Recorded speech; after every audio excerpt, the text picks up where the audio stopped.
Nice.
Nice.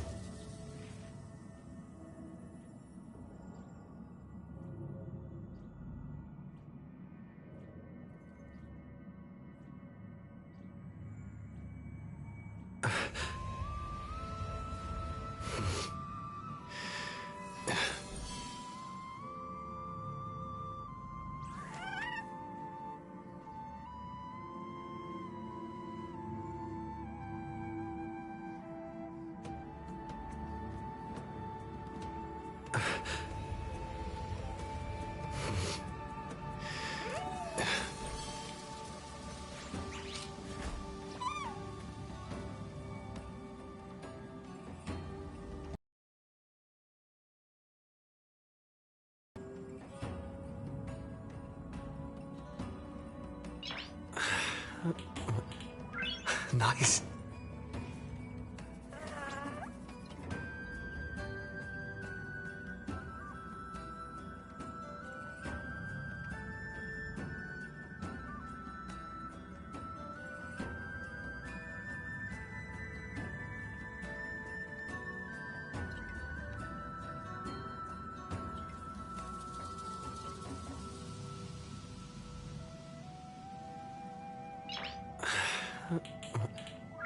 Nice.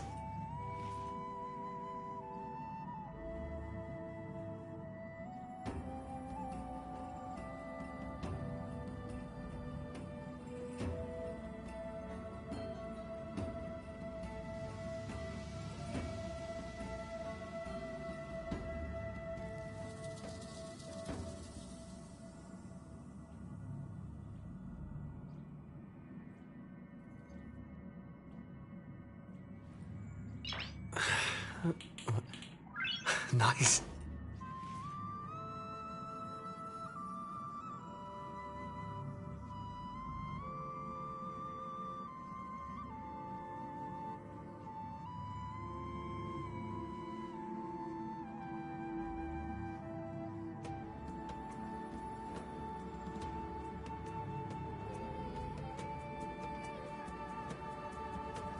Hello. I was just tinkering with the settings for my microphone. I don't know if my sound is right, if I should move something, make it a little louder.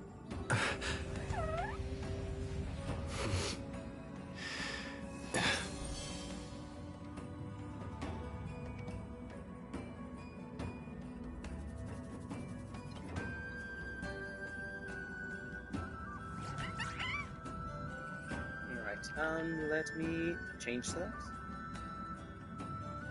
And I should probably remember that there is... Hi? Hi. Hi. Is this good enough?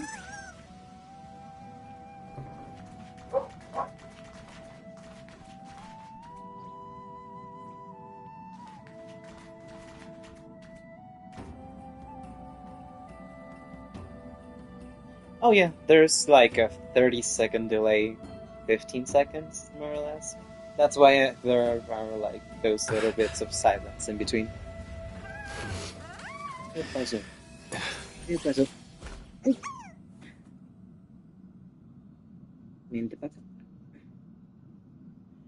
Sorry, my little doggies want some attention, so I'm putting them next to me.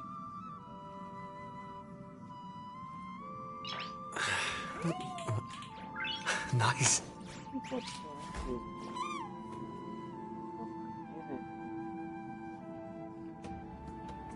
Te doy un besito.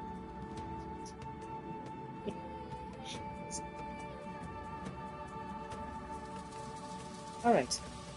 So, do I have any expectations coming into 3.7? Not really. I have mixed feelings, right? I am not expecting it to get anywhere near Elysium Realm or its conclusion. That Nice. changed me. That's probably my favorite thing that has come out of Honkai Impact. I love Elysia. I love the flame chasers too much. The story was beautifully told and left a really deep impact in me. All right. I want to like the story. I hope they do good enough with whatever they're presenting. Um, I'm not sure what expectations I should place on Cyrene. I like her as a character, standalone character, apart from Alicia, and I'm kind of going into keeping the ideology that they are not the same. They Nice. may be loosely similar, but they will not be the same. And I get the bells and whistles that say, "Oh, she's Alicia in another world," which I will have to see the execution before I make any judgments. I'm saying that because of you was fucking phenomenal. I am not going to be singing like while tearing up and crying, vomiting, and bawling my eyes out like I did with Because of You. Also, I hope I do. I hope this game makes me cry at least a little bit. In terms of the conclusion, if the Chrysos Heirs don't make it somehow, if we get like an unsatisfying ending for Finan, a non-happy ending for Finan, I will be quite pissed. I won't lie. That's my favorite character. I need him happy. I love all the Chrysos Heirs. I got really attached to them.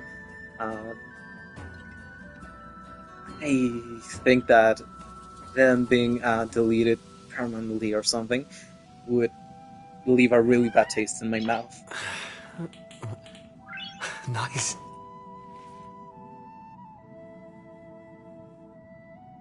It's an alternate version of Alicia, or simply based off of her. I think it'd be more interesting if she wasn't, but no patience. Yeah, I get you. I completely get you in that sense. I think what they had been doing with Cyrene and, well, Philia was lovely. The way that they showed the hardships she and Finan went through was really well done.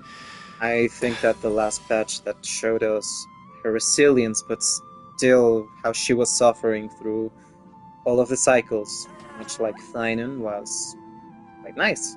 I hope they elaborate on that. I hope she's not just copy-paste Nice. of Elysium, which she won't be. Like, she won't get anywhere near as close to Elysia. I'm sorry. I'm not trying to be a hater, but Elysia was so special. Like, She may be similar personality-wise, but it's not the same. It's not the same. I already know what Anaxagoras sounds for Doom's text that then is dead no matter what happens. But I really want something for the final. If it's an unsatisfying bad ending, I'm going to be very bitter about that. I am saying, it's gonna be Nice. tough for Anaxagoras because he kind of already merged with Lygus. He's like Cersei's for him now, and I don't know how they're going to separate Anaxagoras from Lygus. I don't know. Oh, okay. I find Ironton to be super fucking interesting. I love how they've been building up how massive this should be. That's perfectly fine. But I'm really wondering how they're going to separate Nice. Thainan from Ironton. If they do, and I hope they do, but because like so far what we know is that he has been holding him, holding Ironton captive, so to speak, while we do our Nice. bullshit, and we went through another cycle, so he's still hanging in there, and I hope that he's alright, or I'm going to cry. I was already tearing up by the time he appeared in Dan Heng's quest. It was so hard seeing him with so tired, so Kaslana being so. Fuck. I start remembering, and I feel a little bad about it. They're probably just gonna delete them. No, we need to. Let's not get ahead of ourselves. You have no fucking Nice. idea what I do. I would uninstall this fucking game if they get a bad ending where they get permanently deleted. I do not need to go through another round of just seeing them get killed one by one, Nice. like in the story of Honkai Impact. That shit was unbearable to me.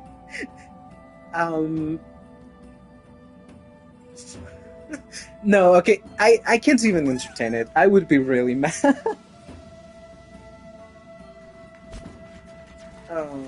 I really like 80s Elysia. I hope they give a little bit more relevance to that place. Like, it's already the starting point of the journey, sure. I still hope early. they tie 13 everything now. up nicely. That's it. Also, I really like Thainan. I think that much is clear now. I have been yapping, I have been propaganda posting. I adore him. He's my favorite character in many medias. I already pulled for Cyrene because he's an upgrade, a slight upgrade. If I like her story, I may consider pulling a little bit more for her because she's going to be his best in slot for a long time, but that's meta talk. Who cares, right? I mean, I want to like this game so bad, Sophie. I want to keep playing this game. Okay, turn-based system is fun. They have done fuck all with it, but apparently Currency Wars is a new thing. The new mode is really damn good, from what I've heard from many people. I haven't tried it out, but at least Aventurine and Jelena are in the quest. I did see them, and I wanted to kiss my screen. I miss them. My good, a whale? I'm not. No. I'm not a whale. No. Okay, I was refining. One-time instance. I think that's reasonable. Just that one time. But no, apart from that, I'm not a whale.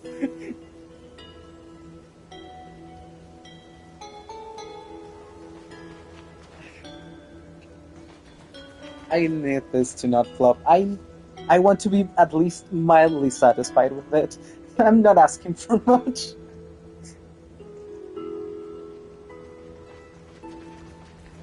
No. You know what? If anything, at least Turn Cyrene's over animations this will eternal be page. incredibly pretty, like for so I won't regret my pull. They made this for me, by the way. God, I love this flower field too much. I am a little nervous. Oh, we should probably do start with as I have written.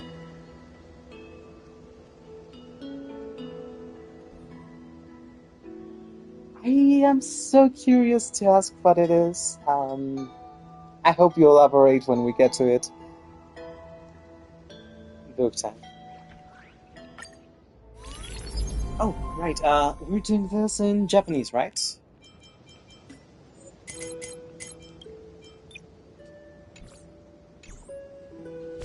I will admit, there was something inside me that was that wanted to do 3.7 in English just because of one, Finan, Aglaya, Anaxagoras.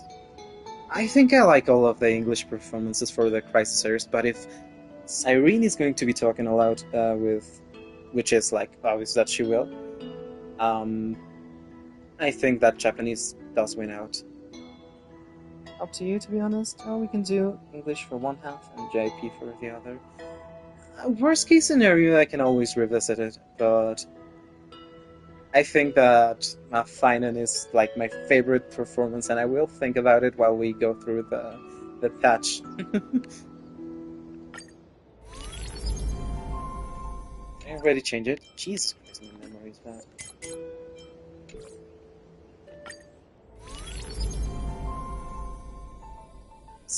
Since we finished 3.6, I haven't touched this book. I saw this, but I'm not sure what it is. We could do English then and just swap to JP for certain parts. Are you sure you wouldn't find that annoying?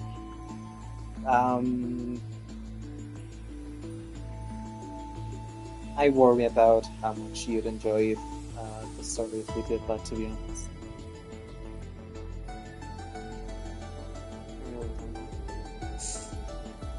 Tell me.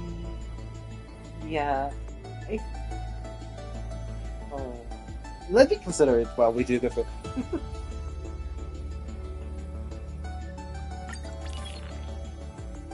If successful chase Sandra Sereni. This.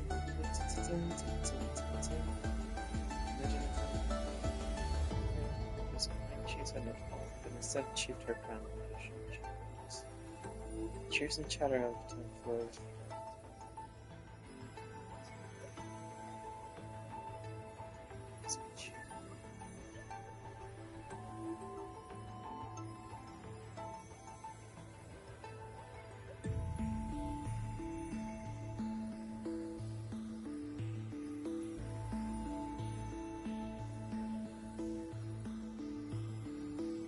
Terraform was littered with bodies. She's my girlfriend. So, skip a mirror to its special.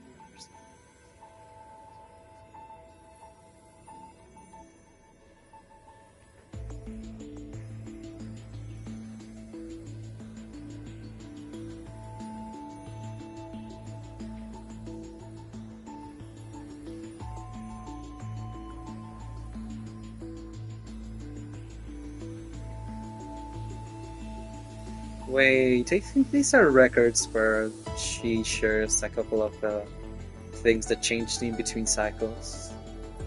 Now that we've learned this.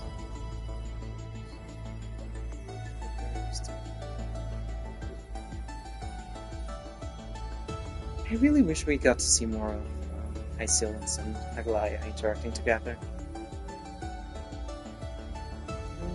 Which love between different species.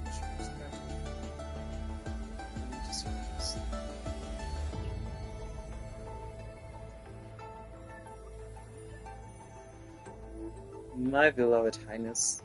Yeah, no, yeah. This is kinda...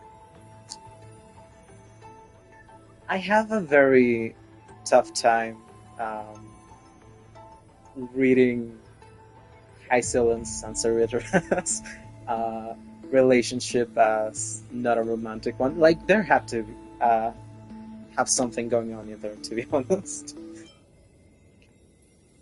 This page comes from the 6,306,000.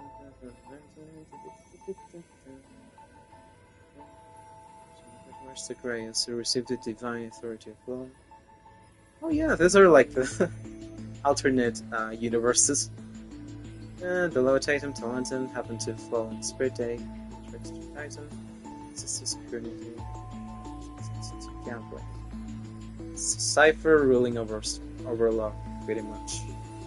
And so expand the charter, put power on the land, and that partial seeking divine authority, go roll the dice. So the mountains, rivers, cities, and people of all Aquarius became mere sticks. Overnight, countless aristocrats fell from grace, while nameless figures began to rise to prominence. Followers of Chrysos became the agents of laws. Acting with absolute impartiality and neutrality, they removed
Oh, so this one, Cypher and Aglaya swap roles pretty much. Well, Cypher kind of was the survivor of the cycle. You know what? I would have loved to see this in the as one of the Hoyo Fair shorts. That would have been peak. We got this, I think. My fellow, yeah, okay. I got spoiled with this one just because apparently Anaxa and Mighty swap roles. And I am surprised we didn't see more art of this. These are very cute, honestly.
Okay, but it's fucking hilarious how even in this alternate universe, he still attained knowledge, so to speak, by beating the shit out of others. Once again, I really hope we saw these as shorts or something. These are fun. The page comes in a chance to encounter between two solitudes. Is this but rather from a king who had welcomed humans for 100 years? Hyacin Alantarnes.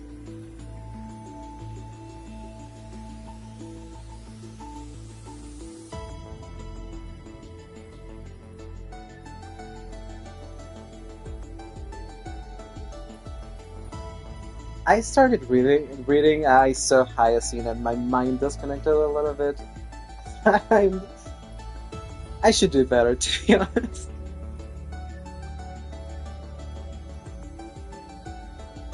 I think that probably the weakest part of 3.3 was the Hyacin part, unfortunately. However, in that day,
give me just 1 second. I will get my glasses because I am progressively more blind and probably need them for this long session.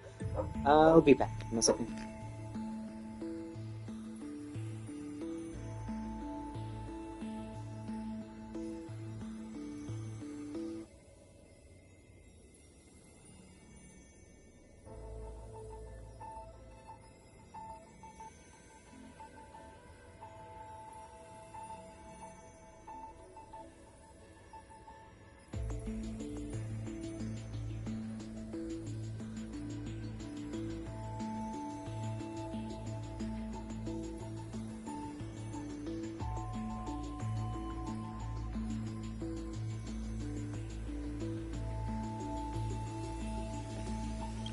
Back, and I'll let you pick who we start with.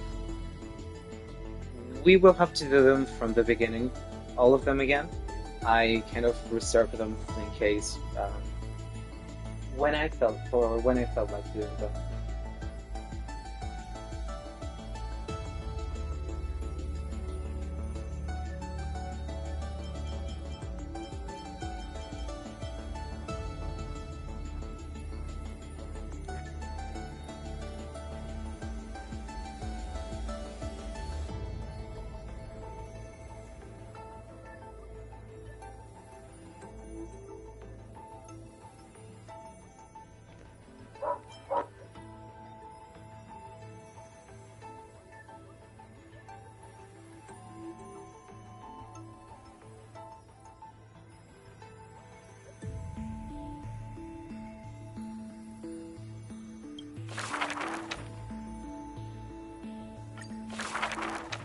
奥平間の一角。やってきたばかりの旅人はしばし足を止めた。彼は目をこすった。123、同じ子供が3人。子供たちの笑顔は三者三様。一人は無邪気に、一人は利発に、そしてもう一人は物静かに。ようこそ生徒へ。わからないことがあれば私たちが案内するわ。トリスビアス。今ではもうその名を口にする者はほとんどいない。秘められた意味を知っているのはもはやヤヌサポリスの老いた司祭だけだった。大司祭様、もう一度我らが翼を広げ遠くへと羽ばたけるようお導き。故郷の楽音が響く中、笑みを浮かべた子供たちが老人を取り囲んだ。全ての悲しい物語が朝と夜の風に乗って、いずれやってくる週末を前に生徒の住民は常に不安に包まれていた。ねえ、私たちが手伝ってあげましょうか。松明の揺れる火のように子供たちが通りを照らした。彼女たちが女性の涙を拭うと赤子は静かに眠りについた。祈祷者の窓辺には彼女たちの軽やかな足跡がまだ残っている。城内の人々は言った。あなた方は奥平間の柱です。だが彼女たちはかぶりを振った。大げさね。それよりも私たちと一緒に遊びましょうよ。ねえ、私たちが誰なのか当ててみて。3人の子供は町の人々のもとへと飛んでいった。あなたはトリアンさんでしょう。ある老人が答えた。いいえ、私たちはトリノンです。トリノンは一番物静かな子だ。あなたはトリノンさん？ある少女が尋ねた。ブブー、僕たちはトリアンだぞ。トリアンは一番騒がしい子だ。じゃああなたがトリビーさんだ。ある子供が叫んだ。当たりだよ、すごい。トリビーは親切で利口な子だ。彼女たちを見分けられるかは重要ではない。人々が心からの笑顔を取り戻した。わからないことがあれば私たちが案内するわ。子供たちは先頭を飛び、道に迷った人を大通りに連れ戻した。案内するって文字通りの意味だったのか？あなたはラッキーな人だから道の入り口を間違えただけで済んだ。子供たちが俺の前に飛んできた。珍しく真剣な顔をしている。でも不幸な人の方がもっと多い。彼らは運命の方向に迷ってるのだから。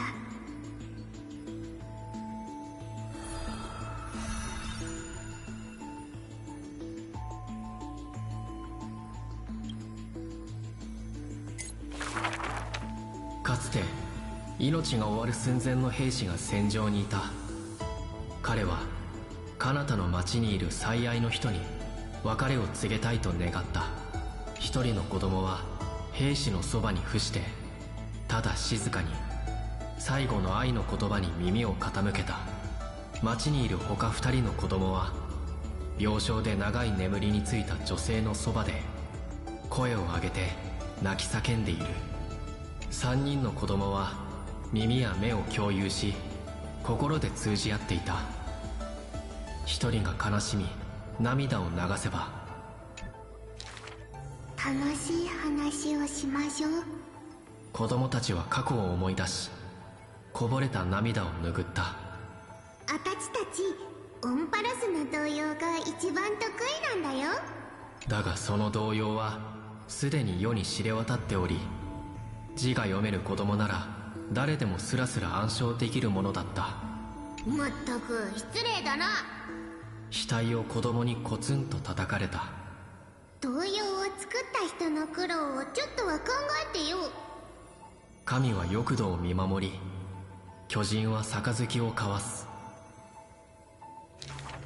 誰もが目にするだろう。巨大なピラブロスに乗り、生徒の流星になる子供たちを。なんと危険な。老人は心配のあまり子供を止めようとした。トリノンではありません。寡黙な子供が首を横に振る。あれはもううるさいな。やんちゃな子供が口を尖らせた。自分で作ったもので遊んで何が悪いんだ。子供はみんな遊ぶことが大好きだ。それはトリスビアスも例外ではない。子供はみんな痛みを恐れている。だがトリスビアスは強がりを言いたがる。前は私たちだってもっといっぱいいたんだよ。ただ他の子はもう遠くに行ってしまったというだけです。自分はもう大人だと子供たちは言い張るが、うっかり弔問にぶつかるとみんな素直に声を上げる。三層の神託、それはもう遠い過去の儀式。黄金戦争。ふと脳裏に浮かぶそれは夢で感じる痛みに似ている。万路の門から響く余韻で彼女は時折驚いて目覚める。同じ容姿をした姉妹たちの怨恨はかつて彼女をためらわせることもあった。旅が終わるとまた新たな旅が始まる。長い歳月の中でも子供たちはいつも本心を抱いていた。彼女たちにはもう耳や目を共有し心で通じ合うお互いしか残っていない。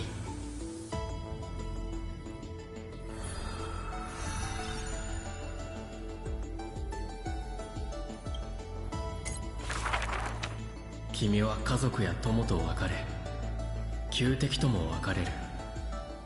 君は他人と別れ、自分自身とも別れる。クロソロスローノ黄金戦争が終わり、子供たちが再会した時、残っていたのは3人だけだった。僕たちはある黄金栄の話を聞いたんだ。あの者は暗黒の潮の風を切り裂き、火種を鞘に収めようと天空に剣先を向けた。私みたいな戦士はどの時代にもいるものよ。彼女たちが語る明日を信じ守り抜く戦士がね。出征した黄金栄たちは帰ってこなかった。権力を貪る者たちは刃で王冠を奪ったが、やがて権力という毒に殺された。私たちは金融詩人たちを覚えています。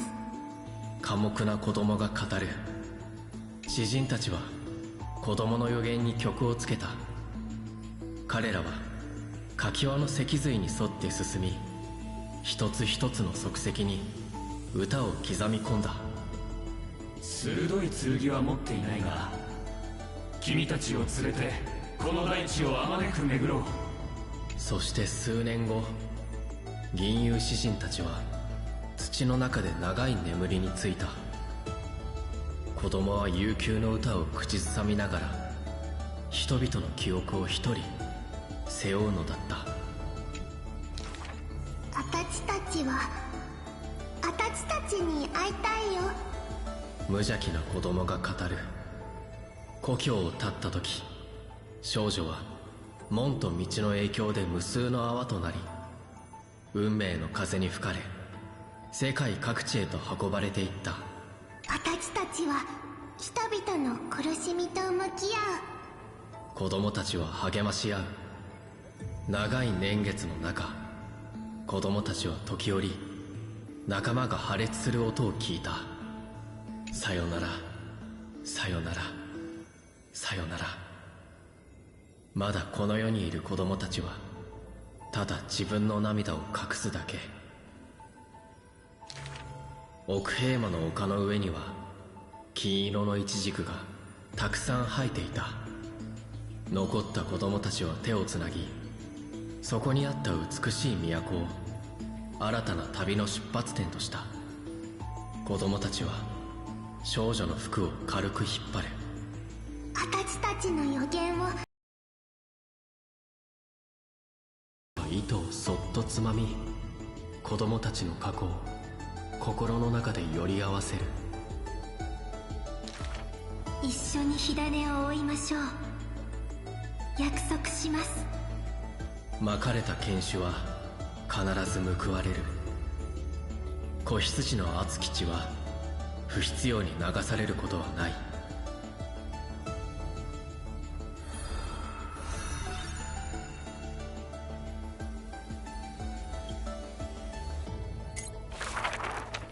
優しい母親は静かに夢を訪れ、西風の果てにある香りを子供に運ぶ。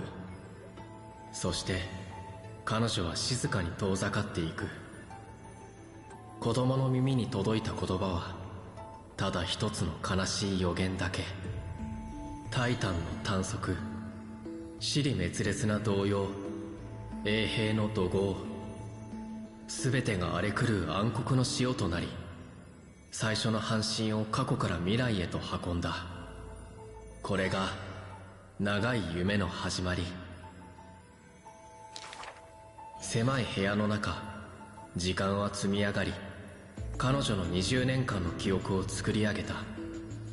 子供は時々わからなくなった。窓の外の世界にはたくさんの門と道があるのに、なぜ自分はそれらを歩めないのか。塔から離れられないのに、なぜ書物を通じて遠くの出来事を知らなければならないのか。その問いに母はただ微笑むだけ。そして母は寝物語を語ると、子供の夢の世界で描かれるオンパロスにより明るい運命の光を塗り重ねた。だが運命の光は権力の暗闇を隠しきれない。子供の唯一の肉親を奪うには密告内容が書かれた手紙一枚で十分だった。犯人は完璧に成し遂げたと思っていただろうが、死者が自ら門と道の七に足を踏み入れたことを知らなかったのだ。そして死を覚悟した司祭の目は軽蔑の色に染まっていた。孤独は子供の夜に悪夢をもたらす。子供はぬいぐるみを強く抱きしめて問う。あなたはずっと私のそばにいてくれるよね。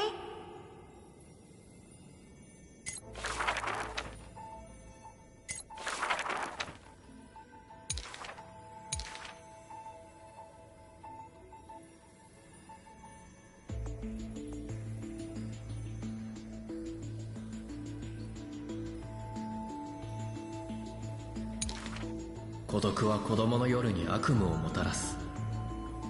子供はぬいぐるみを強く抱きしめて問う。あなたはずっと私のそばにいてくれるよね。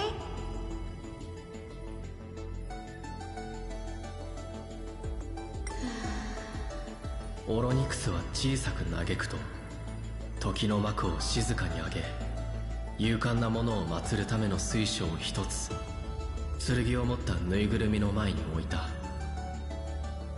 タイタンはこの悲劇をまとって生まれた子を気に入っていたが、やがて訪れるであろう運命を変えてやることはできない。ただ神殿に吹く冷えた夜風を追い払い、子供が幸せな夢を見られるよう願うことしかできない。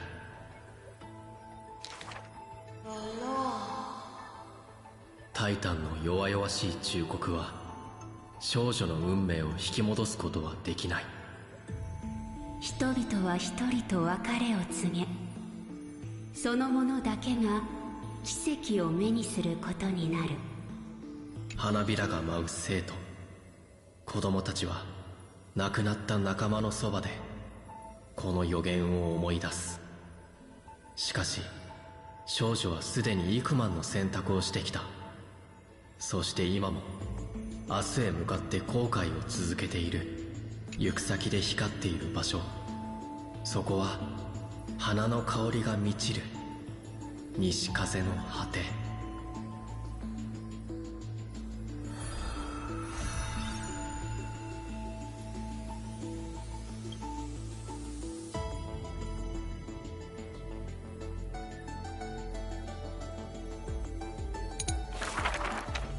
荘厳な議員に響く喧騒はやまない。未来の運命は未だ論争の中で揺れ動いている。都市に残り保身に徹するか、またはたゆたう炎を追い求めるか。正しい選択は誰にもわからない。わしは恐れる。凡人が神を冒涜する行為を。私は憂う。凡人が再創生を成し得るのかを。私は疑う。信託はただの偽りではないのかを。久遠の昔、聖女が万法に最初の信託をもたらした。皆さん、扉からの声を聞いてください。彼女は神の名において人々に希望を届けるのだろう。たとえ自身が迷い込んでしまっても、彼女はこの世界を導いていく。それはこう告げました。神々を覆せと。彼女は過去の旅を記憶している。法を司る女帝が日和の旗を掲げ、三層の信託が天下の英雄を導く。彼らは新たな世界を作ることを誓った。大地は彼らのために轟き渡り、大海は彼らのために逆まいた。運命の天秤は激しく揺れ動き、最後はゆっくりと静まった。片方にはタイタンの火種が乗っており、片方には仲間たちの血が凝結している。子供は多くの英雄を結末へと導いたが、己の終着点は未だ見えない。迷わないでください、我が死よ。黄金の折り手は彼女の涙を拭った。世界は今もあなたが示した道を歩んでいます。時が移り変わろうとも、信託は今もここにある。それはこう告げました。火種を奪えと。荘厳な議員に響く喧騒はやまない。未来の運命は未だ論争の中で揺れ動いている。諦めるか、あるいは未了の務めを続けるか。正しい選択は誰にもわからない。諦めるのだ。今の生活が変わらないことを祈る。もうやめましょう。私たちはすでに十分な成果を得たのよ。そろそろ休みましょう。人々はただ安らぎを願っているだけなの。今の争いは昔と何も変わらない。だが今引き下がれば未来は訪れない。子供は迷いを断ち切り、運命の霧への恐怖を振り払った。皆さん、扉からの声を聞いてください。彼女は幾千万もの門と道を越えてきた。そしてこれからも自身を燃やし、人々の心を照らし出すのだろう。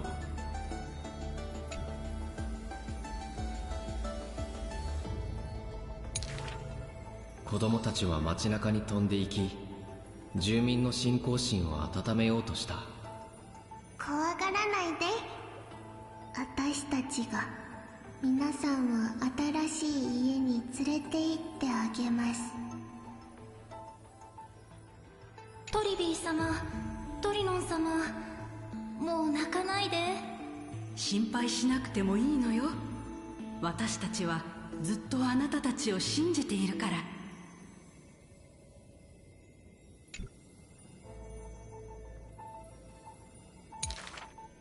夫人は子供の涙を拭い、祈る者は彼女たちを敬虔に祝福した。神託が彼らの道を示すように、迷える者は子供の手を取った。それはこう告げました。真剣を背負えと。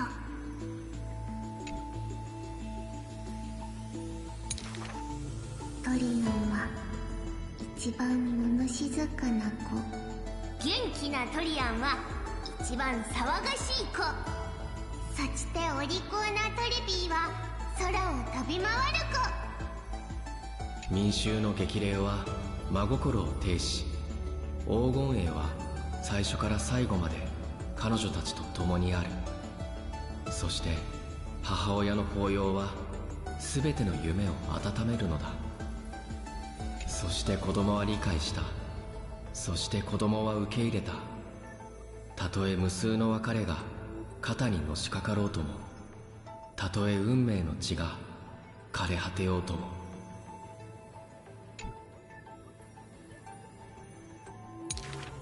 過去から未来に至るまで暖かな光が差し込む門と道は数多くある。そして門と道は彼女たちのためにゆっくりと開いていくのだ。それはこう告げました。親戚を起こせと。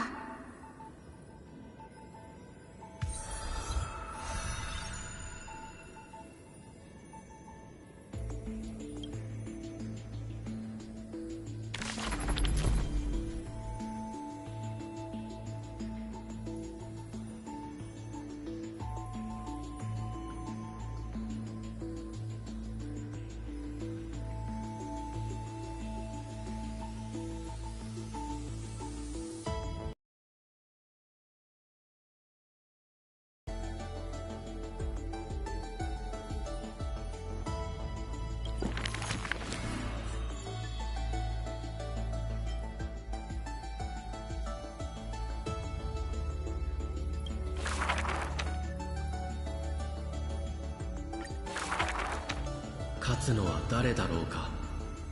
頭角を現してきた少女か、それとも百戦錬磨の覇者か。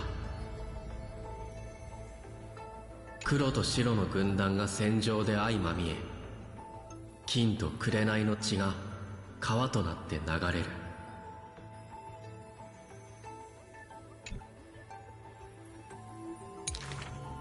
ストラテゴスが自らを危険にさらすような愚行に走るとは。覇者はそう言うと、王翼が見せた隙を狙い突進する。しかし瞬く間に烈火と矢の雨の罠に陥ってしまう。盤上では皇帝も駒の一つだ。皇帝が先陣を切らねば誰が従いたいと思うのだ。彼女は新たな皇帝の君臨を宣告するかのように水晶のキングを掲げた。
勝つのは誰だろうか。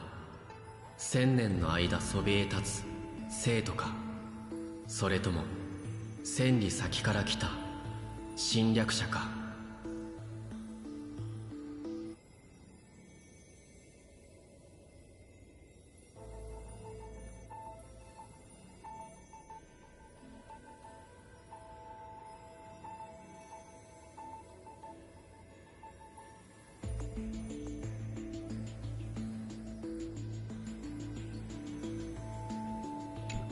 虚妄の憎しみが争いに火をつけ、黎明の石壁が猛攻の中で揺れ動く。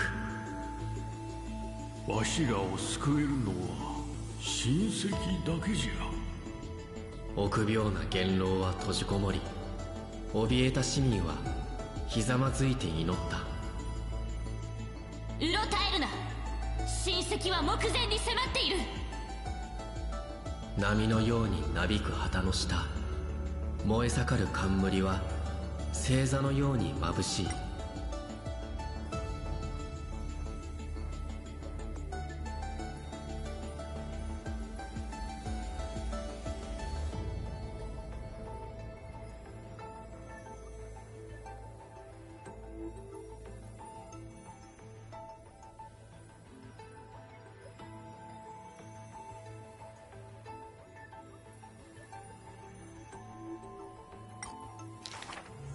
勝つのは誰だろうか。城を救い偉業を成したストラテゴスか、それとも高く止まる権力者か。歯が落ち元老の命を奪った。しきりに聞こえていた声は消え、勝利の天秤が傾く。今日この時から僕が生徒に公平をもたらしてみせよう。人々は彼女の尊名を呼び地にひれ伏そうとしたが、杖が地面を叩く音に止められる。僕の冠より下に頭を下げるな。そして彼女は最初で最後のカイザーとなった。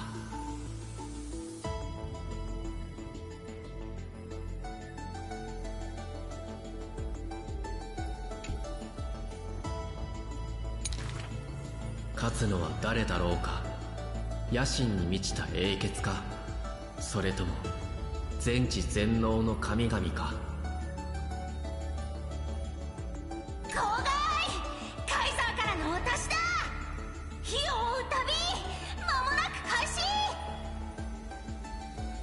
最早期の偉大な計画に惹かれたのか、はたまた王の威厳に感服したのか。ヨモの勇士たちがカイザーのもとに集った。旅立ちの日、鮮やかな旗が空を覆い、人々は同盟を結んだ戦軍バンバーを仰ぎ見る。その瞳には金色の城が映っていた。その対局の幕切れについて学者の間では意見が分かれていたが、いつもため息で終わるのだけは同じだった。無敵のカイザーは頂で消え、燃える冠は湖の底に沈んだ。世の人々が仰ぎ見た旗は英傑たちの折れた槍とともに墓標となった。人々はこう言った。無敵の皇帝でさえやはり宿命には抗えないのじゃな。だが彼女はこう返した。宿命との戦いにおいて公正さが存在したことがあったか。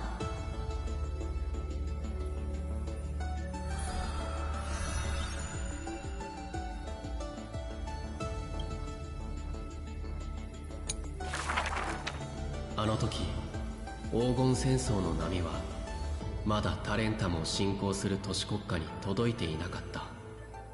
その地彼女はある日使用人の目を盗んで宮廷の禁書に忍び込む。そして目の前の光景に唖然とする。そこには一つの番と一組の駒、そして奇妙な女性が一人。晩は差し込む太陽の光と影によって白と黒に分かれ、駒は粗い石を磨いたものでできている。一曲どうだい？まともにやり合えたらあんたを友と認めてやろう。その怪しげな人物の声はかすれていた。もし僕に勝てたらお前を師匠と呼んでやってもいい。それに対し王女はそう堂々と返す。そう豪語したものの、王女は盤に触れたことすらなかった。敗北を喫した少女はその人を師として敬うようになる。まずはルーク、ナイト、キングにビショップ、そして牽制にブロッキング、チェックとダブルチェック。よし、これでもう学ぶものはなくなった。あどけなさが抜け始めた頃、王女は初めて競技場へと出向いた。彼女を侮った者たちは次々と敗れ去り、両手を挙げて負けを認める。その勢いを止められる者は一人としていなかった。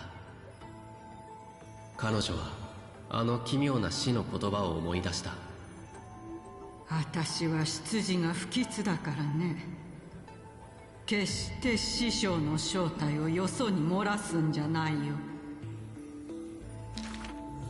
そして黄金戦争の波はついにオンパロス全土を飲み込む。奥平魔の民はある君主を迎えた。カイザーと呼ばれるその人物は一人でチェスを指すことを何よりも好んだ。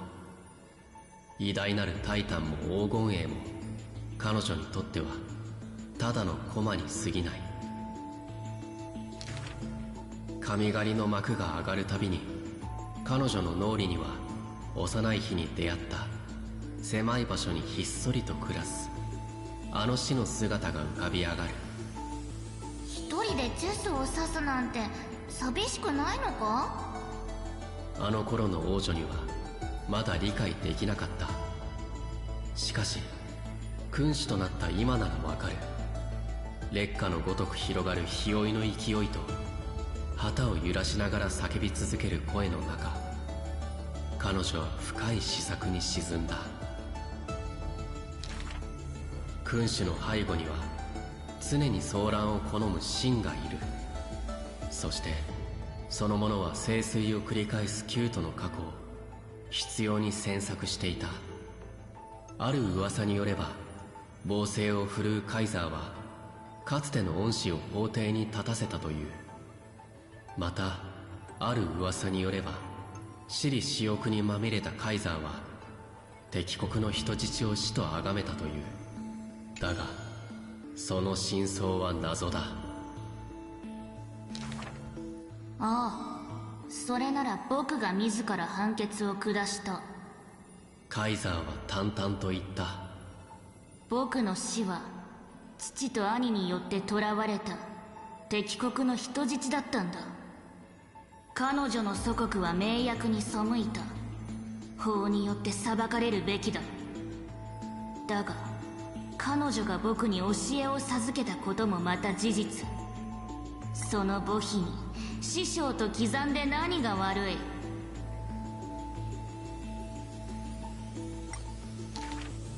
王女が彼女の遺品を整理している時、ふと足元に目をやると、そこに終局間際の盤が置かれていることに気づいた。その瞬間、あの奇妙な人物のかすれた声が耳元に響いた気がした。隠れて生きることを余儀なくされた運命と、死よ、これが僕に残した最後の一曲か。王女は幾度もその終局間際の駒の行方を脳内で巡らせた。王位に着いた後もあの白黒の盤面は夢に現れ、死闘が続いた。遠い記憶の中にあるあの質問の答えは度重なる激しい対局の中で見つかった。未完の対局もまた生涯立ちはだかる壁となり得るのだ。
Imperator's army stormed into the northern states for the first time, passing through city gates scorched by war.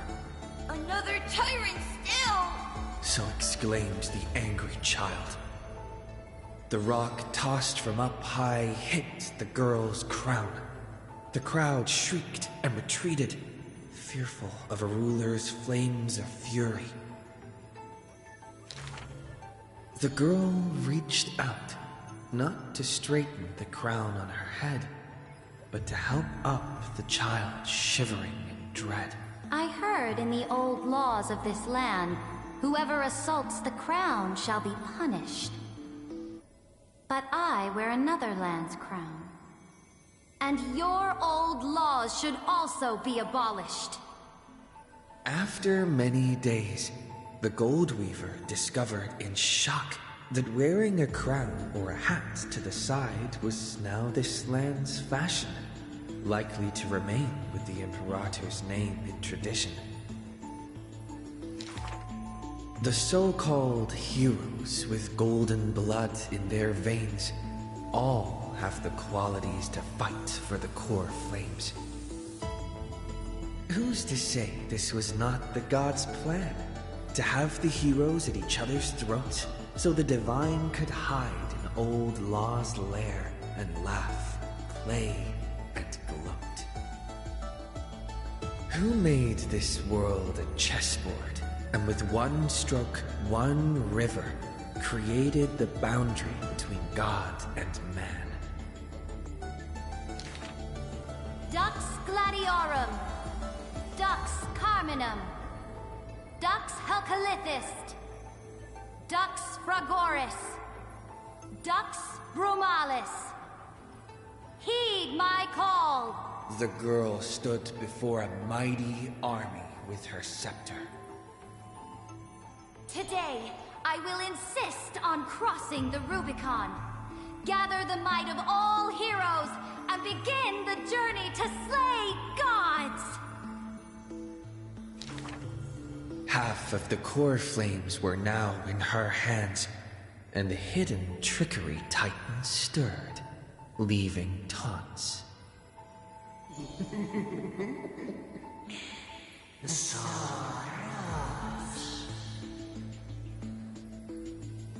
The Imperator summoned the heroes to discuss, finally stopping after much hesitation.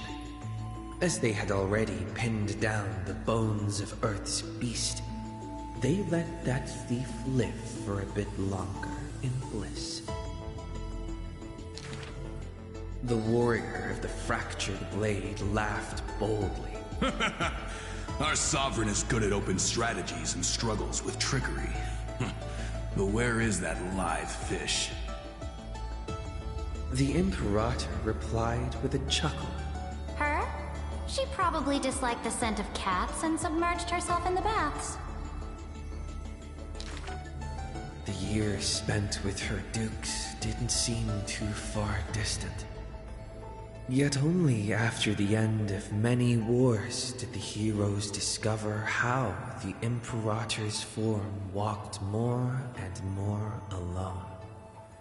The road of a ruler is a lonely one. One day, we'll only be able to see her retreating form. The Swordmaster of Singing Waves was worried too. When all others had departed in intoxication, the two of them gazed into each other's eyes, towards torrents deeper than their fates, and sank into profound silence.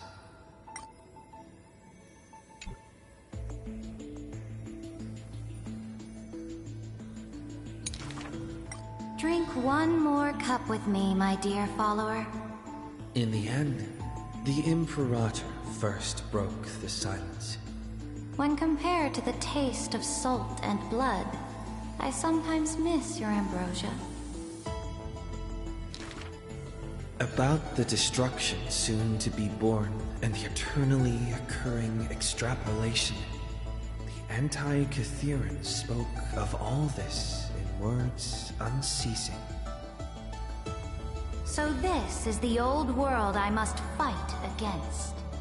The girl's expression bore no sorrow or tragedy. Instead, she looked more solemn and ready than ever. Whoever stated that two kings could not meet face to face in chess? I am the sovereign of Akama. I once faced the gods. So what do I have to fear about the laws hanging behind such gods? I will chop up the old laws and let them be firewood for the new. No matter the cost. That was the Imperator's lifelong conviction. Never changed, always persistent.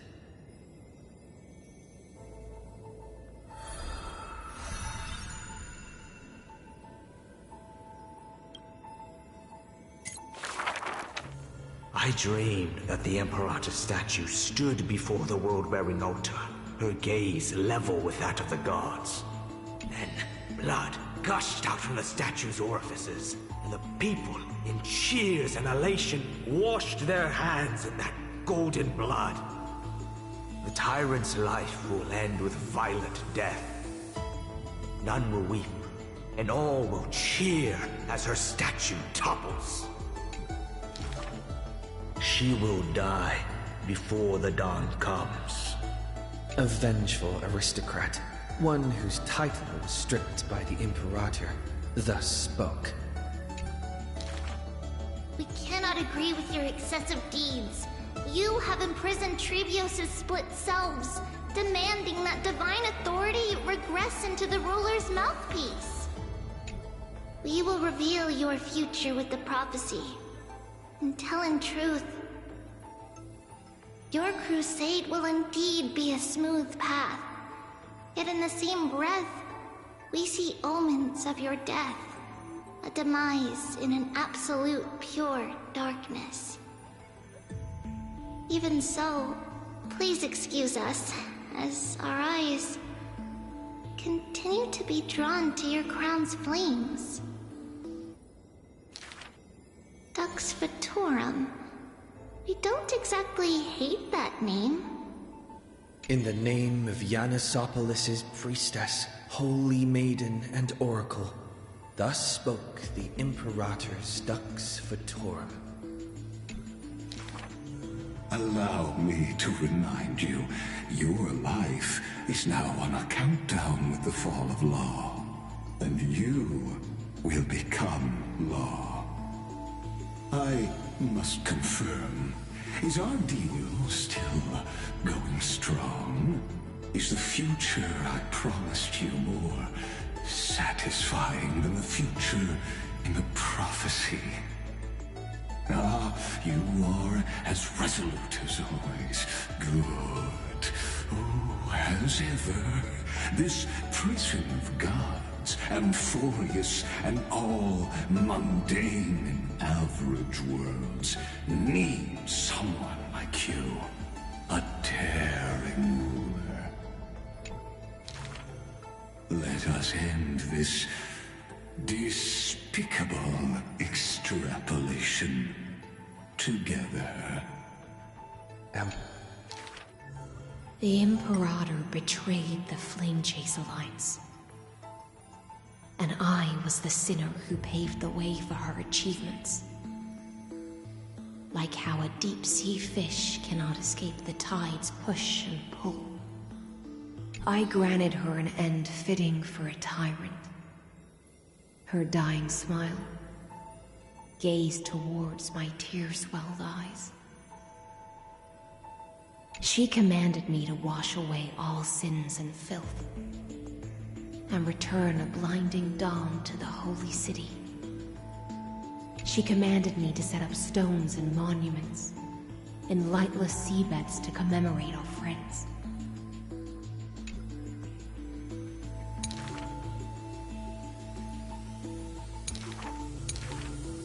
But who will remember her achievements? I will rest with her in a lonely song. Electra, the last heir of the ocean, who played music on the waves alone, spoke thus. Please record the truth of my life, dear author. No need for words of praise or solemnity. Just as I once instructed Dux Carminum. The histories of rulers are not for recording our merits, but for warning future generations. As for why the Imperator died, and what reproach she would face in life and death, those should be left for the new world to judge. Now I have personally entered my end, a self-flagellation. Let the boiling gold covering the holy city be stamped with my name. For I am certain I have won half a move against the gods. And this unfinished game will be left to the future to reach completion. Saridra, the only Imperator the Holy City had ever seen, spoke thus.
The black tide that blotted out the sky surrounded the city walls, the soldiers manning the walls, battered from battle. Melodious chords of music were suddenly heard.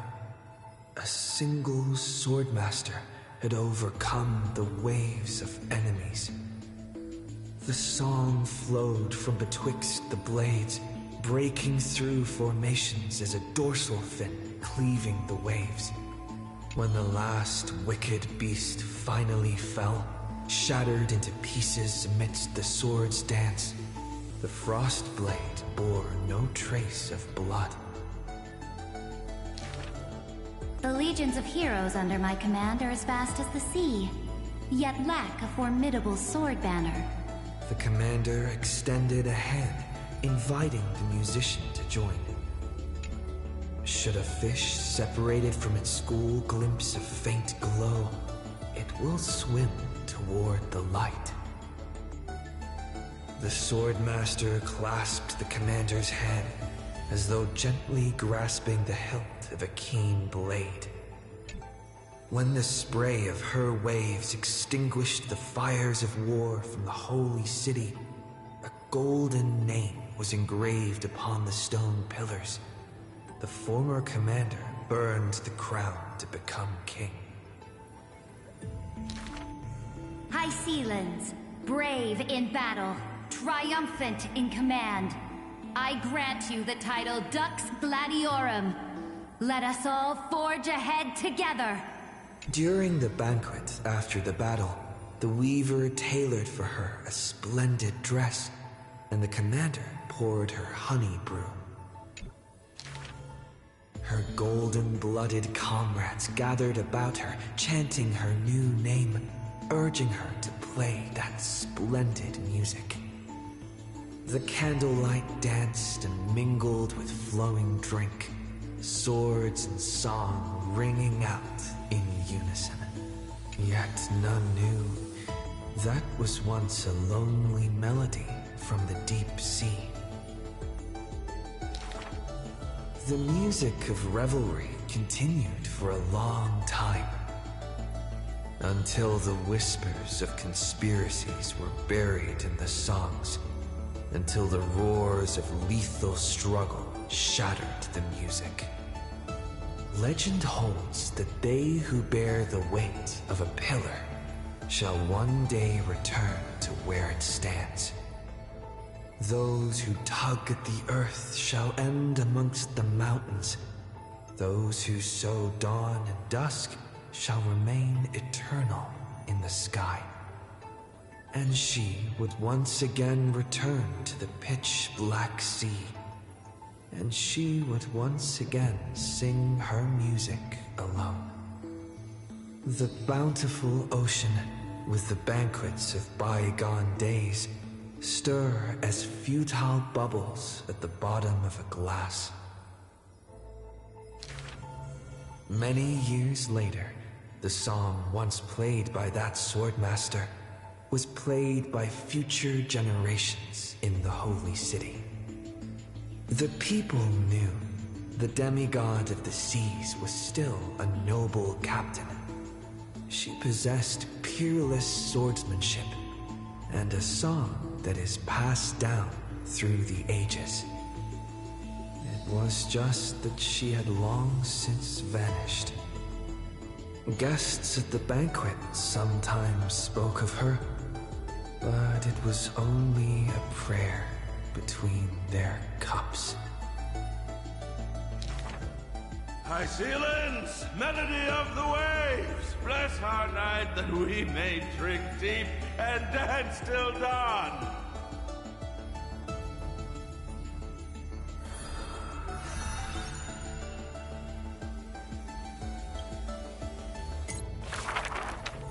When entering the Flame Chase's currents for the first time, all the Swordmaster saw were colorful fish. She had already experienced the Imperator's dangerous games. She had long grown used to the giant beast's silent face. Carminum's charms and Helcalithist's gentleness warmed her like a spring breeze. But as Fragoris missed his throne and Bramalis debated with joy, she was sometimes at a loss. Occasionally, the Swordmaster would sink into hesitation, and even that messenger of fate could not get her to laugh. Till one day, a golden trout's bubbles floated into her gloomy waters. In that holy city where golden figs grew, the messenger of fate led to her a maiden dressed in glamorous gowns. What kind of clothes are you even wearing? The girl snickered behind her hand, while the messenger pulled on her sleeve. Aggie, don't be rude! Such hubris, delicate fish. Are you not aware that there's food on your face? The messenger's eyes opened wide. Aggie, you've been snacking behind my back again! Exposing me like this. I'll get my revenge. The girl ran away in a fit. The Swordmaster smiled, and before she knew it, her hesitation was gone. After that first meeting, the richly dressed girl often came in greeting. So, you really came from the Sea of Souls? Do all the children of the ocean dress funny like this? The Swordmaster did not chase the girl away, but also did not respond. So the girl used her hands to meticulously measure the Swordmaster's torso all around. You can't be seen like this. I'll send you a new dress. Some days later, the Swordmaster appeared in finery at a ball. All were awed by her splendor, with only the Imperator thinking in wonder. How rare to see you like this. Oh, so lonely, Gladius. The Swordmaster's wardrobe grew full, and people praised Akina's Gold Weaver for her cheerfulness and splendid skill. But only the Swordmaster noticed that the smile on the girl's face gradually faded as the flame chase progressed. The calamity of lands asunder added to the girl's weariness. The Battle of the Grove robbed the light from the girl's eyes. Yet another feast arrived where the Gold Weaver was absent. The Swordmaster donned the most majestic garments and gently knocked on that door shut tight. The singing voice of Dux Gladiorum hailed the prelude of the feast. Guests clamored and cups clinked, and only the Gold Weaver had no thought of enjoying the ambrosia. Who would have thought? I've sunk so low that I need you to comfort me. She gave a bitter chuckle next to the bonfire. You were as gloomy as the bedrock of the ocean when we first met. The Swordmaster held a tall chalice containing liquid pure, reflecting their two faces. I remember you were once curious about the stories under the sea. Then allow me to use my songs to reveal the past known to none.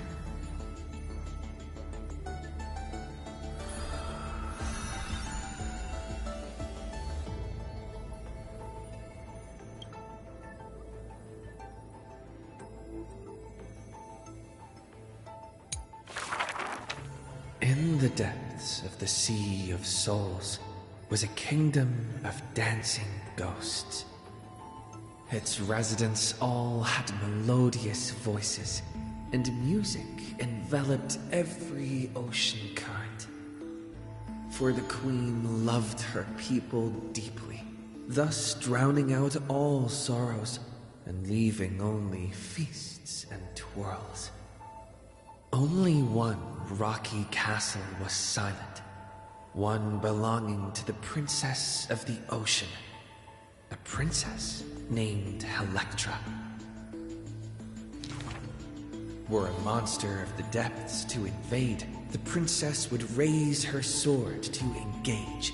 The people always rang her triumphs before she returned, for her swordsmanship was superb, never suffering defeat. Princess! Come enjoy the feast with us. The triumphant people raised their glasses, yet she declined, with a smile and a wave.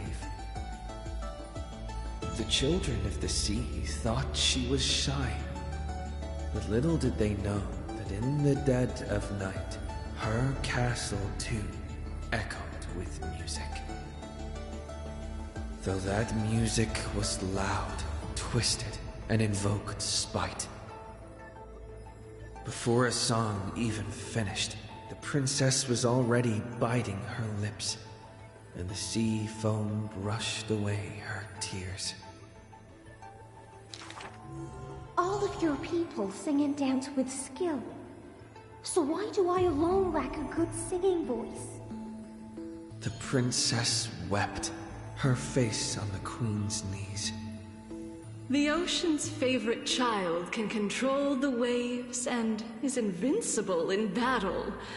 In exchange, Talantin took away your singing voice. The queen consoled the princess, caressing the other's hair bun.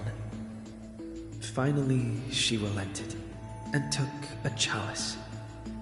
If you're truly troubled, then imbibe the honey brew in this blessed chalice, and throw yourself into the feast at ease. The liquid in the cup sat still, reflecting her loneliness. Princess, come sing with us! The People outside her window invited her warmly still. She finally ceased to hesitate, drinking down all the honey brew in one swallow, and leaped into the crowds. She played music and sang, smiling and dreaming. When her song was over, it felt as if waking from a dream. The people rushed to raise their glasses. But as soon as the honey brew touched her lips, the princess plummeted to the ground, and her cheeks became rosy in drunkenness.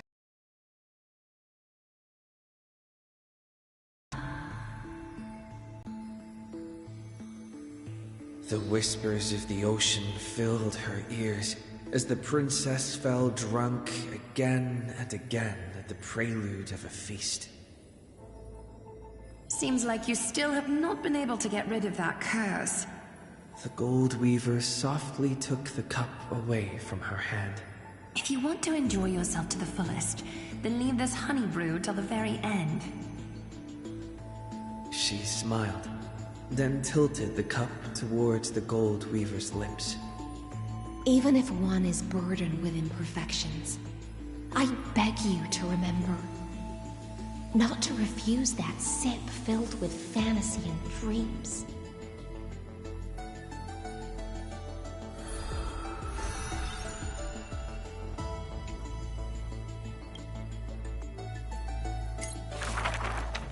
She returned home after many years.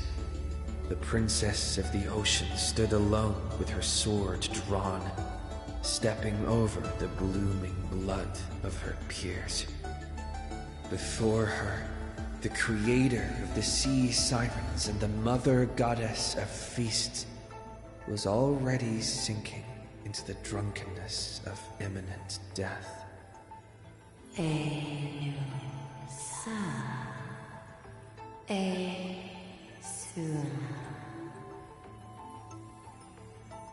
When the blood pact of the law won over the ocean's core flame, the sea siren once again lost her melodious voice. I'm willing to accept the final Imperial command. But it is a pity that our feast was ultimately a mirage. The deep sea became a silent place of dwelling. Hugging her knees, Electra locked herself in. Savage and fearsome monsters swam past her, but none dared to interrupt her tragic dream.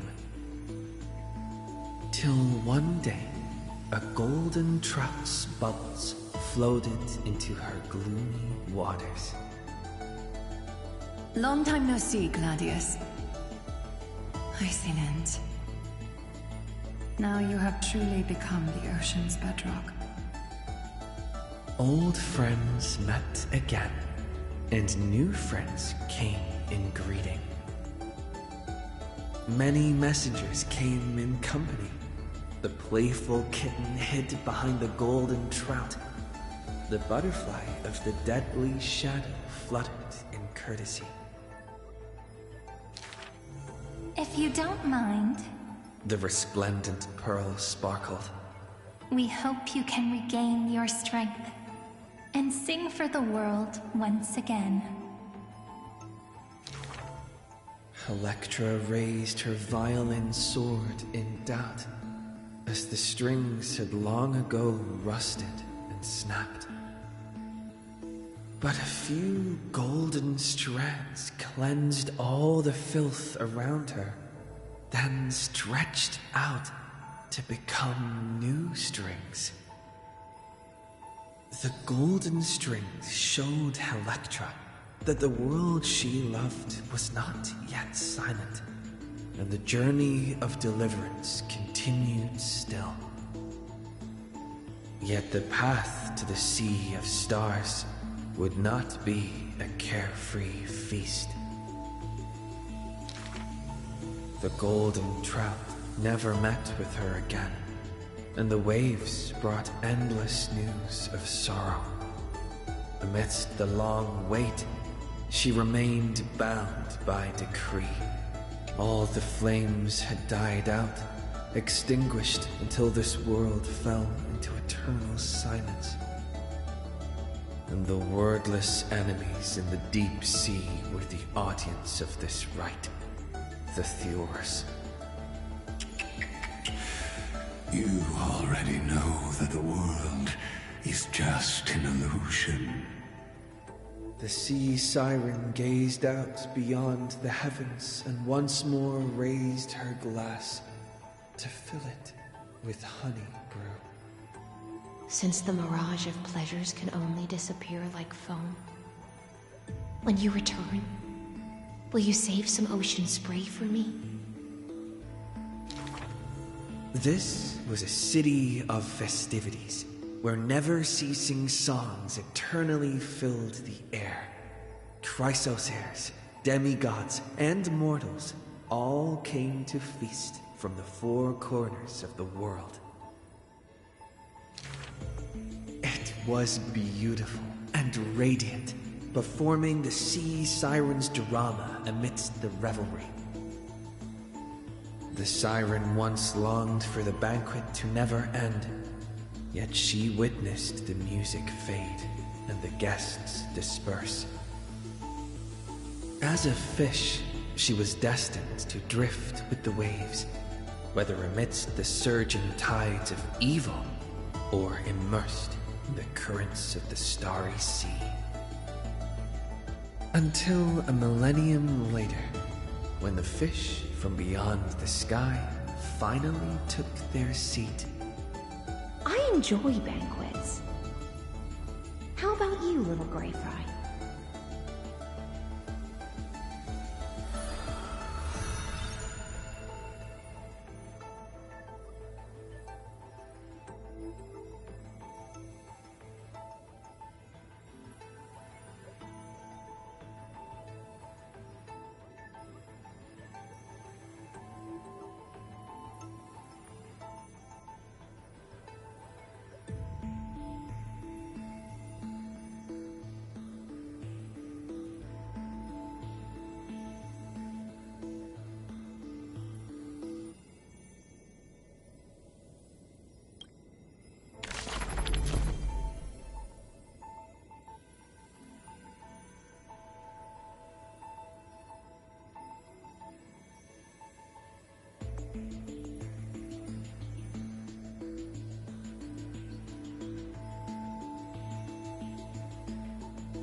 The gates of the Temple of the Three Fates gently opened on the day of prayer, and the crowd crouched, whispering like the tide. The priests of Janus listened to the prophecies. The unwavering axis of the scales of Talantin maintains balance, and only Orynyx remains silent. Mother, teach me how to answer prayers. The Titan tasked with time is as perplexed as a child. Don't be scared. Please don't be afraid. A familiar voice rings out. Listen carefully. The future they want is in the past. Like the first light of the morning star. Really? In the past? The child sank into a peaceful slumber of recollection, whispering revelations in their sleep. Until the masses crying out amidst the flames of war were swept away by the sounds of sharp swords locking, the fires of ambition incinerating the law. Don't be scared. Please don't be afraid. An unfamiliar voice rings out. Go to sleep. The ending they want is yet to be born. Like the warm glow of the setting sun. Really? Not here yet? The child continues to sleep, waiting for the next waking dream.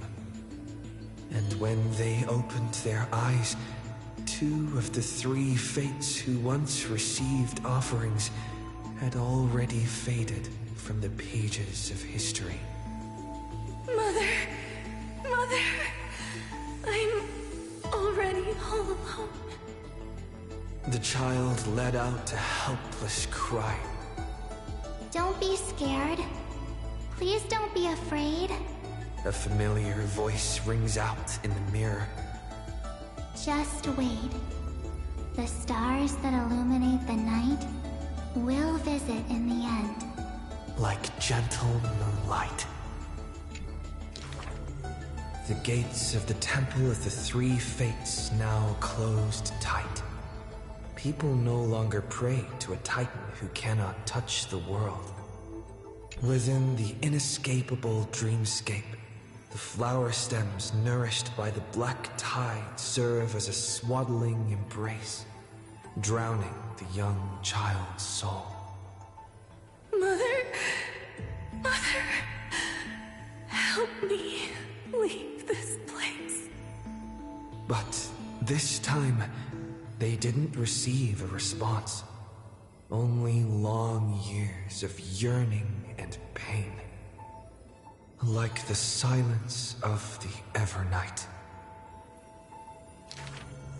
Days and nights passed, the years turned. Dust covers the glory of the past. The priests have forgotten this titan. Waiting. Hate waiting. They watched over the slumbering sprite, gazing at the dull mirror. But a fleeting mirage flickers in the mirror, the shining stars and the lights of the home, and a strange yet familiar voice.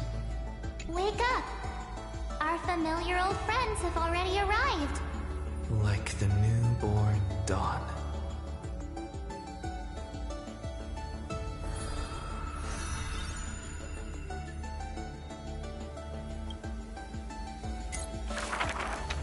My friend, have you heard of the rosy celestial maiden?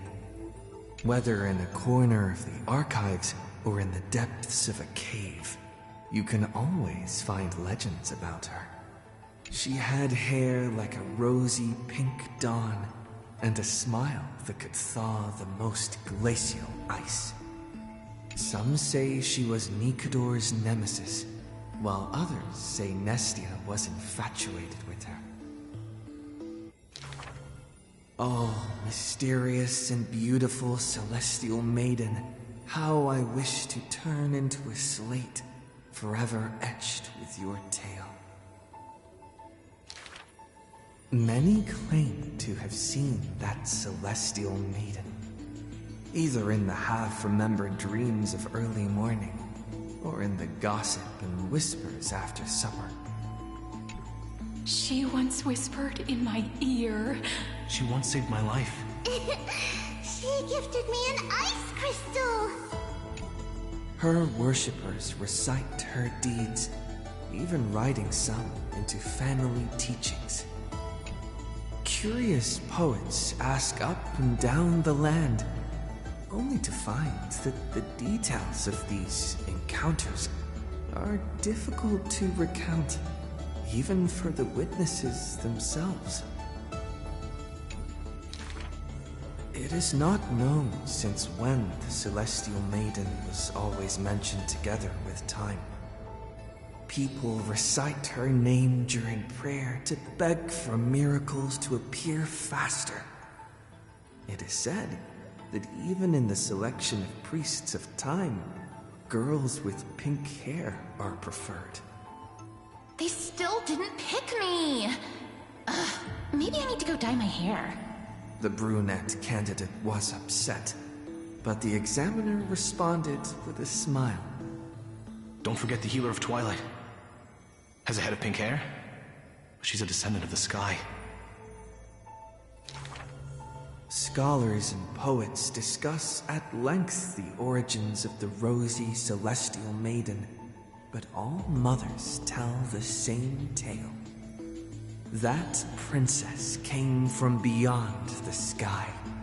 Her shooting star, like crystal ice, pierced the fog of the Vale of Evernight.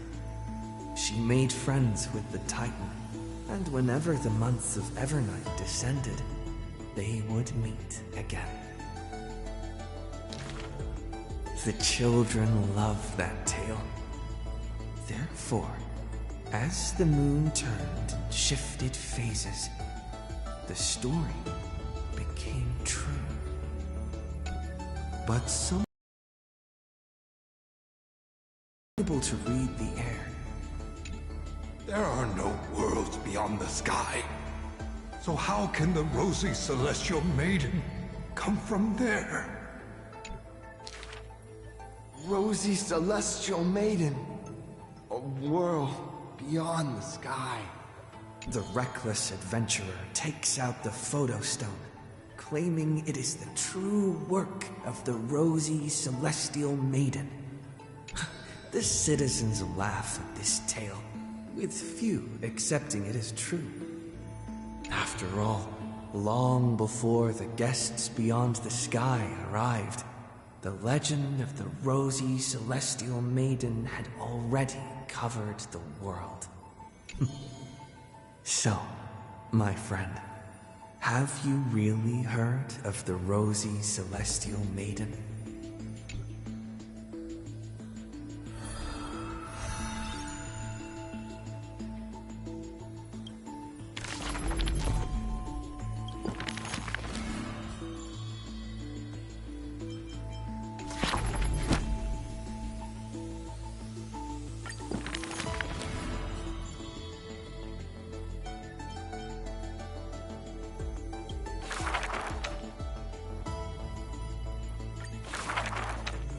The ancient chaos was shrouded in silence and shadow.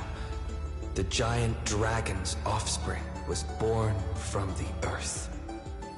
Sweet dreams had smothered the giant dragon's eyes and ears, and as they slept, the 100 eyes of Aquila had already opened, and Fagusa had begun to stir the playful waves.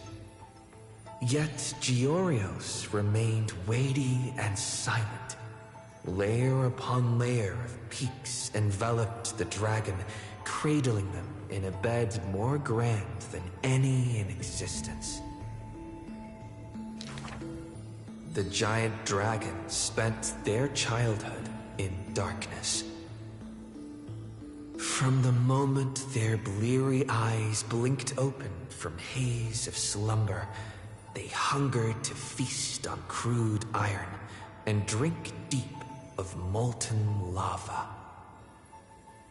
Until one day they raised their head and with a low, guttural voice pleaded to glimpse light. The Titan lifted them up by their ribs, slowly raising them. The dragon's spine sliced through the strata of rock, cutting open the soil. When they reached the surface, they summoned mist woven of the fire of the stars. As though seeing themselves clearly and in full through the eyes of a giant bird. The giant dragon walked the earth alone. The Titan knew they were lonely and terrified too, and so sculpted new beasts from flesh and bone. In that wild, barren world, the giant dragon led the beasts of the earth. Excessively long life gifted the giant dragon with eyes that could pierce the veil of years. They witnessed the separation of day and night, as well as the entanglement of reason and romance. And even Kephalli did not neglect to share with them a chalice of golden blood. The ocean teased, saying even should the earth sink utterly, they would not rot. Ever since they opened their eyes, the giant dragon rarely returned to slumber. And the gods they were familiar with were in this dream, and they were as immense and imposing as ever, yet had lost their freedom. Just what manner of magnificent pathstrider could imprison the Titans as mere reflections? The giant dragon dreamed also of their own path, that great breath from the heavens, or perhaps from beyond even the heavens. They dreamed of silver shards amongst the stars, reflecting the form of another giant dragon. That great cerulean dragon approached Amphorius, the distant whispers roiling, becoming a roar engraved in the earth. They recognized the meaning in that low roar, its name, permanence.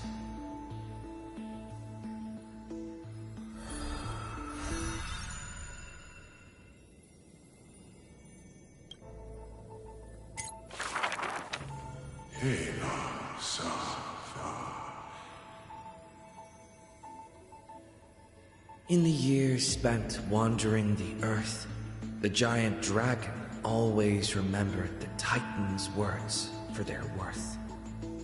The beasts of the land surrounded him in protection, while twisted beings shuffled and roared, and delicate chimeras climbed up its shoulders.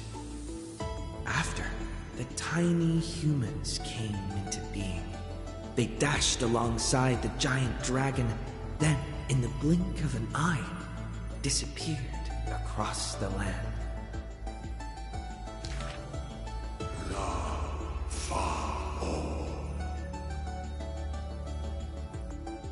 Yet the deep irises of the giant dragon saddened in gloom. The ancient creature saw, earlier than the Titan did, hidden in the deep ocean, the incoming doom. The giant dragon recalled, at the moment that strife was born, the chalice of plenty sighed, and the heretical tide spread from the seabed.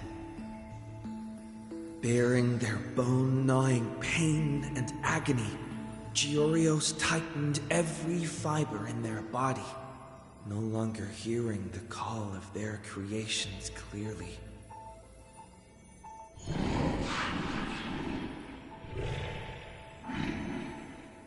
The giant dragon once swore an oath at the Titan's breast.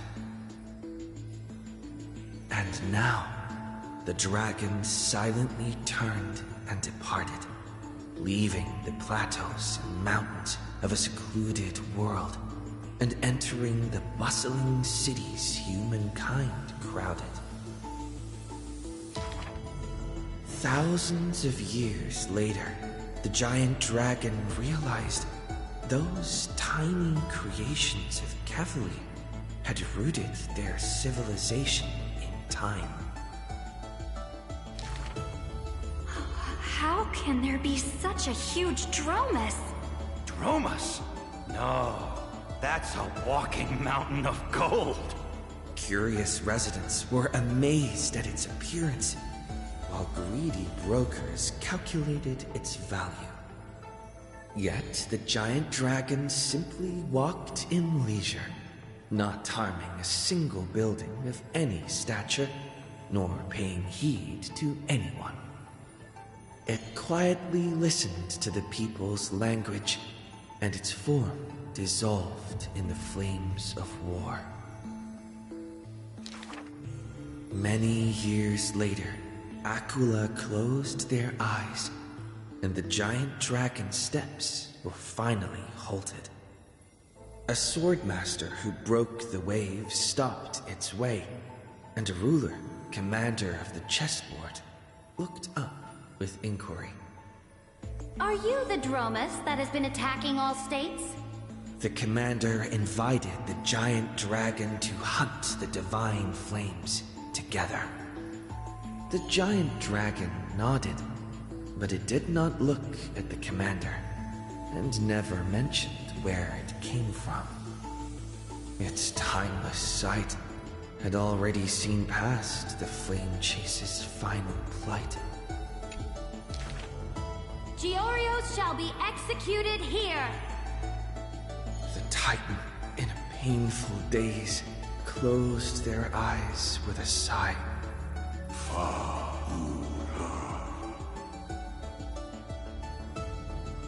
Suddenly, the mountains shook and the land cracked. The wounds dealt by the black tide, once mended by the Titan, now tore the land apart again. With the calamity of lands asunder, who should shoulder such a duty? The giant dragon sunk into the earth in answer. For the earth was the breast of Giorios, and the dragon's birthplace.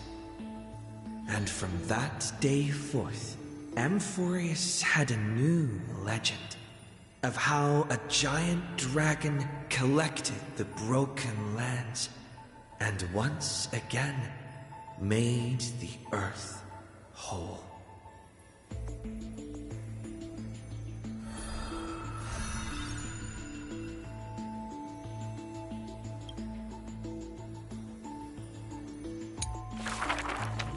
Another century of the Chrysos War. Rust, wails, and the blood of living souls seep into the earth, into the giant dragon's decaying bones and flesh. The trembling bedrock is the giant dragon's eyes. They see Dromuses reduced to laborers and food, mythical beasts turned into weapons of war. War and flames extinguish all their siblings, yet the giant dragon is powerless, left only with bitter silence and memories filled with guilt. For Earth's trial is to bear the anguish of every living being that walks its surface. Upon the edge of doomsday, the the giant dragon's will lies shattered, its scales broken. What greeted them is not a flower-covered era nova, but a long-fallen black sword. Though we are strangers, please surrender the core flame for the dawn. Dawn? Dawn? If this puppet of destruction yearns for dawn, then what awaits at the end of the flame chase? The torment of the black tide, the sacrifice of their kin. Is it an undeserved destiny? Or merely futile lament? Won't accept this. The twisted rocks rise like a roaring tide. Yet the Swordmaster shows as if long accustomed to such sights. The rusted joints are shattered one by one. The cracked husk peels away, spilling golden blood. The earthquake that engulfs Amphorius lasts for 3 days and nights. In its final moments of defiance, the giant dragon suddenly realizes this flame chase is nothing but the kindling of self-pity, the breeding ground for calamity. Yet, Earth's end is not dimmed by the shadow of the dark blade. In that special recurrence, the blazing sun extinguishes itself to set the destruction of flame. At that time, as the giant dragon sinks into the earth, still chewing on the pain of betrayal, it hears the footsteps of Evernight. I need a helper to watch over time until the very end. Evernight waves her sleeve, bathing the giant dragon in a Memoria tide. And so, the giant dragon sees the past and present of Earth, and understands that the starry sky is forever out of reach. The 33,550,337th eternal recurrence. The demigod Terravox feigns their fall, using the tides of memories to dilute their existence, forging an arc with Earth's core flame. In that 1,000 years of defiance, heroes of golden blood meet their tragic end, while the giant dragon remains deaf to their plight, only silently gathering their exiled kin. The pact with Evernight is simple. Time would erase the pain of Earth and cradle it in peaceful slumber among its own. And Earth shall become Time's ally, for it alone can keep watch until the end of the world.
The flame-chasing heroes once scorned the giant dragon, for they refused to crush any foe beneath their feet.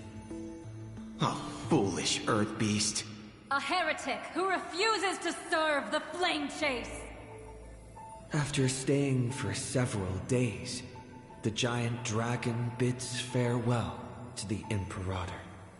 The flame chase is a glory that belongs only to the children of humanity.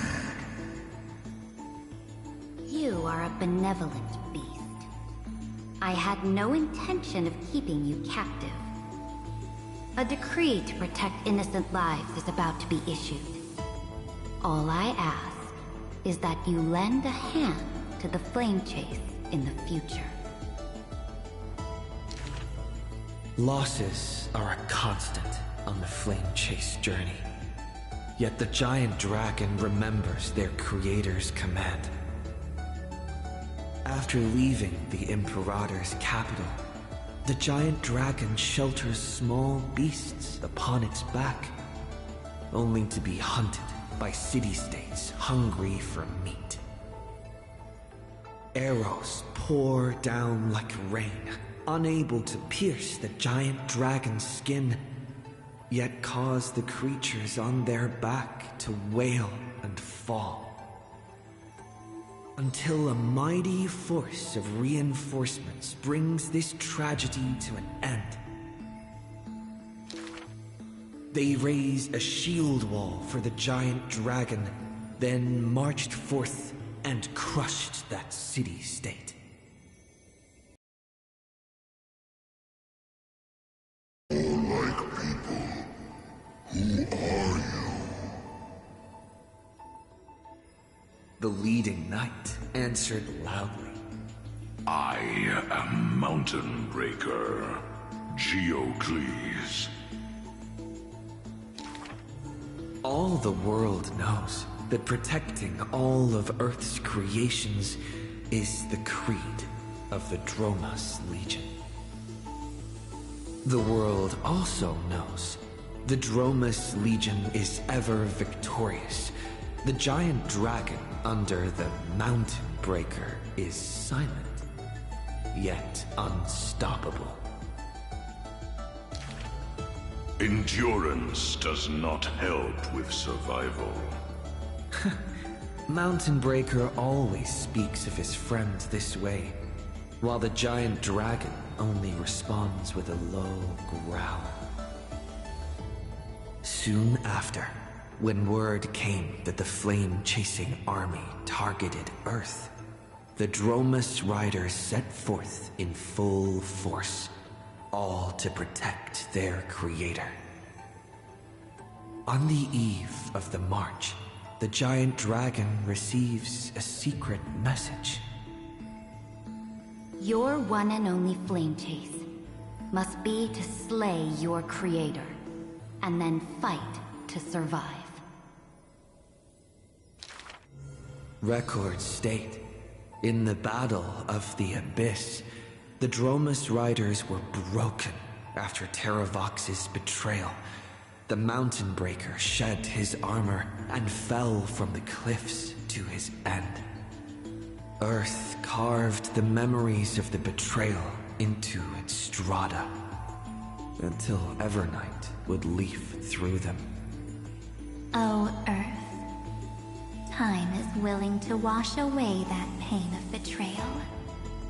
As a memo sprite, the mighty Mountain Breaker reunites with the giant dragon.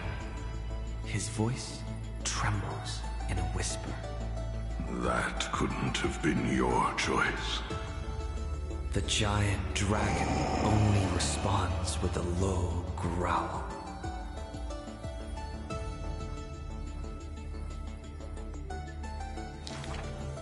The giant dragon and their comrade dwell in the abyss for 1,000 years, until the Azure Dragon returns from among the stars, stirring up the dust of destiny.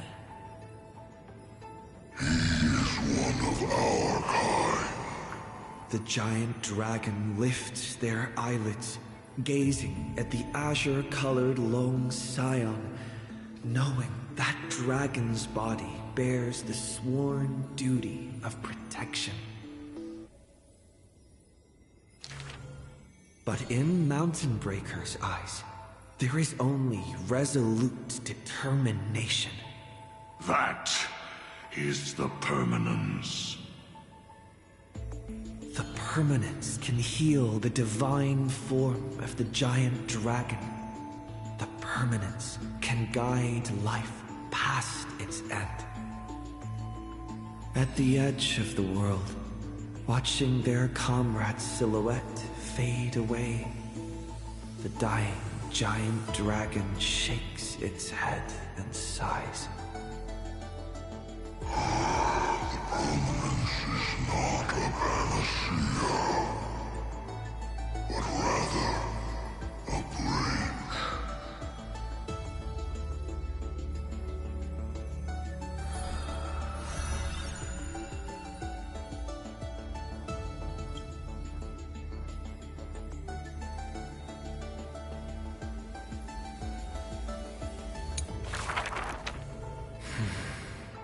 Years later, gazing up at the vast starry night sky, I often ponder, what does the permanence truly mean? The countless souls entrusted by Terravox still surge within my chest, like an eternally burning furnace.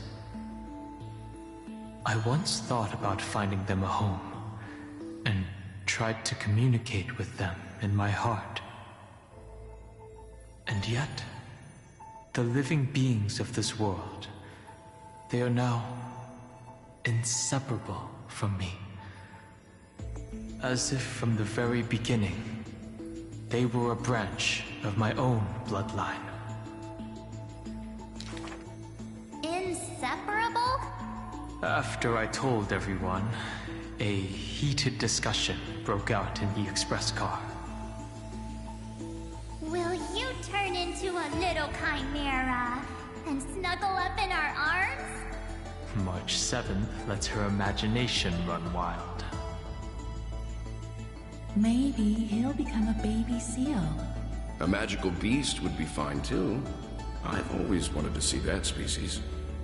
These are the reassuring words from Himiko and Mr. Yang.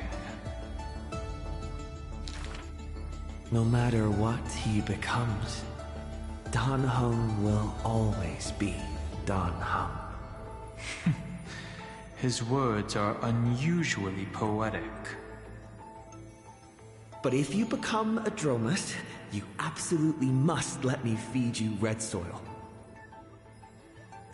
Don't you even think about it. Sometimes I have dreams like this. Countless beings flee alongside me. Behind us, black floods blot out the sky as if to devour all signs of life. In our darkest hour, the living beings form a bridge of dragons, and I lead them limping towards the starry sky. At the end of the vast procession, a lone giant dragon comes to a halt, watching us depart into the distance. The children of Earth will always find their own path. Thank you for being their bridge.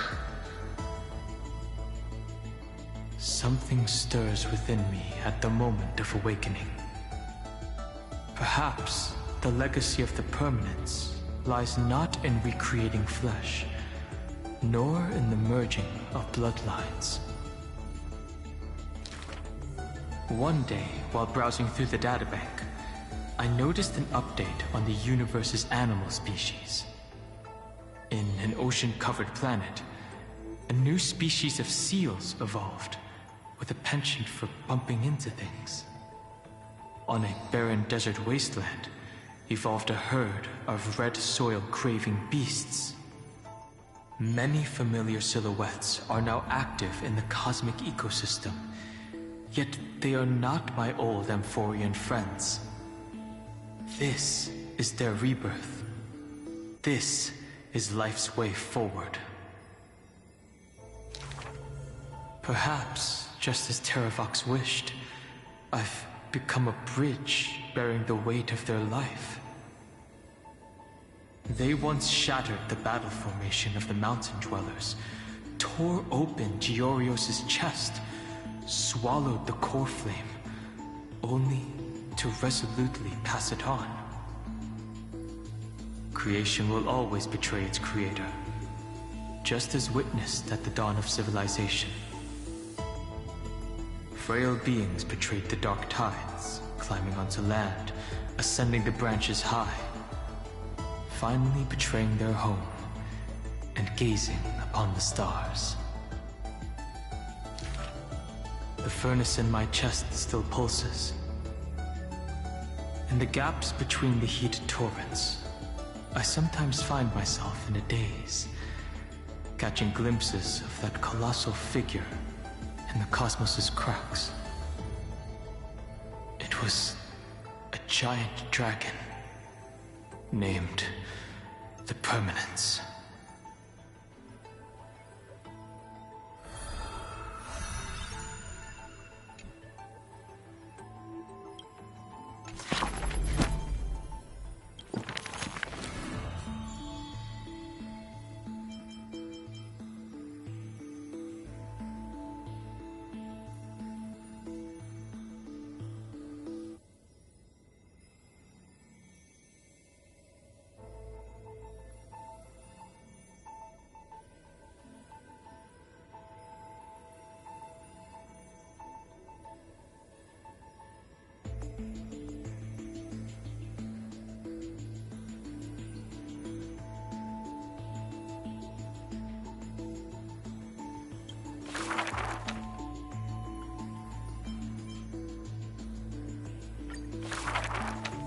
On the leaves, the rustling wind plays a melody as the girl looks over this courtyard petite and exhales, gently dispersing the palm-held blessings.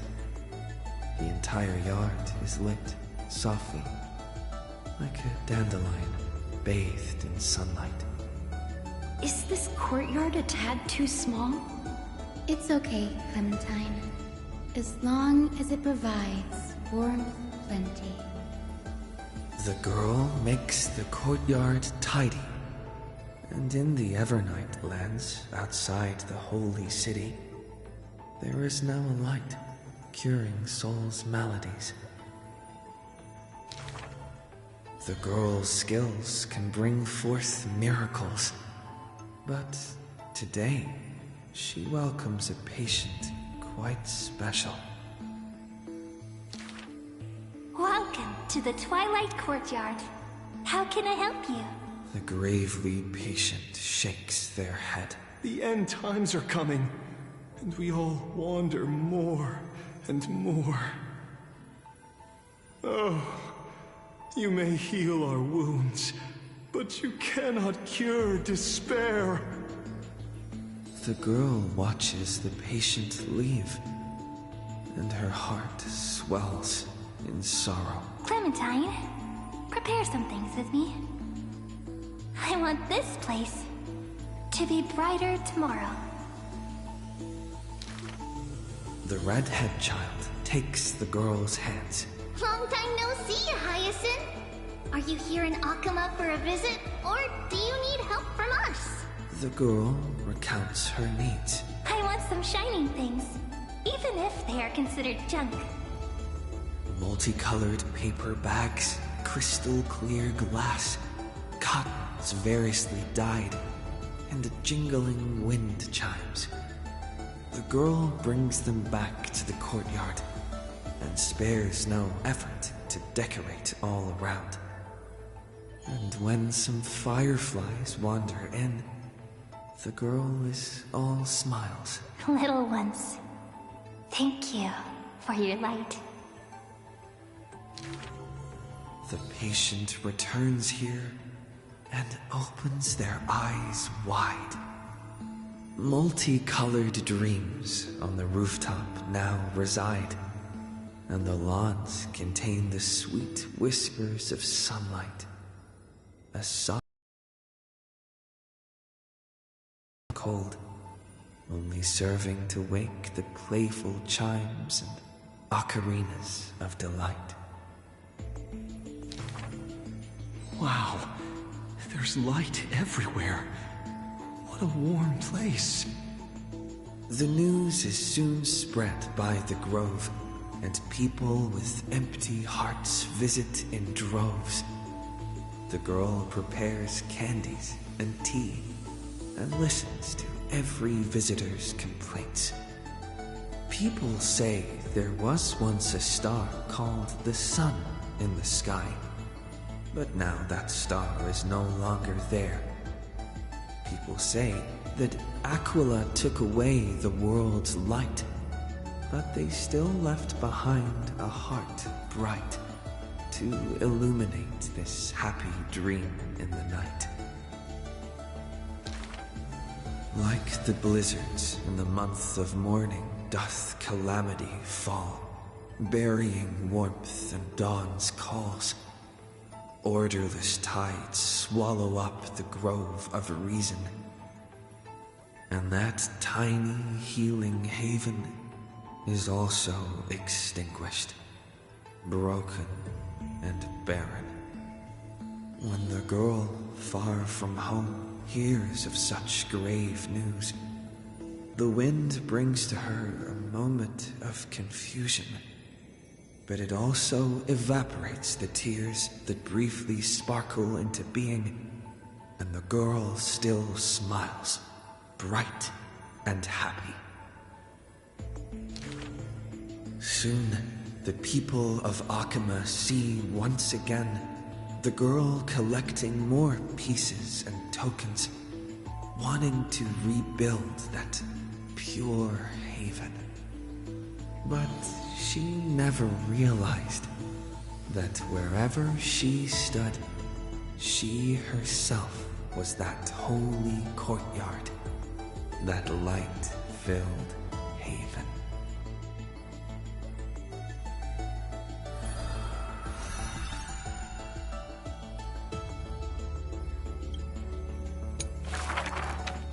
This world may contain thousands of ills, but the number of sufferers is countless, like ocean-going sails.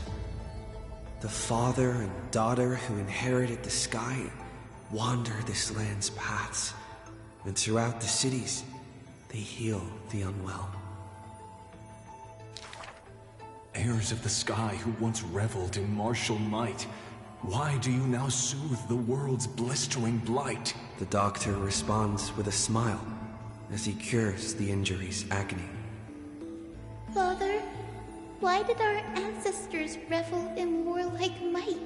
Because they only have a sorrowful past of lamenting wails.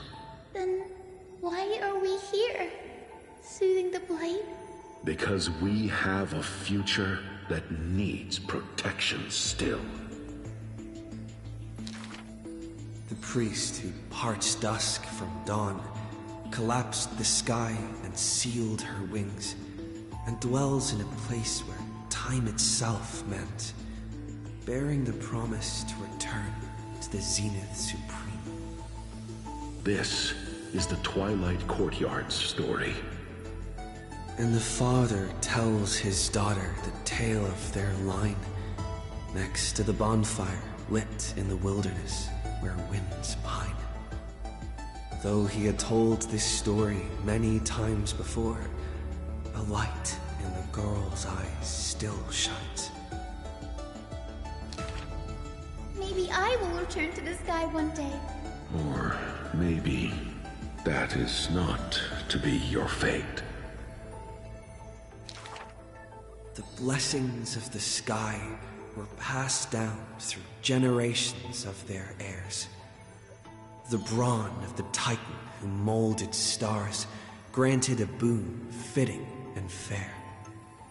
Perhaps the girl with heroic blood in her veins will be accompanied by thunderbolts and the sun's merciless glare. Childishly, she recited the words, "Oh sky, heed my wishes." And thunder and heat did not descend. She only saw a sliver of gentle, warm flare, wiping away mortal exhaustion and others' tired airs. What a gentle blessing. All said that she must be a savior saint, bringing light to the land, even if faint. But where the girl's eyes often gazed was the wine-dark sky, gloomy and bleak.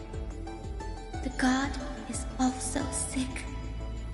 That grand longing to save the world may be no more than the girl's feeble dream. But her father treated it as his greatest treasure, taught her all the ways of potions and creams. That girl therefore always accompanied the gentle master of healing and repair. And she brought glowing faint light to the night, dispelling pains and mending the world's pitchy blight. Father and daughter often rested in the silent courtyard under the giant tree. Yet today, at that place, only one solitary figure can be seen. On that night, the healer spoke to a visitor throughout the night. On that morning, he bid farewell to his daughter for the first time. He will heal the ill at a faraway place where the end of days approaches, and no family of his should follow. You have learned the craft of healing and understood the blessing, but a light more radiant still is needed to heal the entire world. The departed healer never returned, and the girl never left. And that rather lonely courtyard stayed silent as it was before.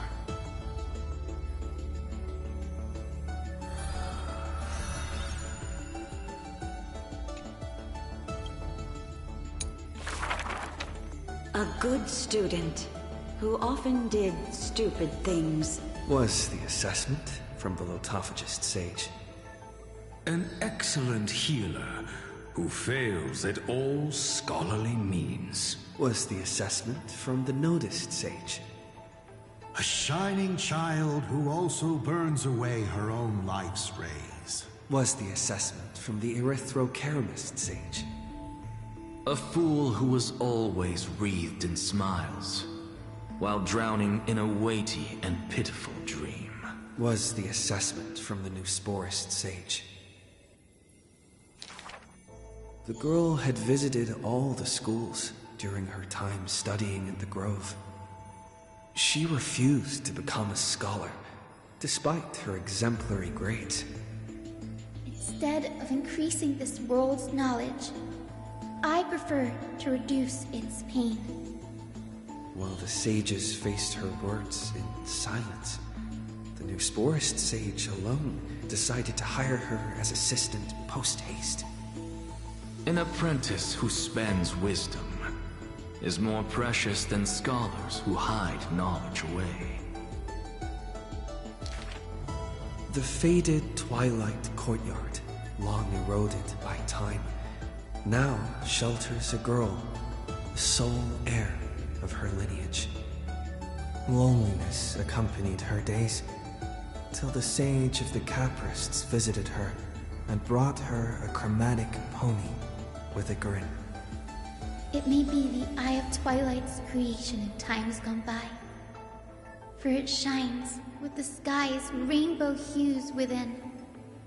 Could it be the warlike winged beast of her father's tales? but the sleepy, dreary-eyed pony before her was soft as freshest plucked cotton. The girl still took this gift, for from the little creature she smelled the scent of clouds distant. If it weren't for her, I would have suffered more accusations. The New Sporism sage says in admission. The scholars coming to deliver arguments and reproach often stopped before the door, not coming to fruition.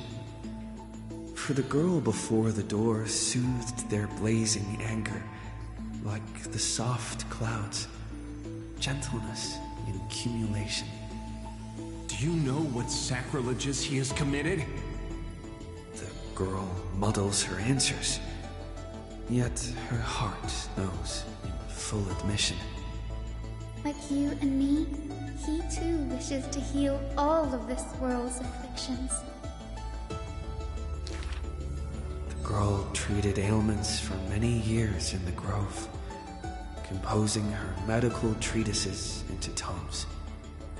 When scholars seek medical help, she realizes with a startle that kindness too can grow into its own bloom. By that time, the twilight already lost their eyes, and the world drowns in evernight, while the girl and the healer again traverse the world in gloom. Seeing the golden thread and ivy in the night, though it has been long since she recalled her past, she once again thinks of her childhood dream.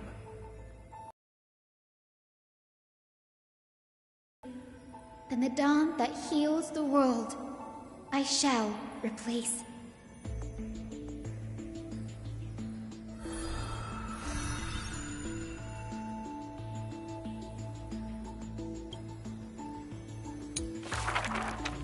On that day, the dawn promised by the Sky Father shattered in haste as the black tide surged, breaking through the walls with relentless grace. In a quaint yet exquisite courtyard, two bitter foes meet at journey's end, their fates entwined in fate's regard. With no escape, no road behind, they trade a weary smile in kind. Together they gaze at the heavens of fire. If I can ever see the faint light again and stay alive. Then, Outlander Nemesis, you I will forgive. Not long ago, as the romantic demigod closed her eyes, the girl bottled her tears in sorrow and once more opened the dim-lit garden wide. Two figures step into the courtyard's gate. A general of Chrysos, her body torn, by vengeance bound, by fury swayed. A noble of the holy city, once wrapped in gold, now haunted by a fate betrayed. A simple injury, or so the girl believed, yet the two women met with scorn, their words like blades. Because their children fled in love's embrace, while bloodied pasts left scars in place.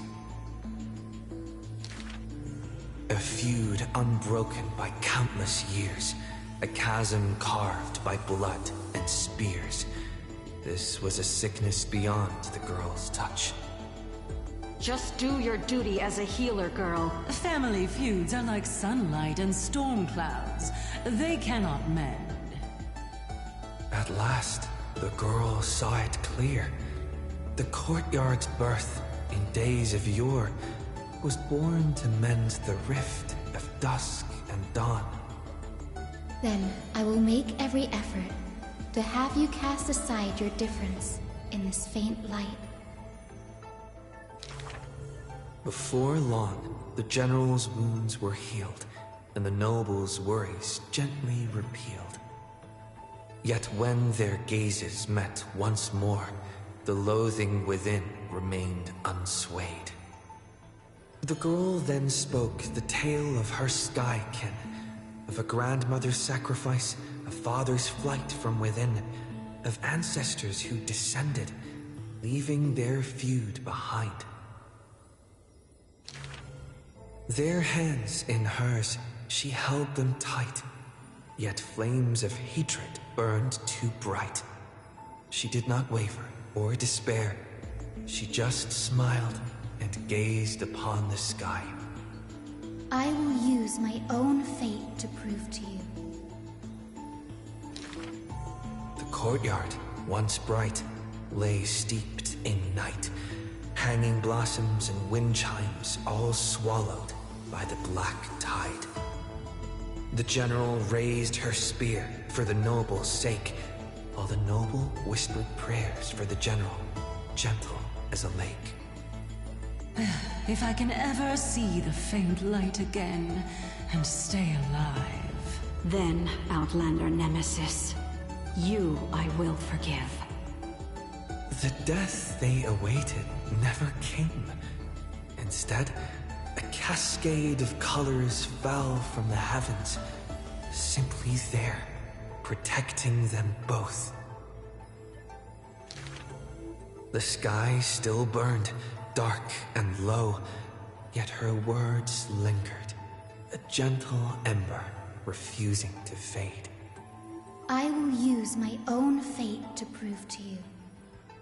Day and night can be mended, and so can hatred be undone.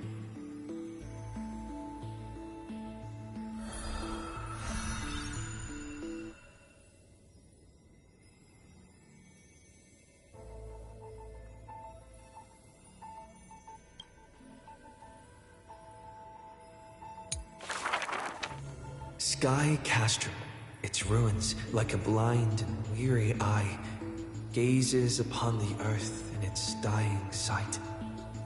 Alone, the girl remained upon the battlefield. No time to shy from the searing gold, no will to wear her usual smile. She fought her way to destiny's edge. Of the crumbled mural, but one piece endured. A corner betraying the day thunder night, dazzling in blaze. She placed her hand upon the mural, pain seared through skin and bone, as the picture claimed her within its lines. Nothing is mightier than the sky. It holds countless wonders within its clouds, and each opening and closing of the eyes brings dawn and dusk.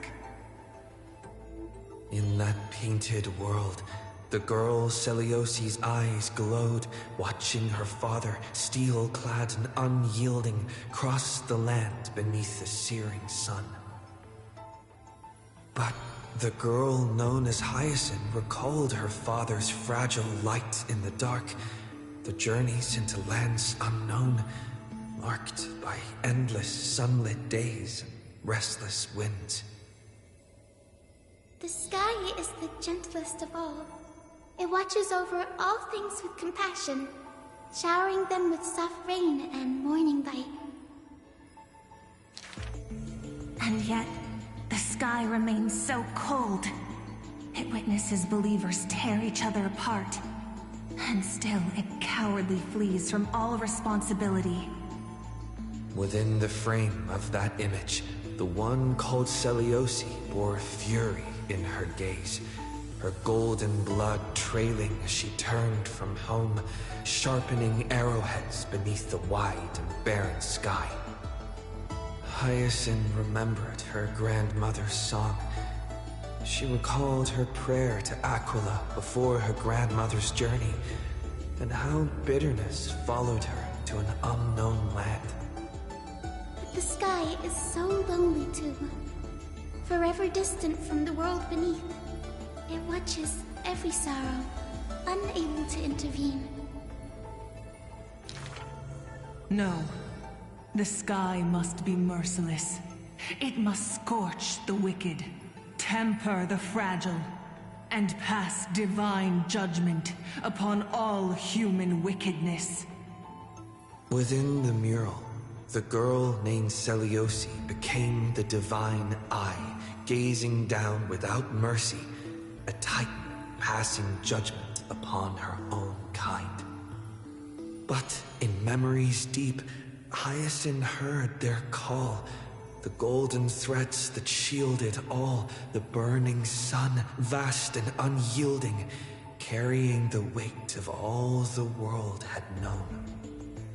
No, the sky must not forsake kindness. Through its boundless embrace, it carries the core flame of hope for humanity. The sky, it's so dark, so cold. In the depths of memory, the girl named Seliosi pulls her knees to her chest and trembles.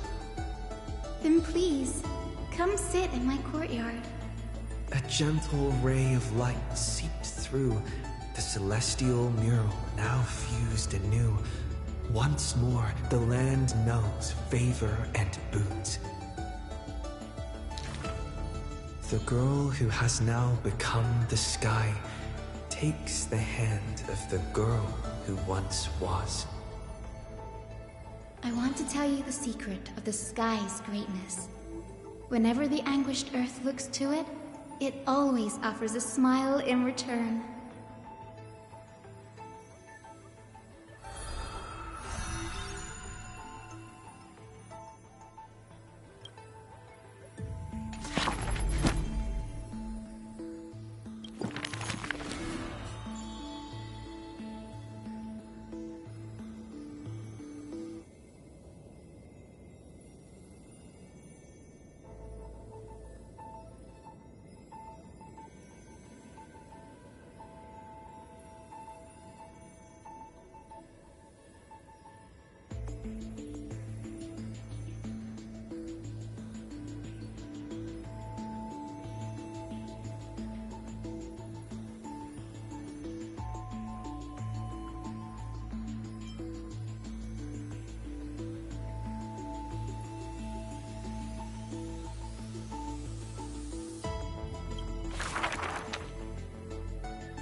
オンパロスには至る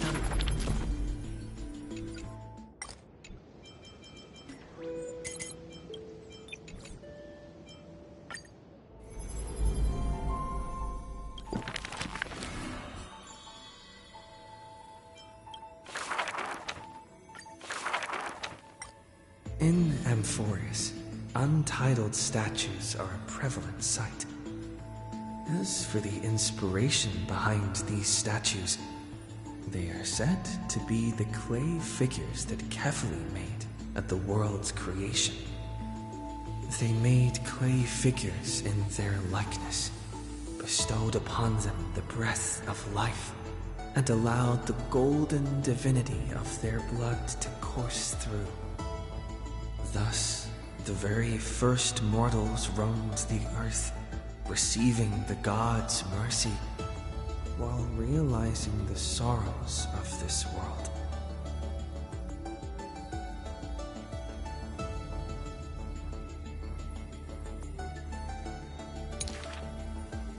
In front of a statue, the people of the holy city beheld a man, Finan of Ides Elysiae. He never spoke of his origins, only using this name to nonchalantly identify himself. That's not really his name, is it? People cast sidelong glances at him, their minds swirling with doubt. The man merely responds with a breezy smile, neither confirming nor disproving their speculation. Finan is a soldier, one with divinity coursing through his veins.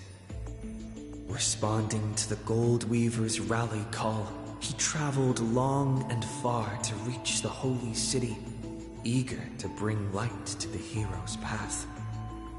Losses are a constant on the flame chase journey, where life too seems as small as a speck of dust. Ballads reach him through the breeze, as though soft voices meant for him, and he responds in kind. No matter. My existence is of little consequence.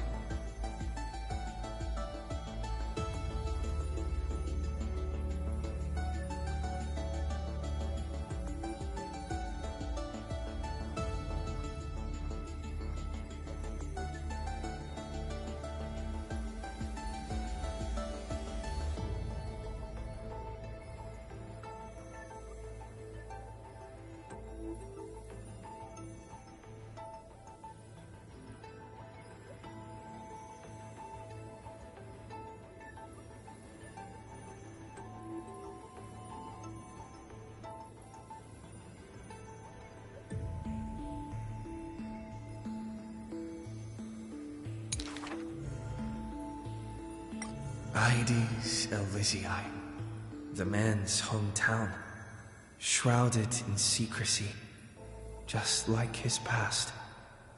Some have searched for that distant village, yet found it neither written about nor passed down through song. In every nostalgic reflection, the man crafted a vision of paradise with his exquisite poetry. Yet, within the ancient texts of the Holy City, the history of that frontier village remains more obscure than the days to come.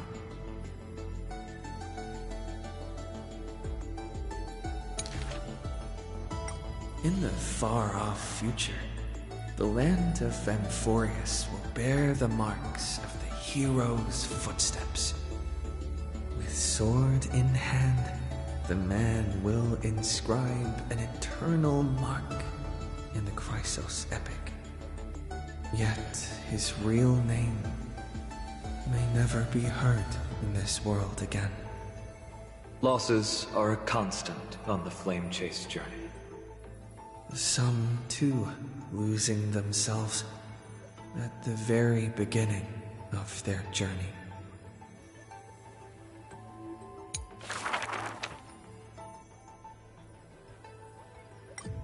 There are no swords here, only farming tools. Facing the ambitious boy, the shopkeeper kindly explained. Even a rake would do. Let its worth be judged by the verses I compose with it.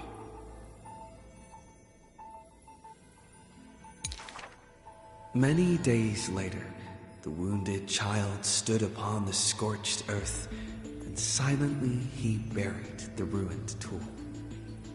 for that was his first sword. And on the day that the Black Tide came, he broke the shackles of fate with that weapon true. Let go of my beard, you white-haired rascal! No! Fine! You win, okay? That was the first victory claimed by the boy, a victory often mentioned in later years. I understood something thanks to his beard. The others hold their breath, waiting for his thoughts, but he only gives out one response. The victor must stay focused, and success will come when you work on nothing else. Those words became the foundation of his existence. Knowledge is also a power used to smite. While studying at the Grove of Epiphany, he etched this into his heart. So he devoured thousands of books, skimming through to glean the martial powers of might.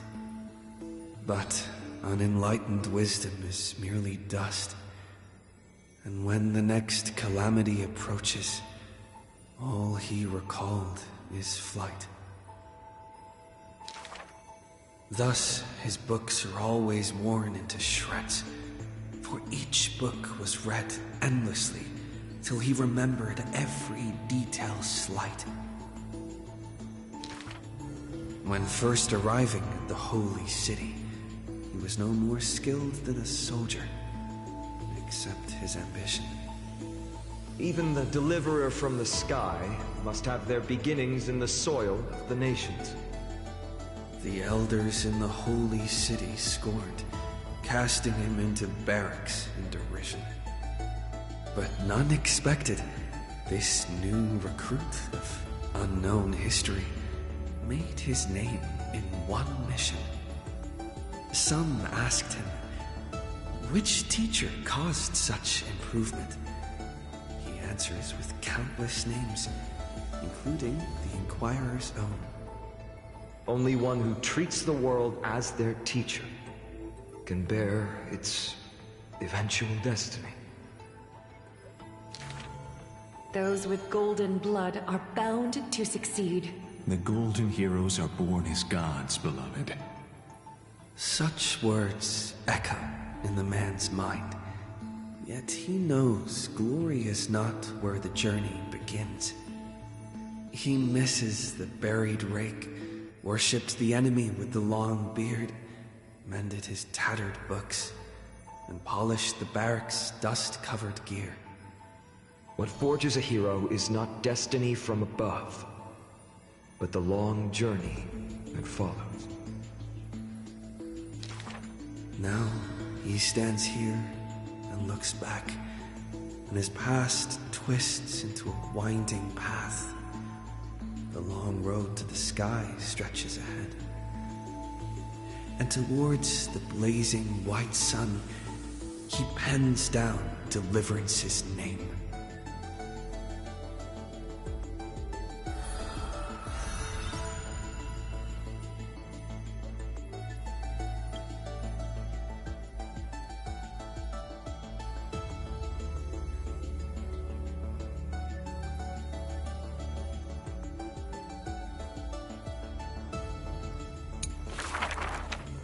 Final?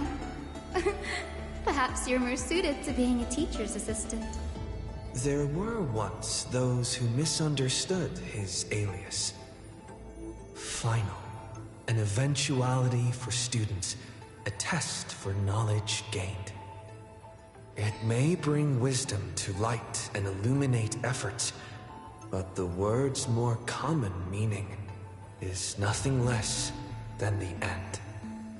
That's quite ominous. The man pretended to be surprised and responded with a smile. Though it does dovetail with our destiny. Laughter resounds. The man walks the land, leaving footprints filled with joy. Despite the weight of the past, he can always laugh it away. Those nearby glance at each other, unsure of how to respond. Perhaps I was just born easygoing. His explanation is just as carefree. Look at Mighty and Professor Anaxa. Boys all grow up into serious adults. But as long as I keep smiling, Akuma will always have an upbeat, shining young man. Though, having said that, he too has quiet moments. Each time he gazed long toward the coming dawn, a smile remained fixed on his lips, paying no mind to anything else. His eyes were painted with the azure of the sky, gaze fixed on the titan bearing the world. I was just imagining. He explained his own trance in a comment. Kefali too was once in mortal flesh and raiment. Now, when the man comes with sword in hand, there is no need to doubt he will swiftly win victory. But his smile is pure. Ever since the start of the journey, he is still called a youth in this story. Youth is always ambitious, with lofty goals, but it seems that in the man's heart, only the wishes of others are held. Apart from the ideal of deliverance, what do you have left? The golden-haired friend once asked him so. He remained silent. Then, as he was wont to do, he simply smiled. As long as I don't ask for too much, everything will unfold as desired. In Amphorius, untitled statues are a prevalent sight.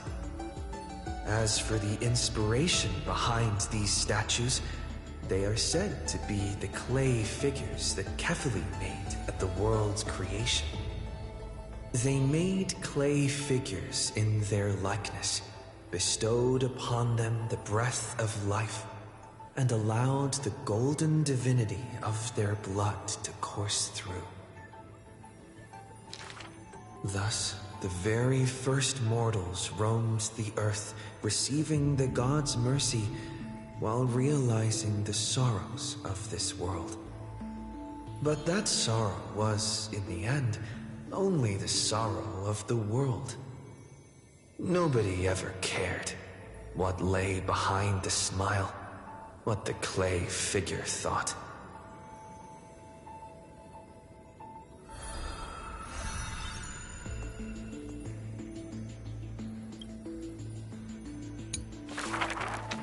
The people likened him to the blazing sun, bringing to Amphorius a glorious dawn. And for his part, he embraced their expectations, being willing to become the perfect vessel.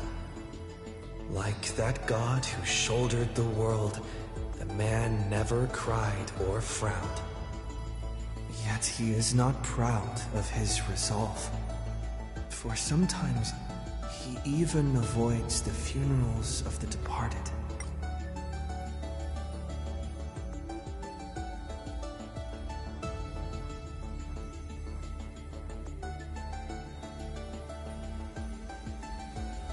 Only out of fear that he cannot cry for those in pain. He once sought out emotions of sorrow and walked with the lowliest of people. Henceforth, your misfortune shall be my misfortune. Responsibly and diligently, he protected all for the people. Living in dilapidated cottages, sitting on aged stools, subsisting on nuts and fruit, beset by hunger and cold. The people thanked him for his grace.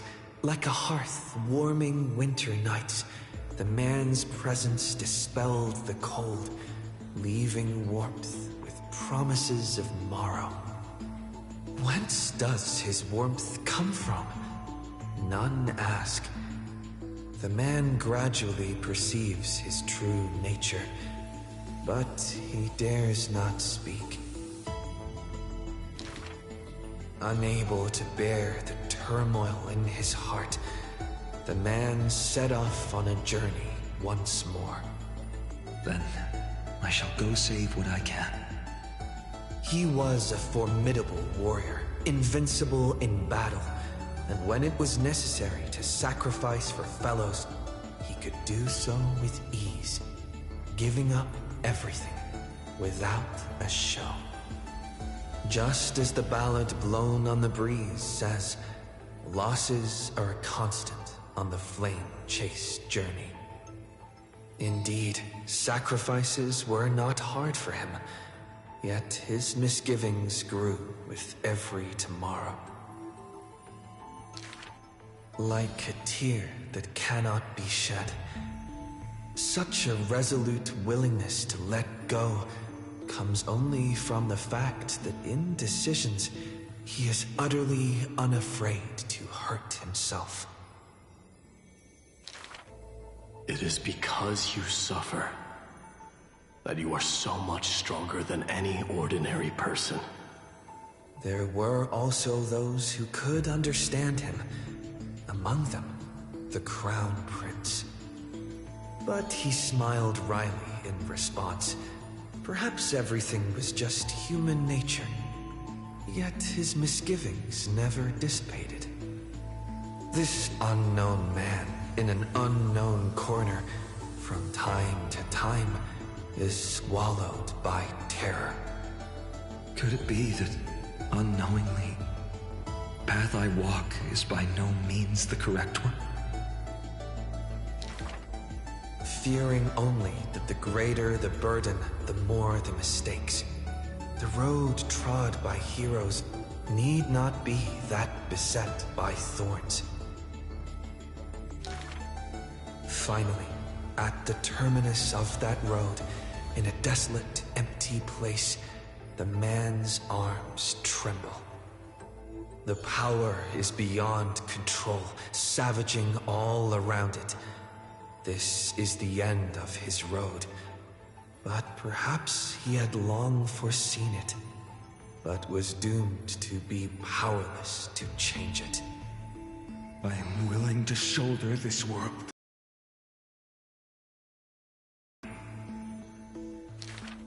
But before the tears could flow, they were vaporized by the heat.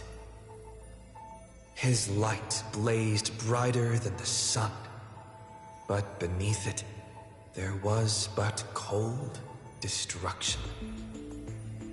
The nameless hero, Kaslana. He had never loved himself. Why would he love this world?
gust of wind will one day sweep past, wiping away all of the man's tracks.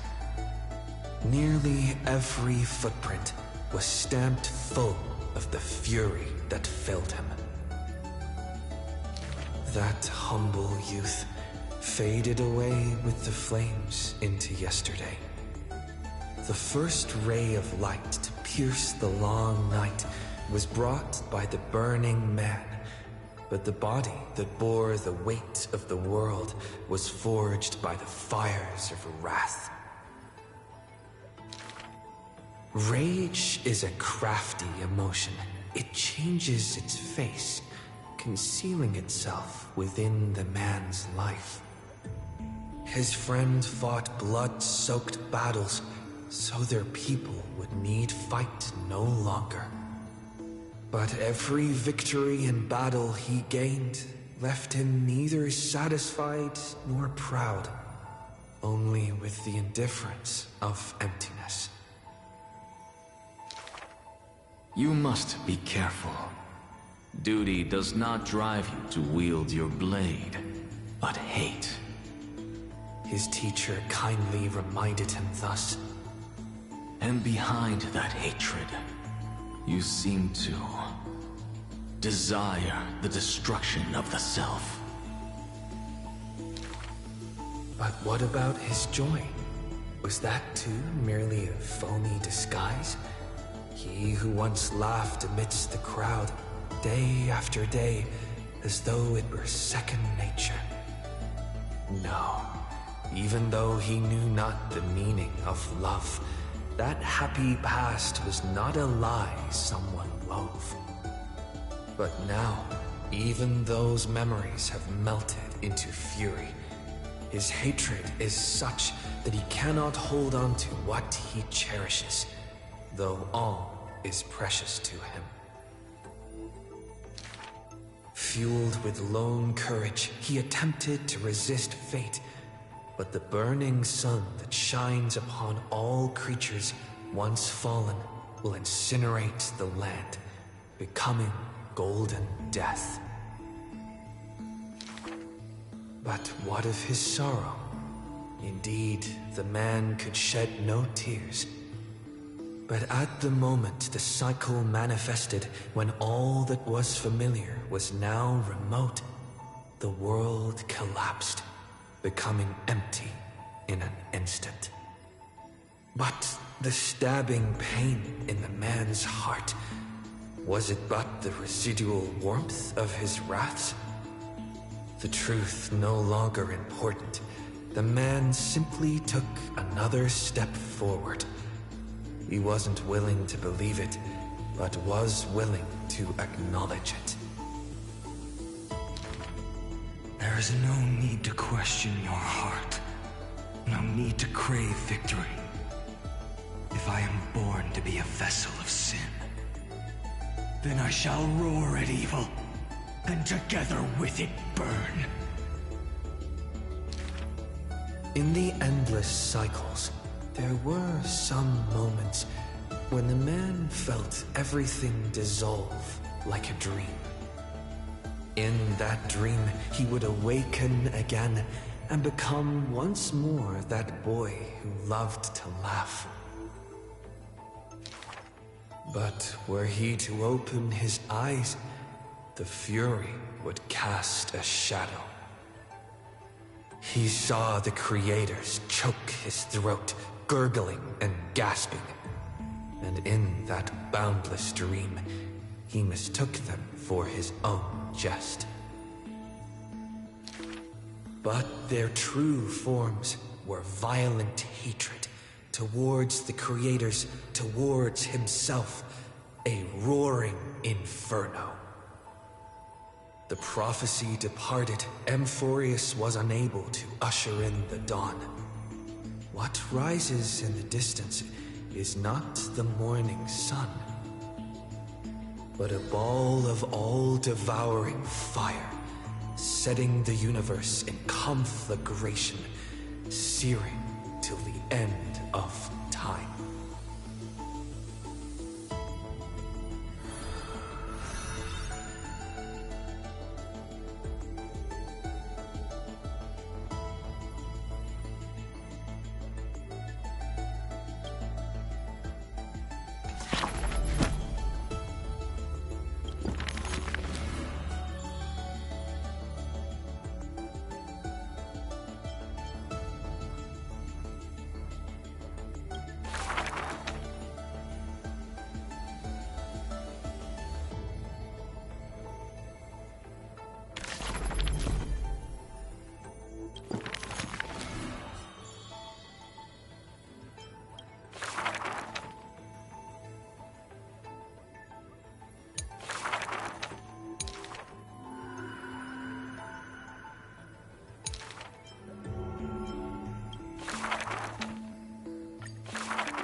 Before meeting death, the scholar already composed his own epitaph.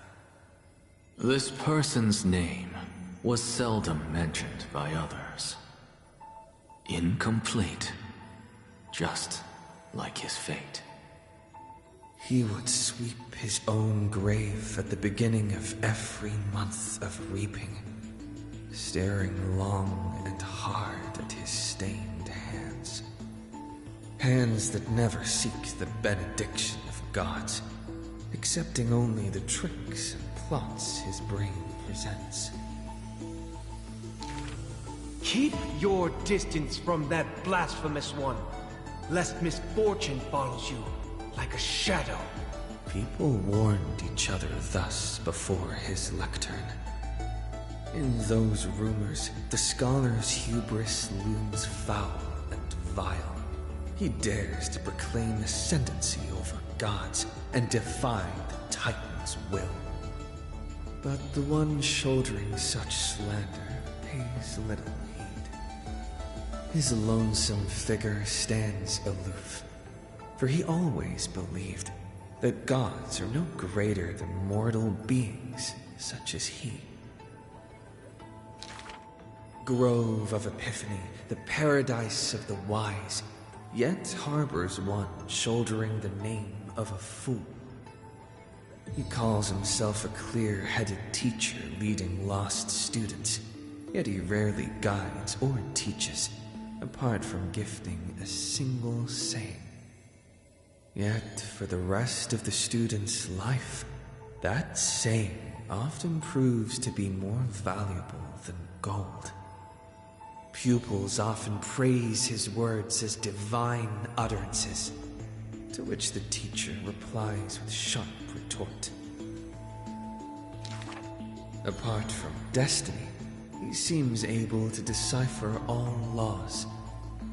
And now, even destiny may also be within his grasp. Beginning, as he silently recalls the past under leafy shade.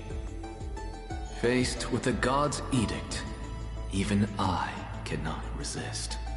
With no guidance given, he reaches enlightenment for the first time.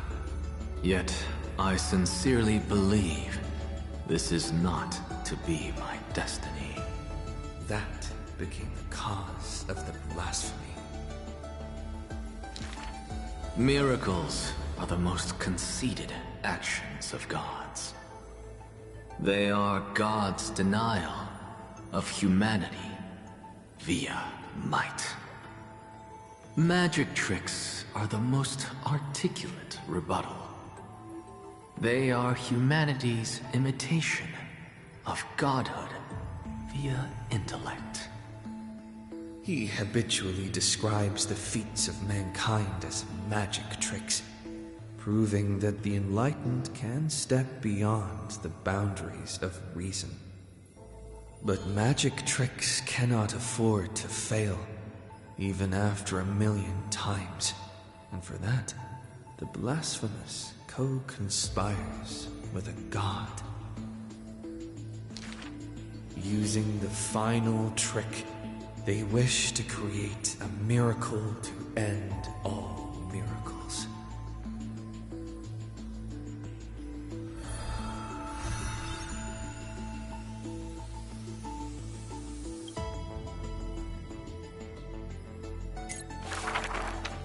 This is a tale buried in history. One day, a student elated in victory dashed around the Grove's territory. I saw the spell the professor carved on his body. The youth with white hair was beside himself in joy. It must be a power most secret, a means for one man to stand against 1,000. That spell was rare indeed, for it was a secret way to overturn a cart of hay. The scholar was still a mortal body, as yet to snatch life from death, or to reforge a new flesh through a god's remedy. Various minute tricks and parody, he studied them all, crafting schemes oh so busy. For everyone knows, he wishes not to use the divine power that is his, refusing rightful custody. And in that unwitnessed moment of his death, final tragedy, he still held the hay cart spell steady, standing alone, facing the evil enemy. Now, that craft is regarded as a magnificent study, not because of what it was, but because of its purpose, known to everybody. In fact, he once crafted miracles, forging silent servants using soil as vehicle. Though no sentience, they do their job without obstacles, rivaling Titankin in spectacle. However, one day he suddenly changes his tune. Creation is the Titan's work, and slavery is the Titan's manacle. When imitating divine evil, there's no need to invest reason, most pinnacle. When the servants have all been recycled, he deigns not to explain, fearing to waste his reason or muscle. So he jokingly concludes the question with a chuckle. If it's just for odd jobs, students are a better gamble.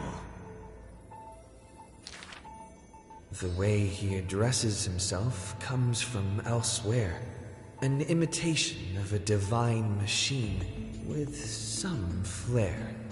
He happily answers 5 questions for those unaware, knowledge seemingly given with stingy care. For a wise one, 5 answers reveal creation's secrets, the truth hidden and bold. But a fool learns but not, and is left in the cold. Now, inquire. That is, in fact, the scholar's crafty snare.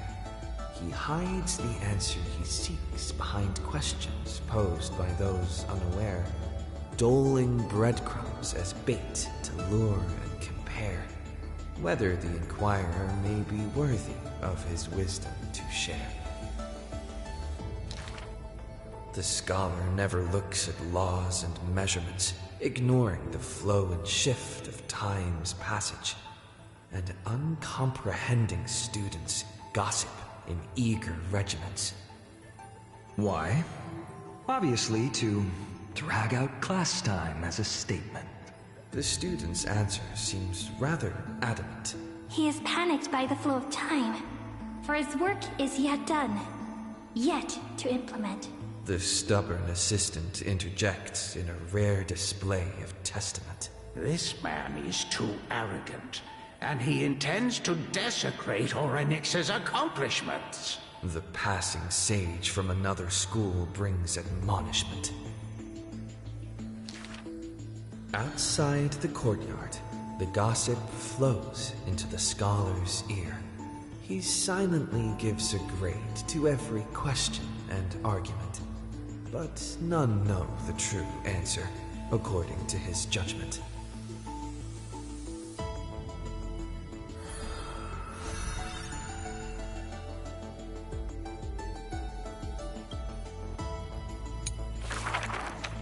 Do not make him your enemy, even though he may seem frail and weak. When a valiant warrior from afar assaulted the grove, he shattered their strength with only his eyes and pointing stick.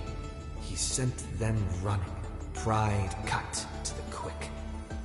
He may seem cold and unkind, but he sees through human emotions with just a peek. A student was troubled by love's trials and aches. With one sentence, he guided them away from heartbreak, letting destiny's strands weave a path to love and happiness's shape. All is science, and human wisdom knows no bounds. Both martial prowess and emotions are knowledge that can be found. He firmly believes that all things can be deciphered, bared to those who peek.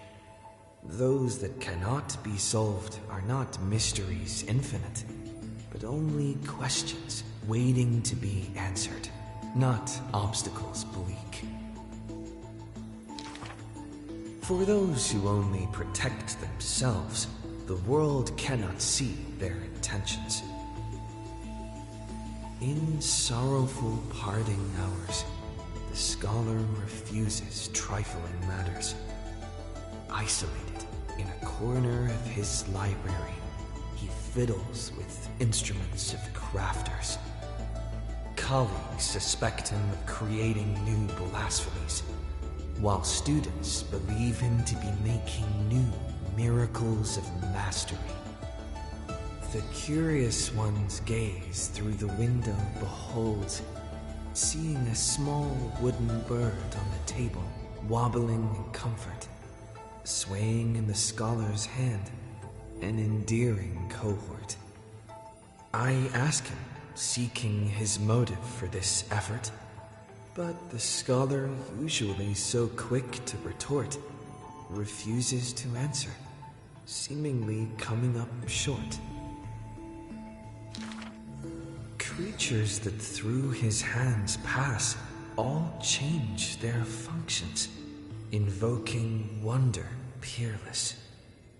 He once removed his hat, as others witnessed, then walked on the hat over water with success. They also saw him light a flare, fearless, instead creating chilling cold air, not so harmless. That bird was once a toy, and now his messenger. Or perhaps still a toy. That is the magic trick of his success, and one of his teachings that he will profess. Nothing in this world is ever born fixed. The far-seeing must be far in thought. His teachings are like prophetic delight, yet he opposes prophecies with all his might. It's a time he refrains from looking back on, traveling all lands, chasing prophecies, trying to prove the priest's words were not unchangeable foresight. Countless times he exhausted his crafty sleights, wanting to rescue the doomed and resurrect whites, wanting to shame the prophesized heroes of magic and might, wanting to sway promised villains to a course more upright. Perhaps fate could not guess his goals, but it could trample over his plans overnight. At the end, all his challenges flicker out, but he persists still in endless plight. His ambitions are too lofty, and so failure follows him never too softly. Through moments of defeat felt increasingly common, the scholar learned one thing he has never forgotten. Respond to defeat with a smile haughty. Not from optimism, nor from a defeat of the heart. I thank this misfortune's severity. The laughter oozes with self-mockery, but is also full of a different emotion. If this road is easy to walk, then future generations will not praise my name in piety, says his ambition.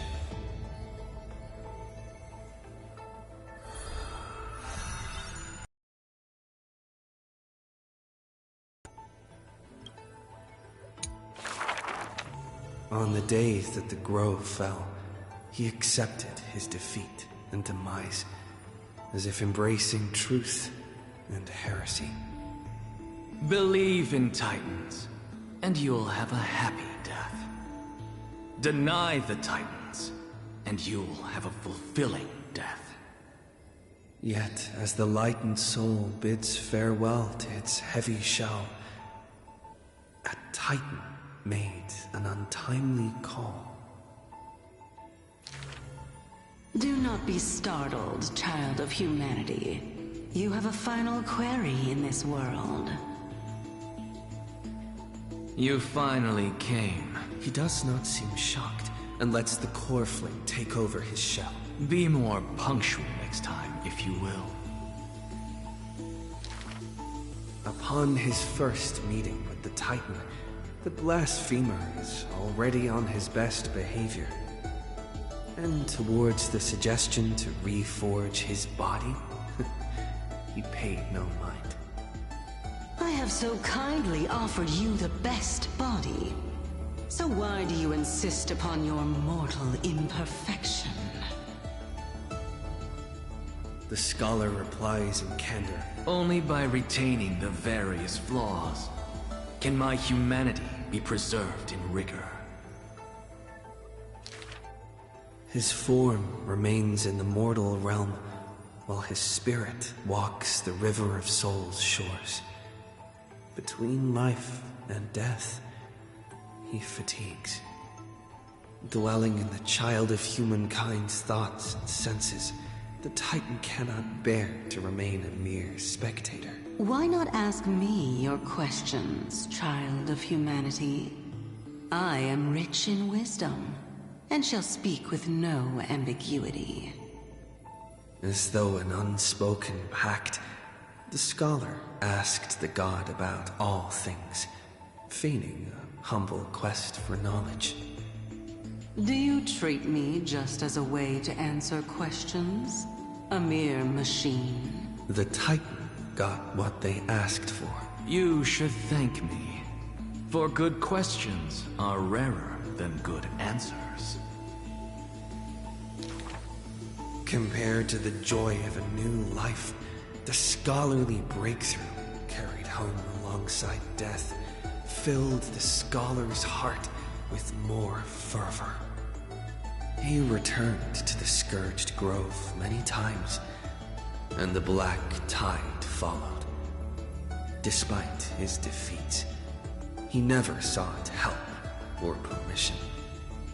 But at every desperate moment, the Titan would eventually take over one half of his body. The union of man and God, a flawed and clumsy choreography. It happened but once, a perfect harmony. One man, one god, speaking in one breath. Stop stepping forward at the same time as me.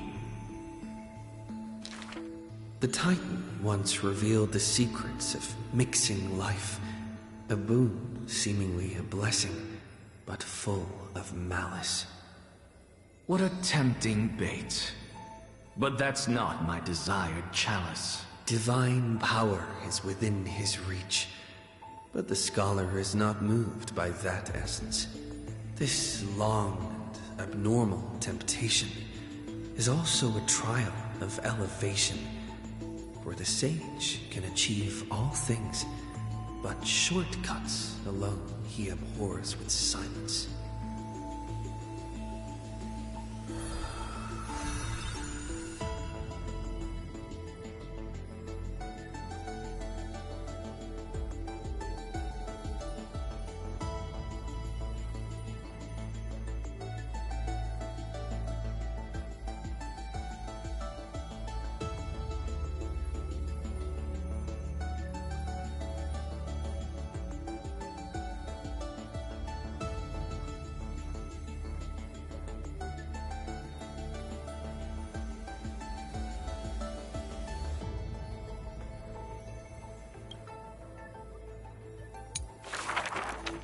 Teacher, in this tumultuous world, have you thought about your will?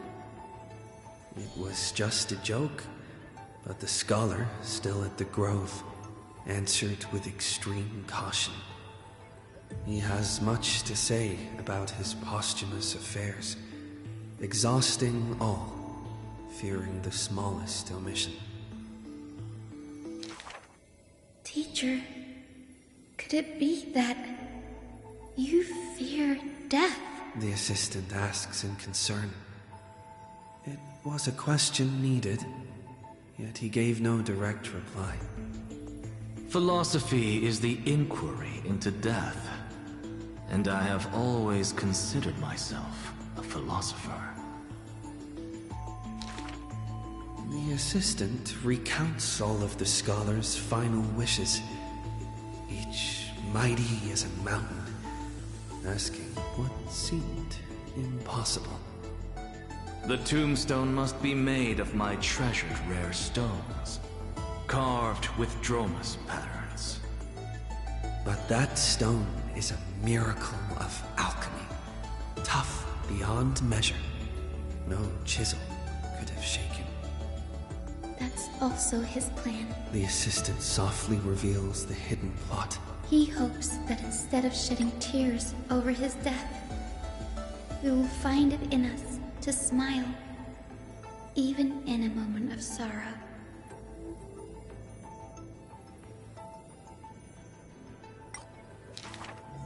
It's rumored that in the depths of the grove, the scholar left a teaching ingenium, imitating himself to the utmost detail. Go back. The living have not exhausted their thoughts. Go back. The dead have no desire to teach their works. The ingenium's words are cold and detached, like the deceased man himself. But if you have no one to talk to, fine. You can sit and converse. Now, the grove is no longer bustling, and the scholar has returned to dust. Thus, few in this world now know how he was also troubled by solitude in life. Someone once suggested, perhaps your ambition should also find its place among your final wishes. Pointless notion. He dismissed in derision. Unveiling the countenance of the gods is a task for the living. Perhaps that is his haughty position. Such a melancholy topic, yet he insists on feigning a twist, avoiding it altogether. Perhaps these chapters should not be retained. Most are from the scholar's handwritten drafts, shown without his permission. Yet there seems to be a voice there in remonstration. It's just the past. What harm is there in revelation? Even in passing, his hubris still resounds in reverberation. The smaller a thing is, the more it shows its weight. The more foolish my name is, the more glory my achievements will be in comparison.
A city that warriors look back upon before marching toward the battlefield. The holy city, the sanctuary of all the citizens. Just as the poets of the city have sung. The epitome of magnificence, unbounded benevolence. And the beauty of the holy city is like Aglaya herself, dressed in finery and of noble birth. She is the dressmaster of Akama, the one who weaves with golden threads. But there's one thing she'll never be able to achieve. A jealous whisper can be heard. She will never be able to produce something seamless. Golden threads quiver, and a gentle wind rustles by her ear. She maintains her silence, but others fan the flames. Is that so hard?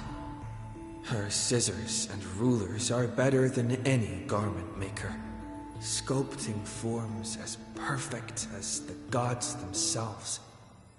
Lady Aglaya, grace our eyes with your most elegant creation.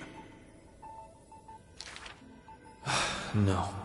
Ingratiating words do not sit well with me, nor do duplicitous machinations.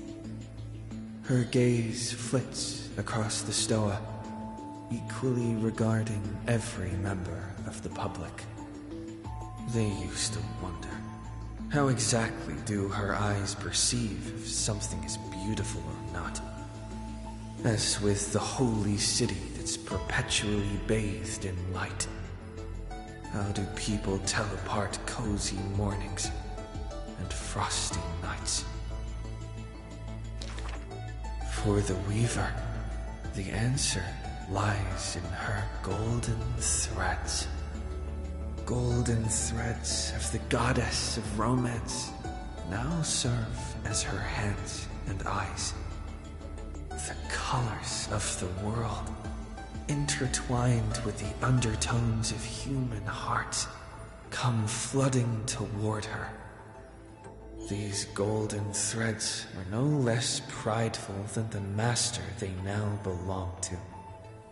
As long as the thread has form, it is enough to craft seamless finery. Be it stitched finely and tightly, or cut cleanly with a single stroke. Hardly a challenge. None of these pose a challenge. The same word rolls off her tongue twice, the latter as soft as a sigh. The one who weaves gold gazes past me, fixed on something much farther. The network of threads that entwine all between the heaven and earth. The only challenge that she relentlessly dedicates herself to is weaving the fate of Akama into a flawless, seamless outcome.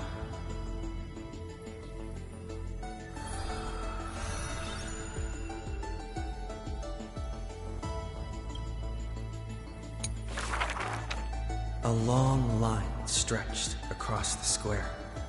Merchants, shopkeepers, and even high society elite, all lined up together without distinction. At the head of the line was the path to Aglaya's abode. Is the holy city's fashion trendsetter going to reveal her newest masterpiece?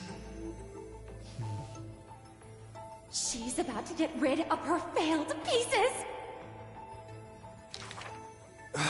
Now I see why the Holy City is free of worries. Even as the end nears, they're still obsessed with lavish clothing. New to Akama, a visitor from elsewhere ends up utterly bewildered at the sight.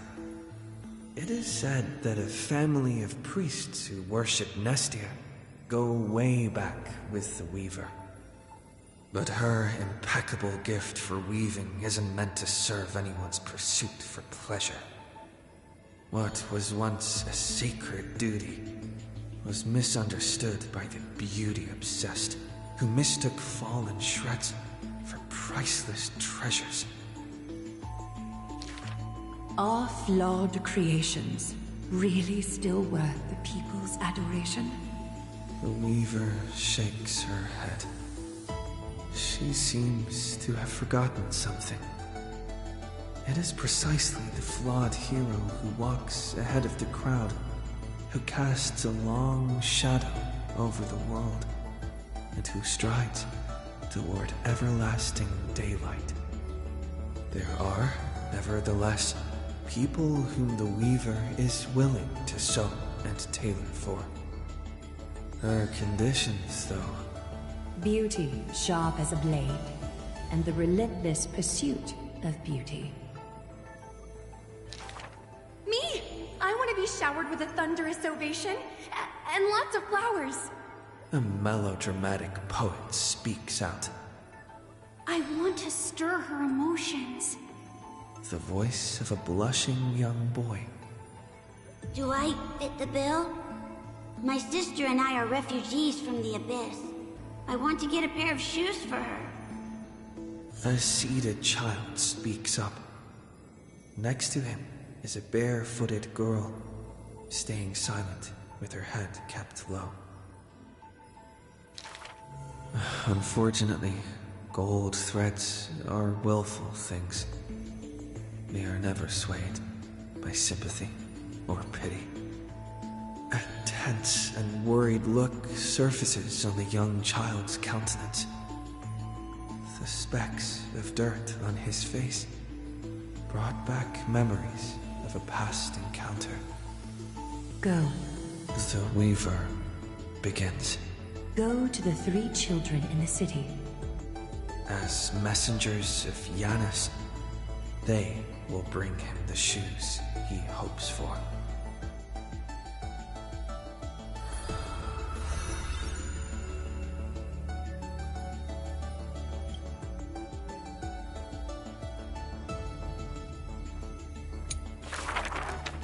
A solo lyre's sound flows along the streets.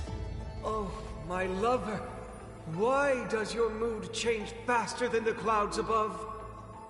The audience's face is covered in sorrow.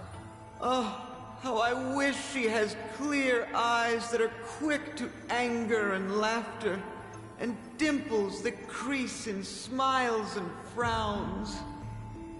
For the maiden he longs for has a body of alabaster and fingers carved by scalpels.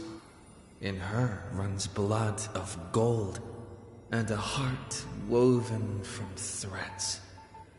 She has neither eyes nor dimples, lacking even a face, for she is Aglaya's garment maker, merely a demigod serf.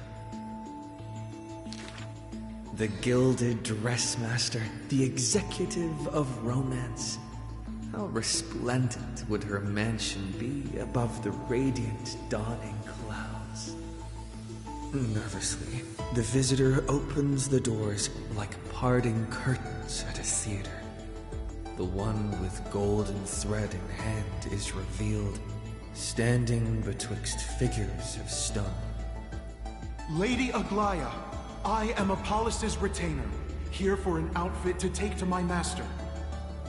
He casts sideways glances as he bows, for the garment maker he adores is flanking her mistress, silent as a leaf accompanying a flower. Slender hands sculpted of ivory pull up the dress's train, as if with one breath alone the maiden will be revived. The creation of love and beauty indeed.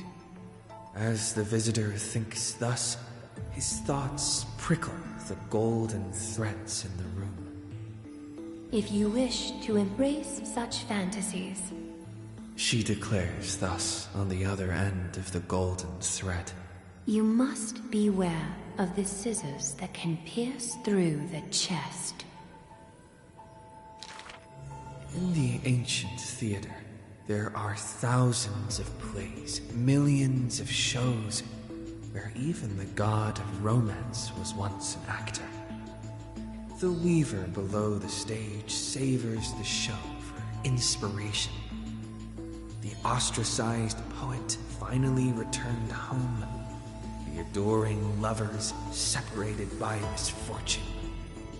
The hero betrayed fires his deadly arrow into the traitor's heart.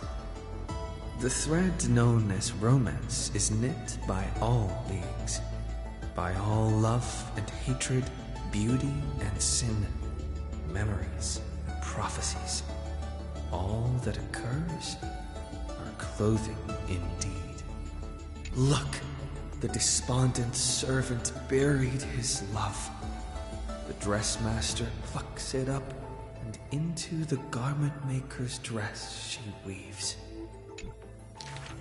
The elegant garment makers once had beautiful faces, some as knights with swords, some as impassive priests, and put on pantomime after pantomime in the golden thread's light, till the stage shook in the storm, and the black tide tainted the dancers' skirts.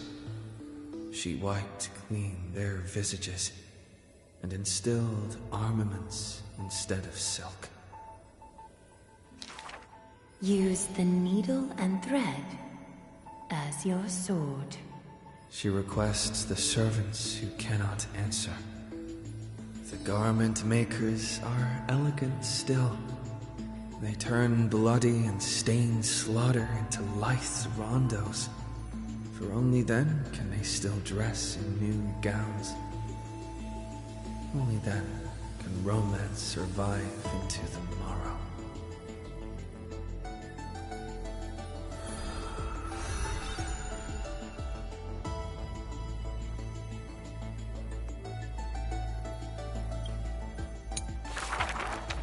In the past, when strife swallowed the earth and schemes disrupted the hearts of friends, the maiden who was yet a weaver was wrapped in a cocoon most grand, untouched by the storms sweeping through the land.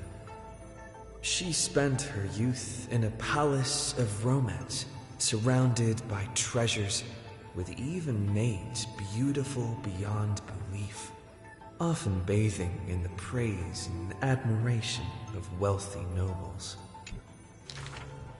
Till warfare set the threads aflame, and the devoutly praying priest was slaughtered before the altar.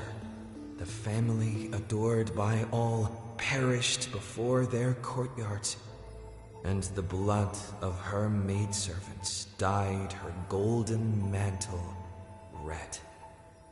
The golden threads covering her eyes snapped, and the concealed truth finally appeared firsthand. Before a strong wind, a weak nobility cannot stand.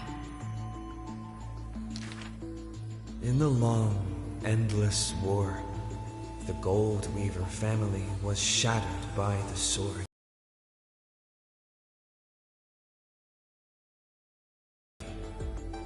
She had a broken mansion and an empty house. The nobles who once loved her, none now willing to help her. All the romance, talent, peerage, and beauty, what use are they in a disaster? As she closed her eyes in melancholy, the maidservant pushed a broken loom to her earnestly. Miss, would you like to pick up the shuttle again and weave for me? The young miss wanted to laugh, but could only respond with shock. For the maid's face was now covered in scars, as she fought to protect her mistress's safety. Though I can no longer see, I still want to don the garments you weave. And yet, when she heard this, the desire to weave overcame her fears. Therefore, in the broken shadows of a house, the loom of romance moved once more. The garments were exchanged for copious gold, buying back her renown of old. Yet beside this mistress most noble, there was always a blind maid in tow, dressed in luxuries unfitting. As the weaver attended banquets, the praises of her youth returned. That majestic lady must be Nestia in the flesh. But harsh words also joined. The mistress's beauty is quite reduced by a maidservant so unsightly. The maidservant apologized in embarrassment, lowering her head. My mistress, I have brought you shame. Yet her mistress brought her to the middle of the ball, having her garbed in the latest dress as the model. She now knew that praises and ridicule were both untrue, and that romance cared not for beauty of the face. The golden thread of gods exists only within. She is no longer that helpless girl. She already carries the gods' authority and walks the hero's route. But she still cannot hold back the calamity of strife. The unsightly maidservant blocked the dagger aimed at the mistress's soul, and blood once again dyed red something she wove. That was the last time in her life the maid's face she clearly beheld. When sewing the death shroud, she could not control how her fingers shook, often pricked by the needle, sharp and acute. Thus, that pristine white cloth wept with tears of blood and gloom. And when the day of the funeral came, she saw the commoners' endless graves, and the nobles dressed in silk, frolicking in the groves, and sadness overwhelmed her in droves.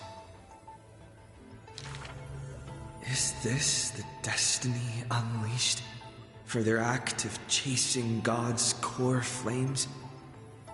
She kneels before the divine statues and prays to Nestia of romance to look at these garments soaked in blood from the flames of war. Why are those that appear so fair in fact ugly in truth? Why do faces unsightly contain souls cut from noble cloth? Why can the blind see the light? And why do those with eyes only see night?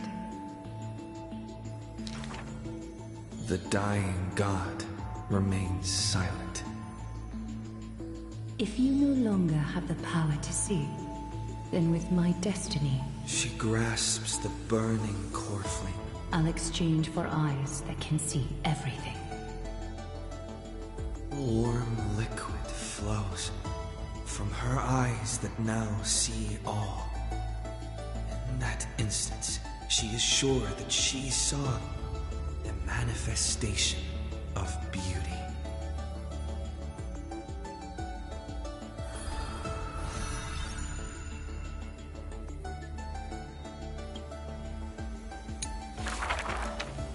She can see the most delicate colors, the most distant contours. She can see the most secret desires, and through the most perfect liars. But being able to see everything is the same as seeing nothing. Countless mirages and cacophony surround her with stimuli plenty, casting her into another kind of blindness overwhelming. So she soaks herself in the bath and lets her golden thread go beyond the palace. When the water drops on the thread vibrate and shiver, she closes her eyes and listens to the echoes silently. She hears how a mother's feet were wounded for treading over too many stones, and is soaking her feet in the hot water bath. She hears children playing next to the pools, and someone is saying loudly, I heard that the Golden Goddess also likes to visit the baths. She's used to bathing alone at the start of the hours of lucid or parting. Her golden hair spread in the water like a throne, like the scattered golden threads, wrapping her again in a cocoon. Yanis's holy maiden silently walks over, scooping up water to wash the weaver's hair, as if cleansing the bough of a laurel tree. That is when the one who sees the core flame finally knows. There's no difference between a demigod and a true deity. The golden blood that congealed through divinity only in this heavy heat can temporarily flow and let this golden butterfly feel a fleeting warmth. Just as she had once touched her own face, falls the final tear her eyes will ever produce. Teacher, I had a dream. She recounts, like a young girl on a whim. The sound of the water repels all disruptions and speech. Such peaceful rest, such sweet dreams. She dreamed of how she was a naive, noble girl, ignorant of the world. She dreamed of the countless nights when she worked, in the courtyards she weaved. She dreamed of being before the vine-covered temple, where the wind blew by in a violent stream. Lastly, she dreamed of the prophecy that she heeded, how the ancient sound came through the 1,000 waves and could not be heard clearly in her dream.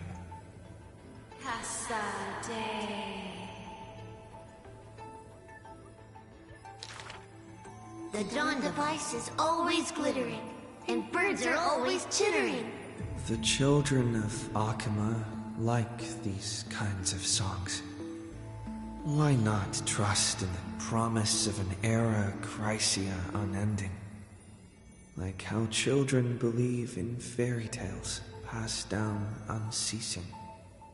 But will the dawn device truly shine forever? Will the voices of songbirds not one day turn hoarse?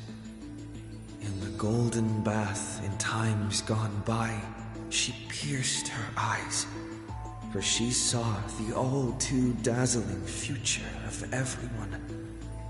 That future was nothing compared to false promises.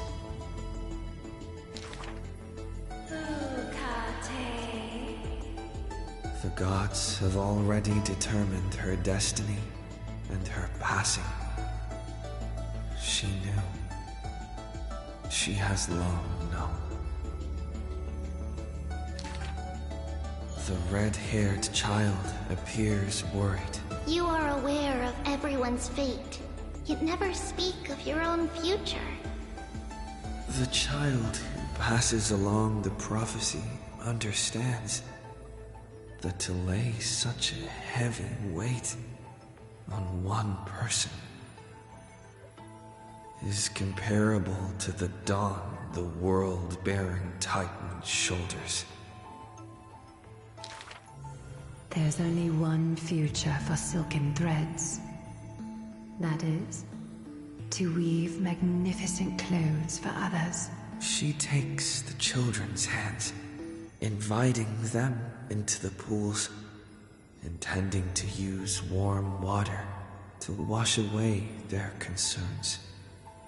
Yes, before the toll of the bell that announces the hour, before the meeting to judge the flame chase begins. Do not waste the rare, good dreams, or the languid waves, warm as tears. She mutters as destiny slumbers in her arms. The one that wears this elegant attire in the future must bear the weight of the silk threads.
A thief tells a few stories.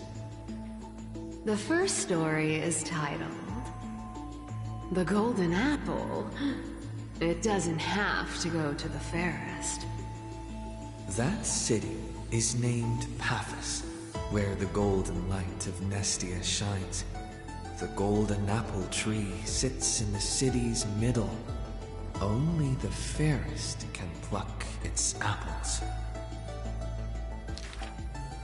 The beauty pageant begins on time, as the fair ones stretch their supple arms, trying to pluck the fruits above their heads. Yet every time the apples come within reach, a breeze blows the fruit away without a trace.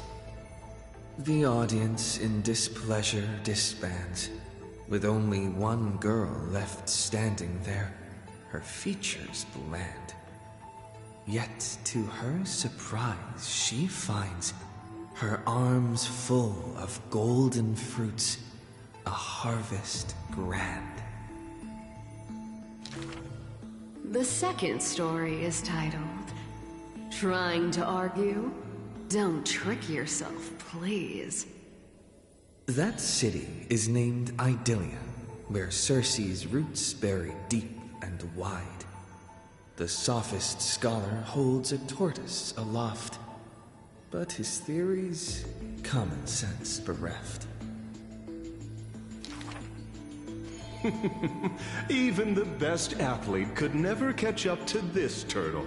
None can overturn him in arguments, and he obtains the champion's crown in merriment.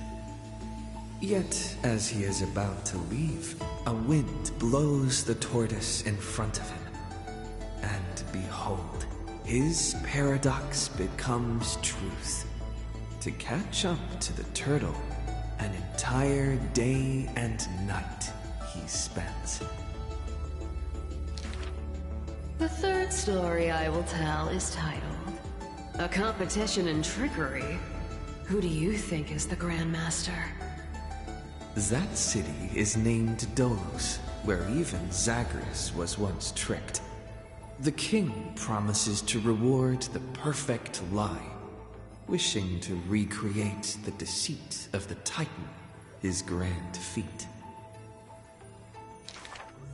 I think the world is a gourd. In truth, we are all already dead. The liars take their turns in the challenge, but no one pleases the king. With a gust of wind, the girl emerges before the king's face. And when she leaves, promised gold in a pouch. The others are curious as to what lies she raised. Zagreus can only tell lies, and I am Zagreus. The fourth story is called, You Like Money. Good. But you must pay the price. That city is called Mythonis, where the sea breeze intoxicates the people with delight. A wealthy penny pincher prays to the Titan. Please give me the power to turn anything into gold. With a breeze, the rock in his hand turns to gold. But his joy is fleeting to behold, for with one embrace, his wife turns into coins, scattered on the soil. He howls at Fagusa to retract the blessing, but sees a girl in a hood in passing. The girl laughs hilariously, holding his hand in hers. Go back and check your vault. Some gold may be missing, but your beloved is right there, waiting. Cyphera, you took another long journey. And we want to hear your fun stories! The girl with the hood dangles her feet in the bath as 2 coins dance and fly between her fingers. Basically, I visited 4 places, tricked them to my heart's content, and came back fully rewarded. The girl pauses her words and looks out the window as the light above the Titan's shoulder casts her right cheek aglow. The dawn will never cease, and the thief star wanders in foreign lands. How would you know that I am not lying right now?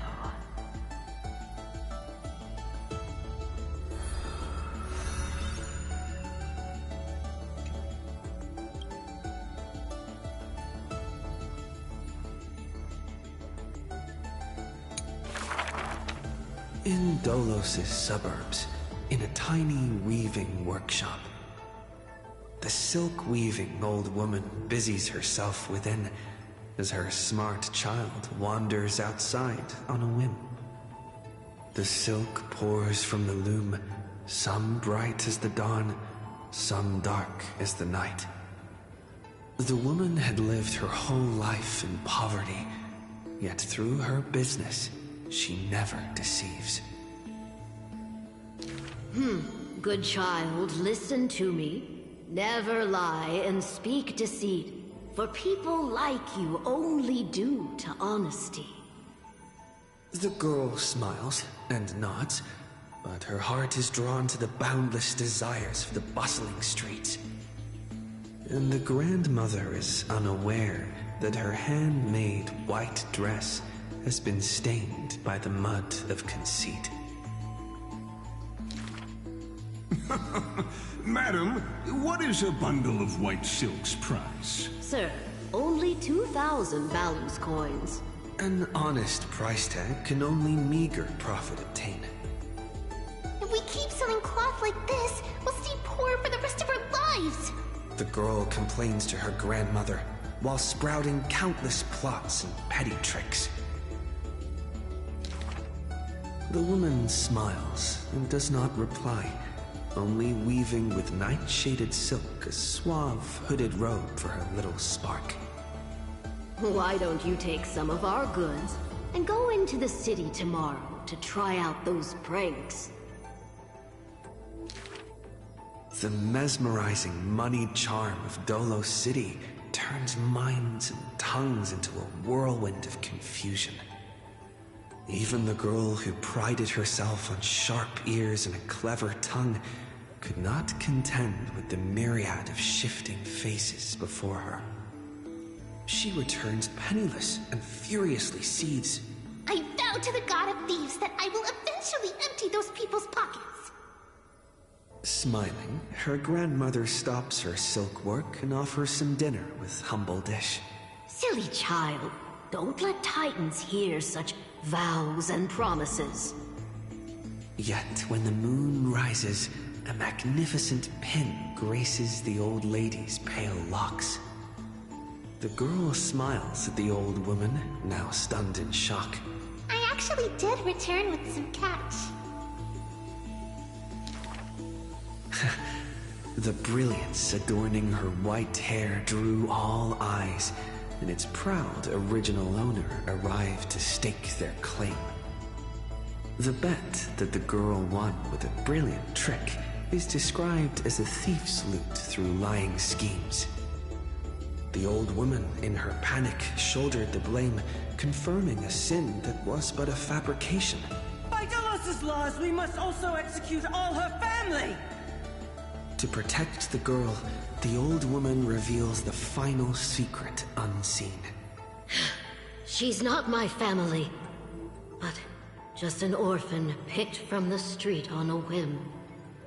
People thought this to be a lie, but the girl knows her grandmother cannot deceive, just like how she always glossed over questions about parents and kin. Your parents went to a city-state far away. The girl never bothered to unravel the threadbare lie. Stop! Stop right there, you thief! Run! Run as fast as you can! Cyphera! The lies overthrow the shop and tear apart the good woman's good name, leaving the girl with guilt and grief.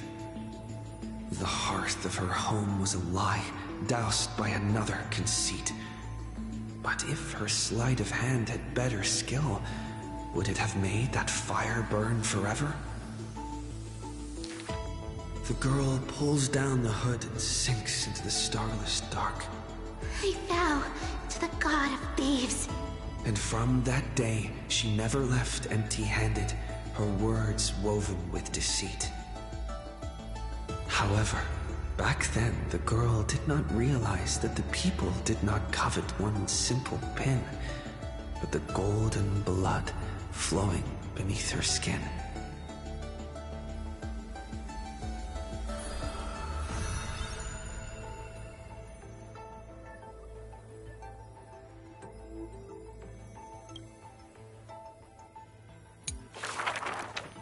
If every single scar equals a coin, then the girl, always pursued, would be worth her weight in gold. Deception, theft, and night heists. But her nerves failed her when it mattered most. The girl clutches meager loot to her chest and escapes, muttering curses, bearing her pain. If it were head-on, I definitely win next time. She always longs for the coin of whimsy's blessing and creed. Yet the coin in the air always suddenly disappears, as if in reply from the trickery titan. Day and night flow, and the thief star makes circles across the sky, while time molds the girl into an adult. The cloak once used to conceal her entire body now only suffices as a hood that barely covers her fringe. No matter. These days, I have no need to hide. With a confident stride and a silver tongue, her perfected fraud thieving every opportunity as a result. And at curtain fall hour, those treasure-seeking steps fade into the moonlight. When she appears again, her arms are laden with money's weight. What is the art of thieving? Stealing from the poor. Not enough loot. Stealing from the rich. That's a boring task to boot. The girl narrows her eyes of greed towards those called the Chrysos Heirs. The golden vines of the sages' homes, the sacred carcass of the Deathward realm, the divine lyre of the seashore's pearl, and the crystal chalice of the Thousand Gates. The girl knows not the treasure's origins, only that they are all valuable beyond measure. To have something priceless is the true art of thieving. A pity the deceits are all eventually revealed, and the thief meets a rare defeat. A golden thread discerns her meticulous disguise, and the heroes hold down her third hand to imprison in this thief star made of human feet. I take defeat with my head held high. Spare me your sympathy. She frankly faces the accusations, knowing that escaping would be nothing more than child's play. So the Chrysos heir outside the cage smiles sweet. Would you like to see my most precious? A treasure bride? It is a dress, like the beauty god Nestia's divine body. More blinding than the sun, rivaling the moon in its glory. It is woven by divine threads. It captivates even the gods. But all the lies and deceit are revealed under the golden thread's query. The world-famous thief is stirred by such grand words into a flurry. Then just you watch. This wondrous dress will forever remain in my own gallery.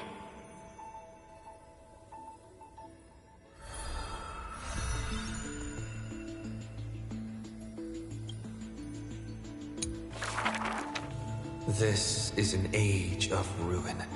The Chrysos War ignites once more, while Zagreus' taunts. This is also an age of splendor. 300 thieves spring forth from Dolos, each scheming to conceal the truth from prying eyes, robbing the rich to give succor to the poor. Every one of them deceives gods and men alike, righteous and valiant. The flame-chased journey has been cut short midway, yet the girl pounds her chest at the gold weaver, not afraid. The core flame of trickery is near. If now isn't the time to risk it all, then when? The prophecy reveals the Titan's trail. Golden threads bind the fleeing god of thieves.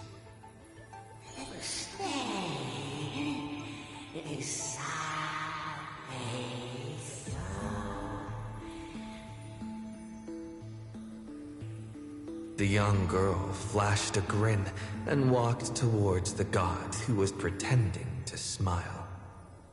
I once vowed to the god of thieves that I would force trickery to reap what they have sown.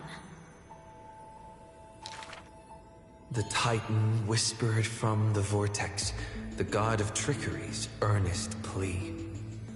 They made a promise to the girl who entered the trial that the whole world would be bathed in light, no more lies and deceit.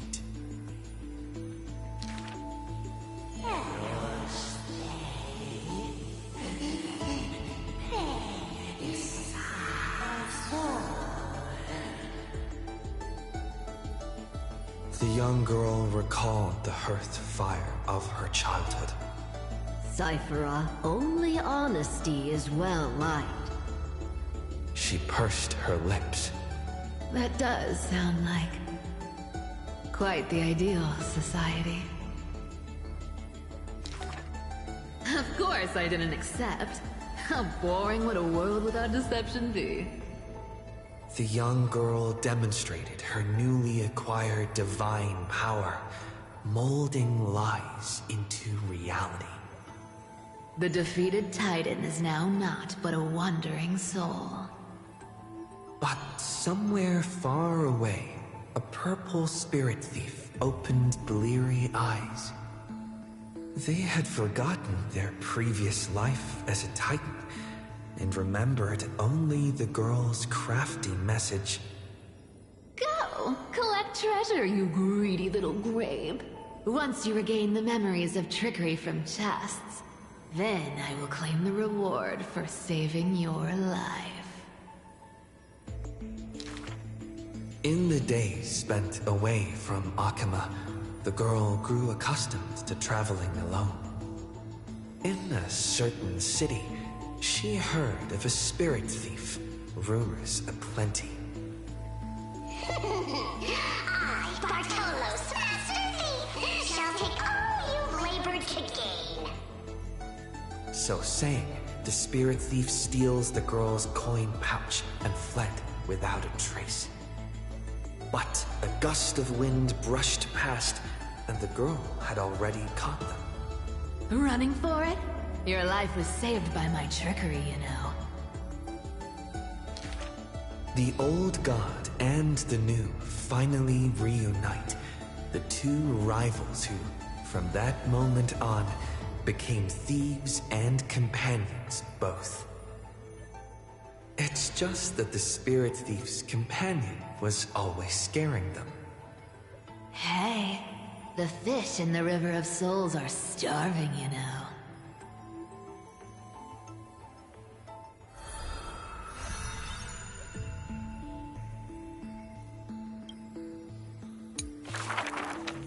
A thief reveals a few lies. The first lie is called... Fellow thieves, come on and deceive gods with me. The world has already forgotten that feast. Lies unnumbered that drowned the Day of Souls. Schemes uncounted, burning for a night of revelry. 300 thieves shackled in imprisonment in exchange for a Titan's resigned confinement. To have managed to trick the Grand Master of all tricks. I can die happy now. This was Dolos's great achievement, the deception of the gods, where even Zagreus was fooled. The second lie is called... The god of trickery is now not but a wandering soul. Why did she spare the Titan's life? The young girl knew not, even after asking herself. Was it greed for the treasure they promised, or had she vaguely perceived their lonely fate? It's because you're every bit as despicable as I am. It's such a relief not having to deal with the noble. The girl dismissed and made light of herself, only forgetting trickery was once a god that supported the world. The third lie is called... Oh, eternal day! Endlessly illuminate the holy city. At Dawncloud, the chaplain's secrets foretold the coming of that endless night. What if my lies are more sophisticated? Can the dawn last forever? No end in sight? Bearing the fate of the thief star, the girl was long used to walking in shadow. But as she gazed towards the holy city's dawn, her duty became fixed in her heart, stalwart in might. The fourth lie is called... There's no reason. I just don't want to see you again. The girl tried to mask her nonchalance, but could never fool the golden thread's questions. But it is the false-hearted malice that most powerfully forces belief. A true flame-chase hero willingly faded from attention, while the wayfaring traveler grasps tight onto fleeting light. She used divine power to forge a mask and conceal the last of her true heart.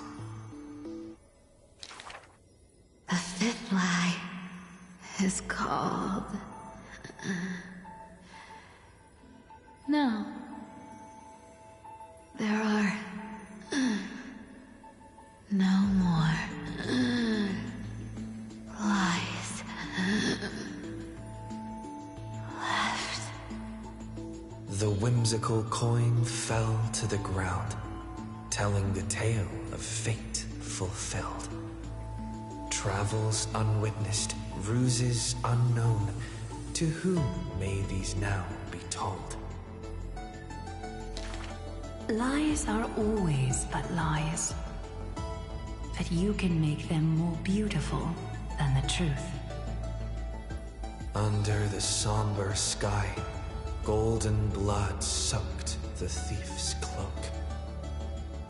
Like a golden thread tailored just for her, an exquisite robe that she never stole.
since which day did he become known as mighty?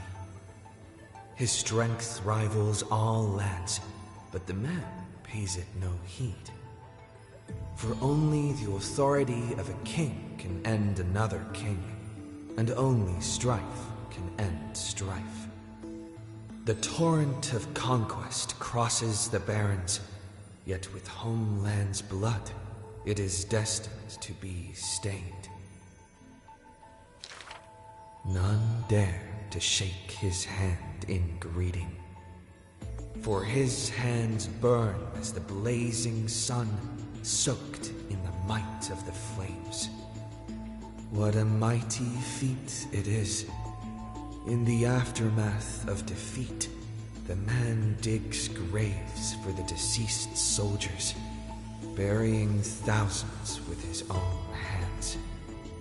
In that fight, he crushed all invading blades with his fists. A body immortal may never fall, but tears of pain in his heart still flow.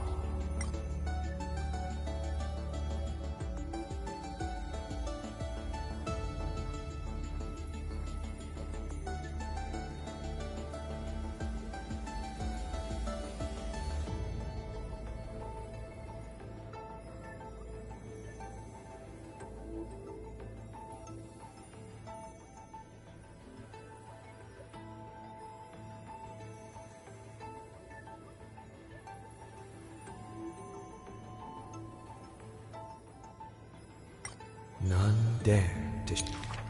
His years of drifting made him detest water's waves. They say that is the reason he's so unwilling to weep. But in Idonia's blizzards he once did cry, a tear shed among the storm and frost that bloomed into a lily stained with blood.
Like his undying body, the flower never wilts.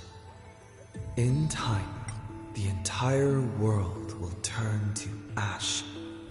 This haughty man shall be the one to leave behind the world's final beauty, though none are willing to believe.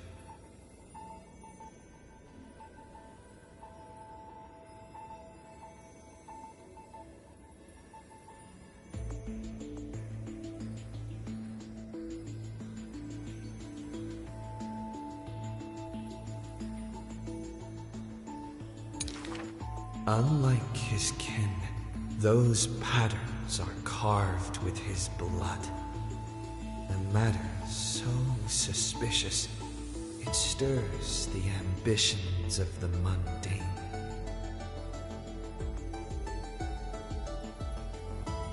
A blade that can cut through the mighty must be enough to slay gods. The people to this day still seek it, yet it is simply a tradition he follows closely.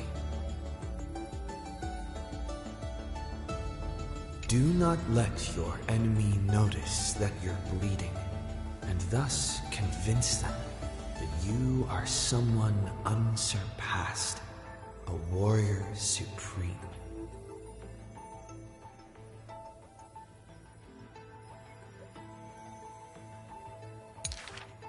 The stories of the past forged his body. Apart from Kremnos' traditions, what do you have left? The white-haired friend once asked.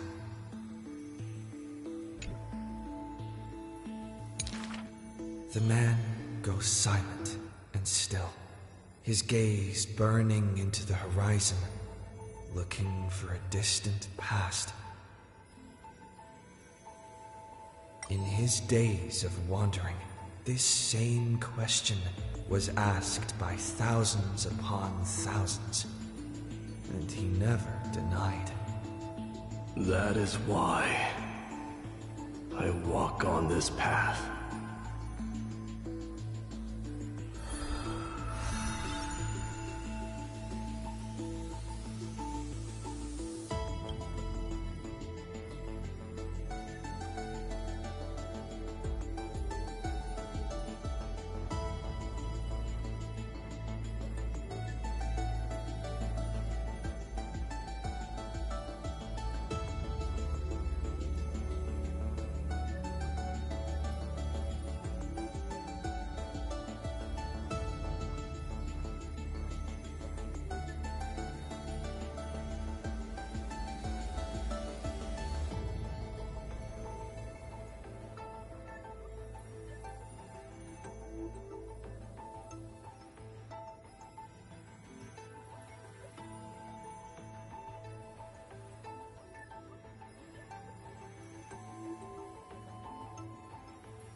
The man...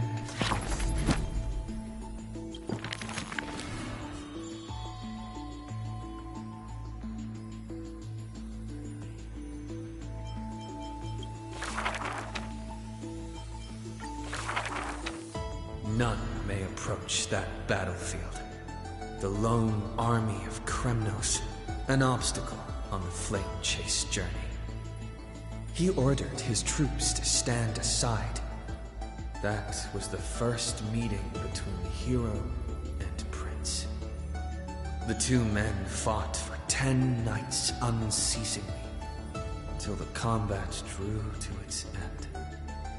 Neither scored a single victory, nor conceded a single defeat. None know why this man's fate is always overshadowed by a lone number decreed. Just like how none can ascertain how the flame-chasing heroes convinced this man. It was not mutual appreciation. Nay, for in his memories, 7 sentences were all his mother to him ever spake. Yet somehow, that leader who weaves the golden threads recounted one of the 7 with ease. There is no right or wrong in the man's heart. The lion and the history of the hunt should not be held by the hunter alone. And thus, he speaks little.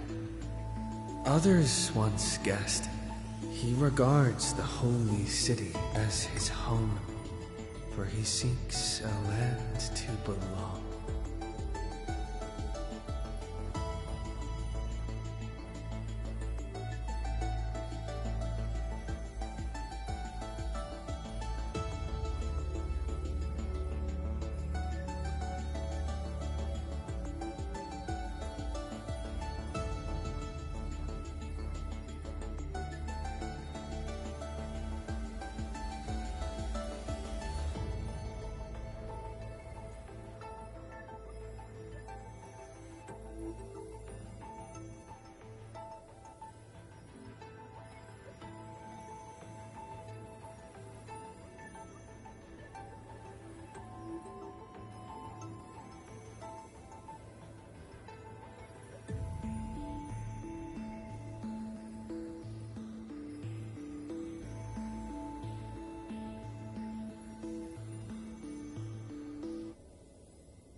None may approach that battlefield.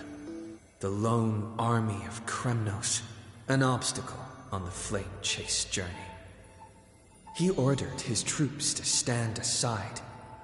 That was the first meeting between hero and prince.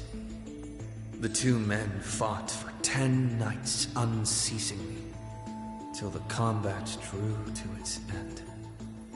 Neither scored a single victory, nor conceded a single defeat.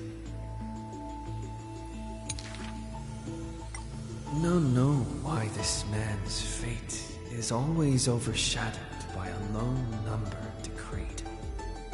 Just like how none can ascertain how the flame-chasing heroes convinced this man. It was not mutual appreciation. Nay, for in his memories, 7 sentences were all his mother to him ever spake. Yet somehow, that leader who weaves the golden threads recounted one of the 7 with ease. There is no right or wrong in the man's heart. The lion has its own historian. And the history of the hunt should not be held by the hunter alone. And thus, he speaks little.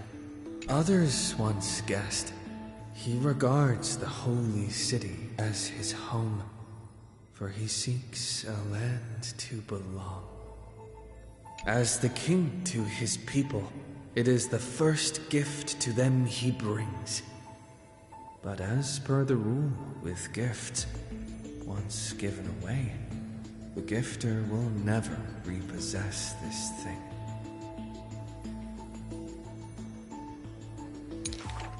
The journey is long, yet none ever dare to anger the man.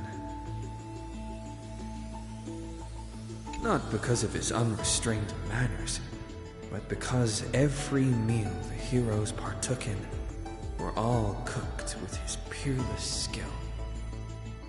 One sight serves falsehoods in the woods. He has relied on scent since young to distinguish guests and obtain gains. Yet there are always exceptions. The man's archenemy often puzzled why their food was always borderline nauseating. He still recalls the day he entered the holy city. One who worships strife is bound to have rumors rife. Even insects consume each other, and he's no less than the Mad King's kin. It matters little, for the man always considered himself an enemy to the world. He paves the road so that one day his peers would match his anger within. Yet, until the prophecy turned true, none in the holy city he ever did ruin.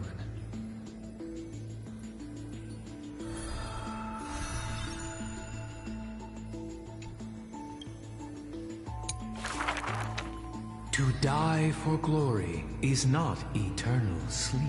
This is a lie all Castrum Kremnos keeps. The world after death is superior to reality and basks in light.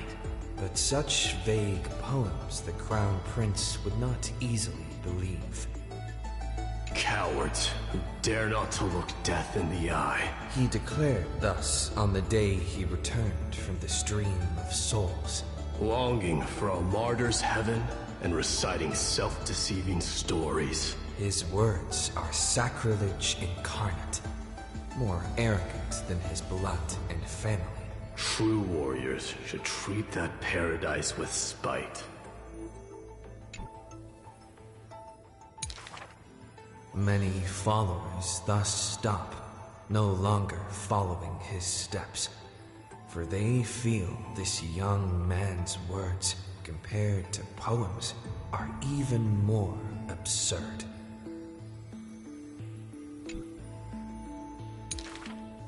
A body immortal equals not perfection. The man braved dangers endless, simply to seek his weakness.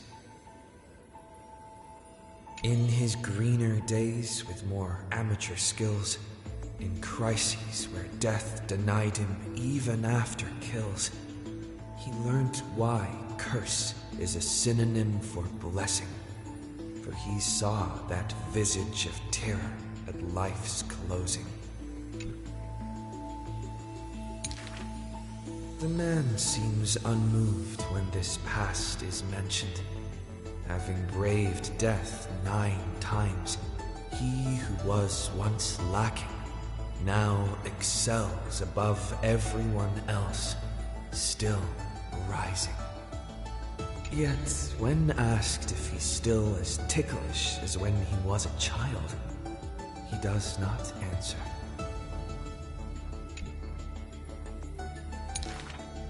It's a wild tale he won't care to opine. It's said that Castrum Kremnos has secrets divine, through which the king's power has passed a one-man army by strength in their bloodline.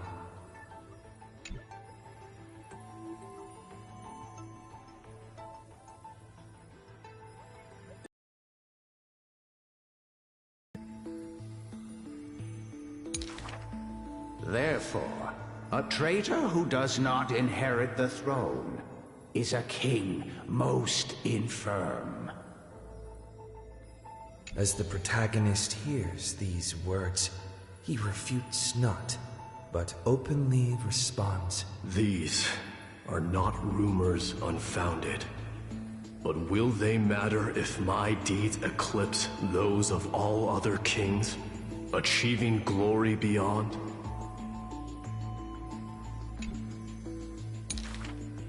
Never turning back in war, he seizes all our glory. That rumor in the war camp of fury often casts a shadow on a man's heart, indestructible and fiery. When campaigns become mired in terror, he sends his army to places safe and secure. Yet alone he goes to fight, knowing death can touch him ne'er. The Kremnoan detachment who follows him in livery all die in bed, devoid of glory. They have their share of grudges upon death, but the man has no regret, none necessary. Your glory lies not in death, but in my hands. The dust settles, and strife calms.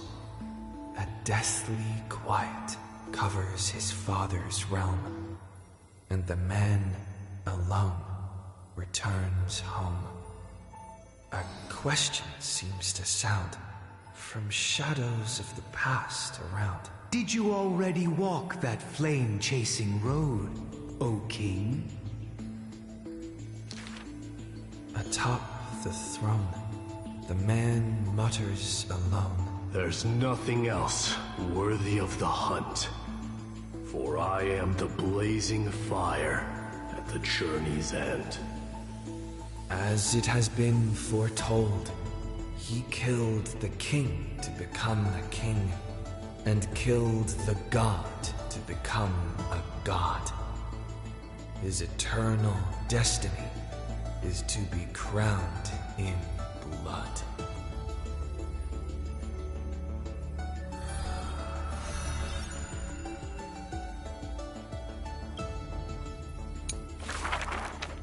As always, to perceive the man's fury, one must do so 7,000 paces away. The Kremnos he guards is once again shrouded by mist. Rust, blood, and fire are the ceremonial ode to the demigod. There is no one to witness or to give cheers of glory. The final Kremnos festival goes on without end. The victor shall embrace death in silence, and his glory will only be remembered by the defeated array. For that man, laws and seals no longer have meaning. War and battle never cease for a single minute, each passing day indistinguishable, morning and night entwined. The corpses pile up, filling ravines, forming mountains strong. He carved time with peak's edge and counted the fleeting years by fires of war. Sometimes the lion would climb to the hilltop to look down on the world and search for friends in longing. The distant heavens and earth stretched vast and boundless, but their endlessness felt ever more remote. Like Nikador, he cannot escape madness's clutches.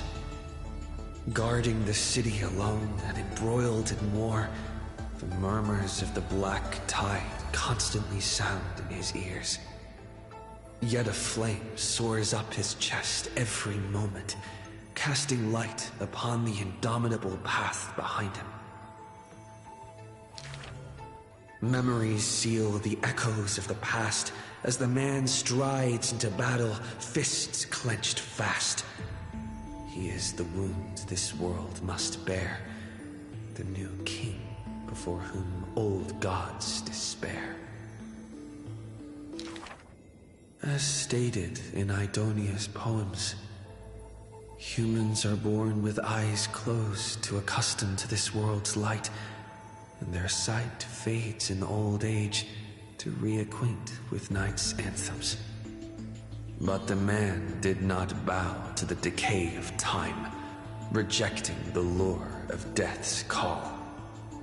With each return from the brink of death, his eyes burn with fury, fixed upon his foes, until everything suddenly faded away, like a surging black tide swallowing all into nothingness.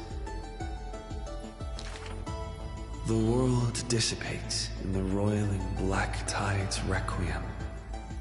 Even the lion will one day die, a departure with no way back. With a sudden fall, his pierced chest hits the ground, and slowly flowing into the underworld is his golden blood, departing his system.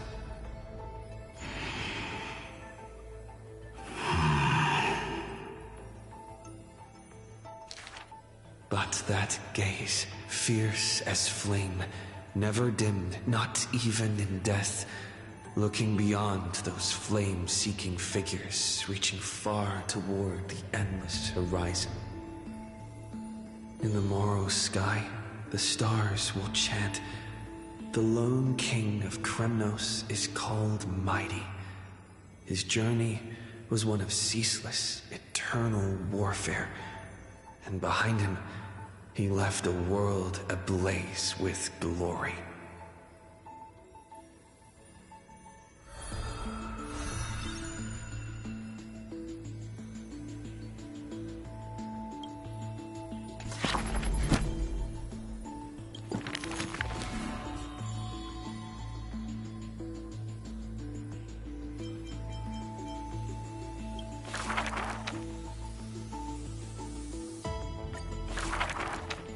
I see a sword that grants death, a shackle of destiny. Next, the silver-haired girl, worshipped at the demise's hallow. The sword stained with unknown blood, lying shattered and snapped. The shackle chained pale wrists, dotted in thickening rust. The priest asks with a shaking voice, "Upon whose fingertips will the butterfly perch?" The girl never answers.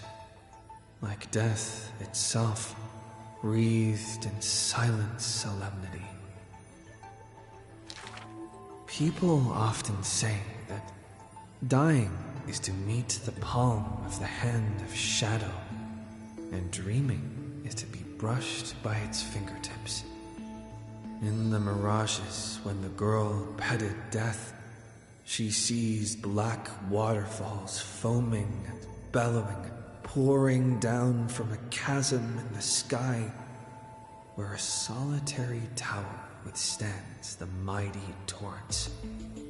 When she wakes, she can still feel the water's freezing touch, and the cacophonies billow, like the wail of the dead, the howl of beasts, in confusion, delirium, and clamors hollow.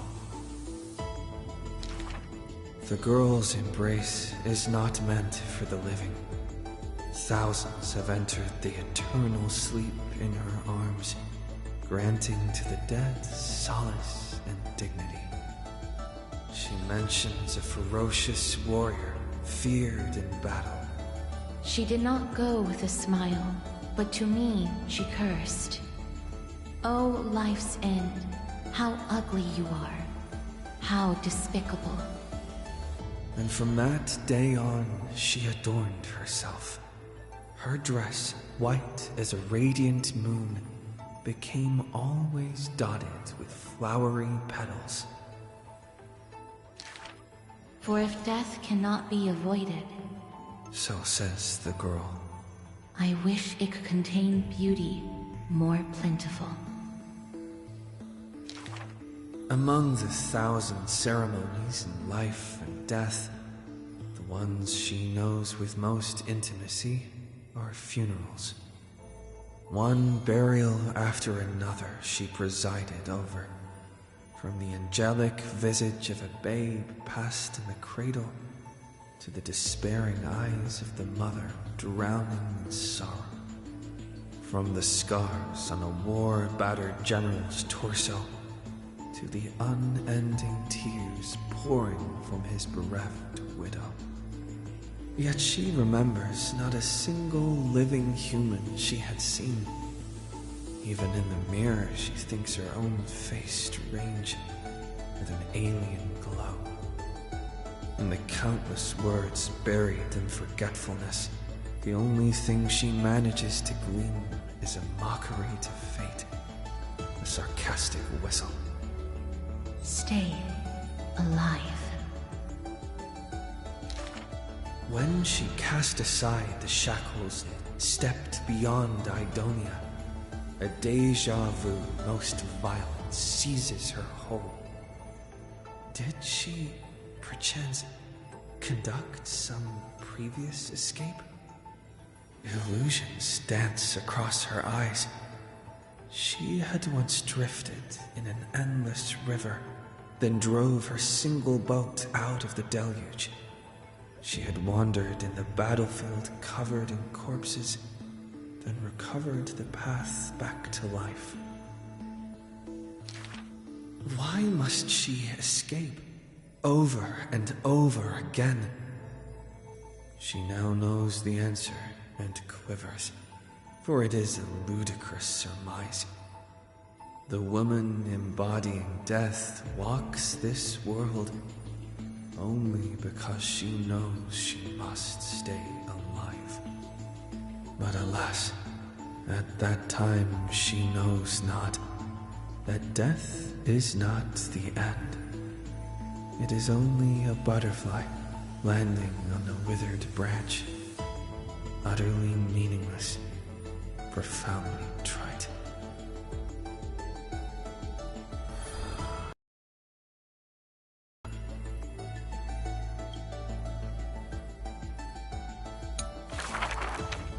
Born with an evil curse, her hand dips into lethal cinnabar and white lead to personally decorate the faces of the dead.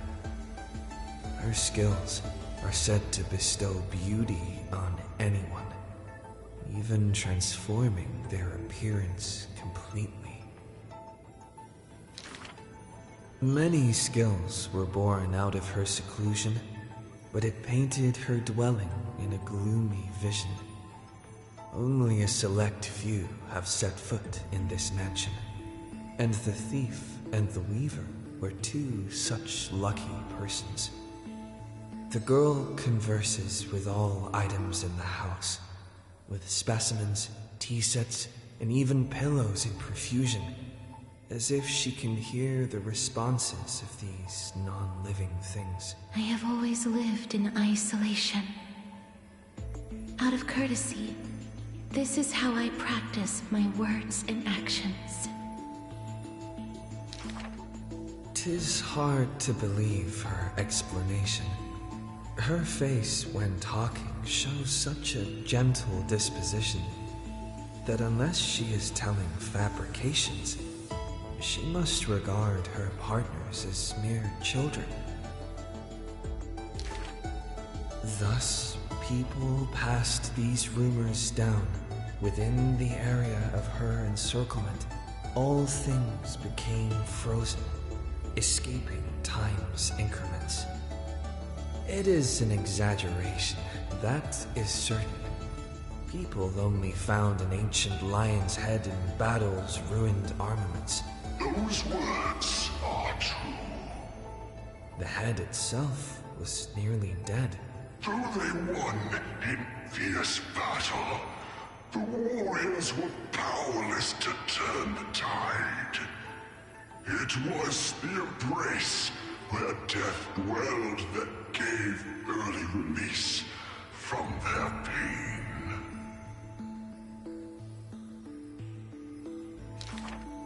This is how death escapes time.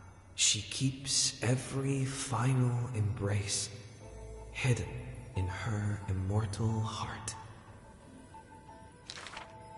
Out of her numerous works, butterflies and flowers often stand out stark. Ignite them, and you can almost hear the maker's remark. Even in death's silence, her sound can still be heard. It is a gift greatly treasured by the maiden. Few have the honor to be graced with such work. Only one has the heart to burn such a gift, and the reason she gives is rather far-fetched. I must peer into all fates unknown. The power of time is boundless. But there is one thing that it cannot conquer. Death is abominable in humans' eyes. Apart from my identity, there's nothing about me worthy of praise. The beloved Goldweaver hears this in distress, then tries to teach her the art of weaving and threads. It has been said that the maiden has works that the holy city possesses. But this is the judgment the Goldweaver expresses.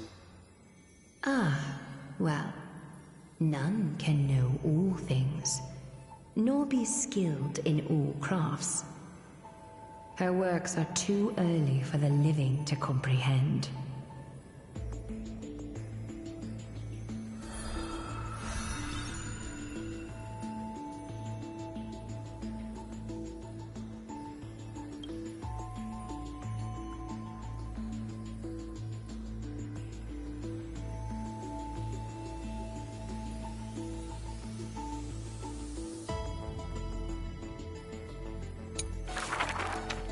To the dead, when she bids farewell, she casts the slate into the fire, an act futile. I have never heard of lands with such customs.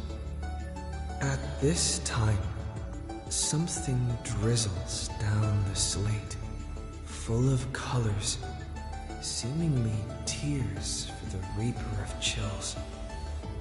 It turns out the slate is inscribed with poems, and every phrase is diligently colored with skill. Before people pass away, I write down these poems. That is the limit of the girl's answer. and she only responds with silence for requests to read these poems. As time goes by, she finally opens her petal-veiled heart, and the reason behind her reluctance to show her work is finally clear. My poems are still too green. Not worthy to be art. It stems from the girl's shame and discomfort. It seems the girl once also loved to imagine with effort, and many wild tales were written on her part. A misunderstanding is what made her cease this art. It was a pair of arch-enemies who gained fame in the war. One of them burst into laughter after reading the girl's poetic words. He and I clearly wish to kill and tear each other apart. But in your eyes, you think we are close, unable to part. She did not write poetry as a pastime. It is said that she left great works under hundreds of names. In different times, she even criticized her previous beliefs, making her identity even harder to assume. I still found her weakness after many twists and turns. No matter how fickle her thoughts, she never lost faith in those words regarding the value of fragile mortal lives. She is heartbreaking and enchanting. She is the fingertips of death and the ghost of love and poetry. However, those poems have brought her many complaints. The poems that her hands composed all lack an ending of any kind. And the Maid of Death has no desire to continue them. This is truly difficult to write. The girl excuses herself. My duty is to lead the living to the end. I cannot think of a fitting end for a poem to the dead. Such is the epitome of lies. One who's grown used to death remains inexperienced with farewells. Therefore, I extend her an invitation. In this story belonging to herself, she can leave an ending reserved only for her. What she brings is not only death. She thus replied when we first met. And when we meet once again for the last time, she again deliberates over this closing statement. Apart from death, there is something else that is worth remembering. That is the journey she walked.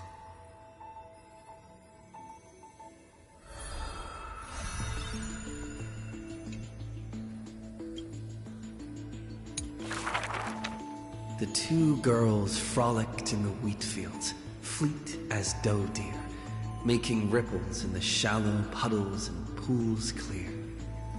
As dusk approaches, the exhausted girls collapse over the wheat heaps, talking about their longings and dreams of literature, love, and a journey through a world dear. Oh, Sky, slow your closing gaze.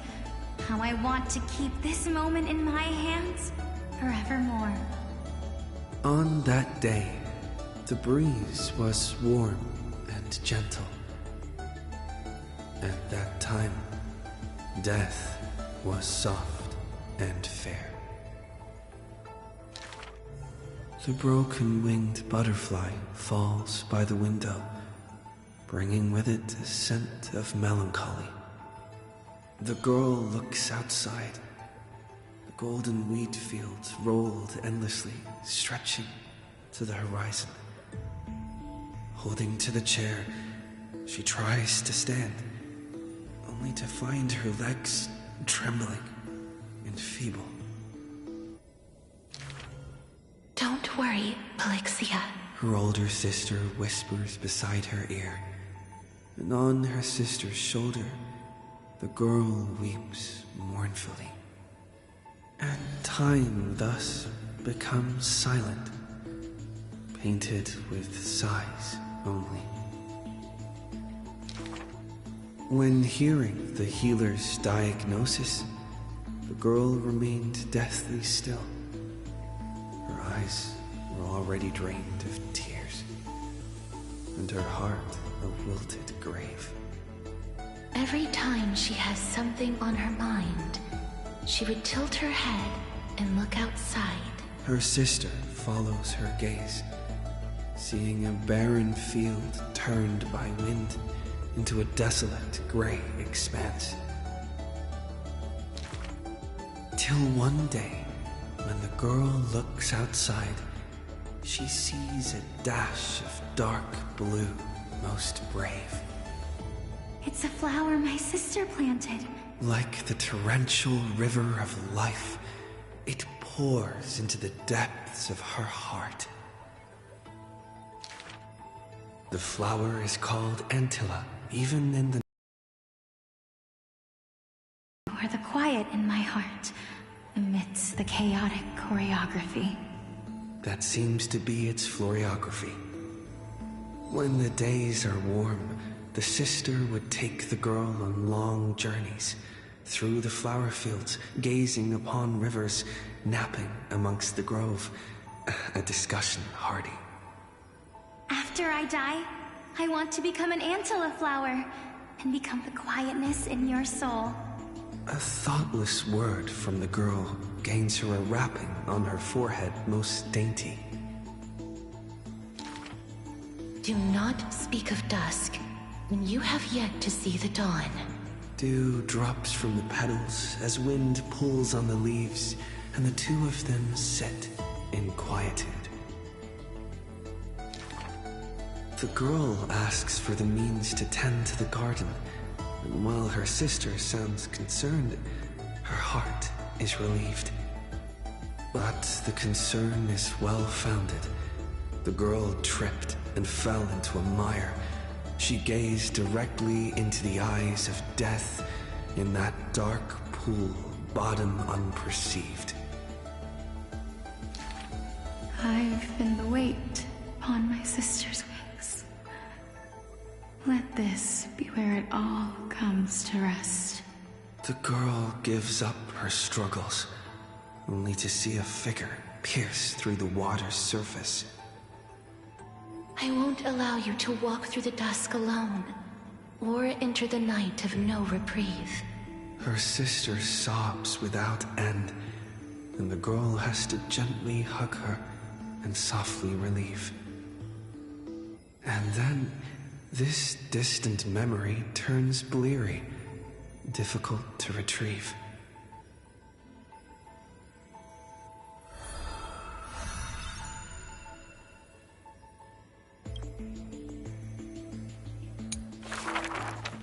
The river of souls flows to the other side, wrapped in the land's night. Broad, slow, an eternal and silent sight. It belongs to all in this world that has life, all of which flows downstream, converging as one. The master of the Netherrealm, Thanatos, enshrouds himself and the souls within the moon cocoon. The dragon, born from the cocoon, carries a girl, soaring upstream the river of souls, defying its eternal flow. Their connection flows tighter than blood, and the key that opens the netherworld's gates is the sister's selfish plight. Back then, the boreal winds cut through to the bone. Back then, death was a bitter and stabbing fright. In the Netherrealm, without an earth or sky, a flower named Antilla blooms, its beauty witnessed by but one soul. You are the quiet in my heart, amidst the chaotic choreography. The younger sister scores through the blooming Antilla fields, never finding that promised dark blue sprig. She silently made up her mind. Death, leave all your dark nights to me, and save the dawns for her. The younger sister gazes at the moon cocoon high above and plans a trip to the mortal realm, a distant flurry. A bard once sung to musical notes. Do not turn back. Oh, do not turn back. The long hand of shadow will retain the dead behind their gates. The giant dragon born from the moon cocoon willingly offered itself as the enduring barge of the River of Souls. No need to turn back. Oh, no need to turn back. That price had long been paid for you by someone else. The dragon lowers its long neck and places the girl on its back. In slumber, she will unknowingly greet the dawn of her rebirth. The dragon flaps its wings in the chilly gloom of the floating dead upstream, ferrying from purity into grime, going from silence to roaring boom. The souls of countless poets flounder past, their distant rhymes endless like foams. Do not turn back, for to look toward the land of mortals is in itself turning back. In this pale dawn, the sun's first rays light the night ablaze. So the dragon crosses the sea of souls onto the shores of life and strands itself in the gleam. We know not where these stories arise. They are scattered across the shallows with the waves. The confession the girl made before her departure still echoes in the tide's heaves. If there is anything for me to leave behind, may it find a soul to remember. This is the ode of my life, and I've already penned my last stroke.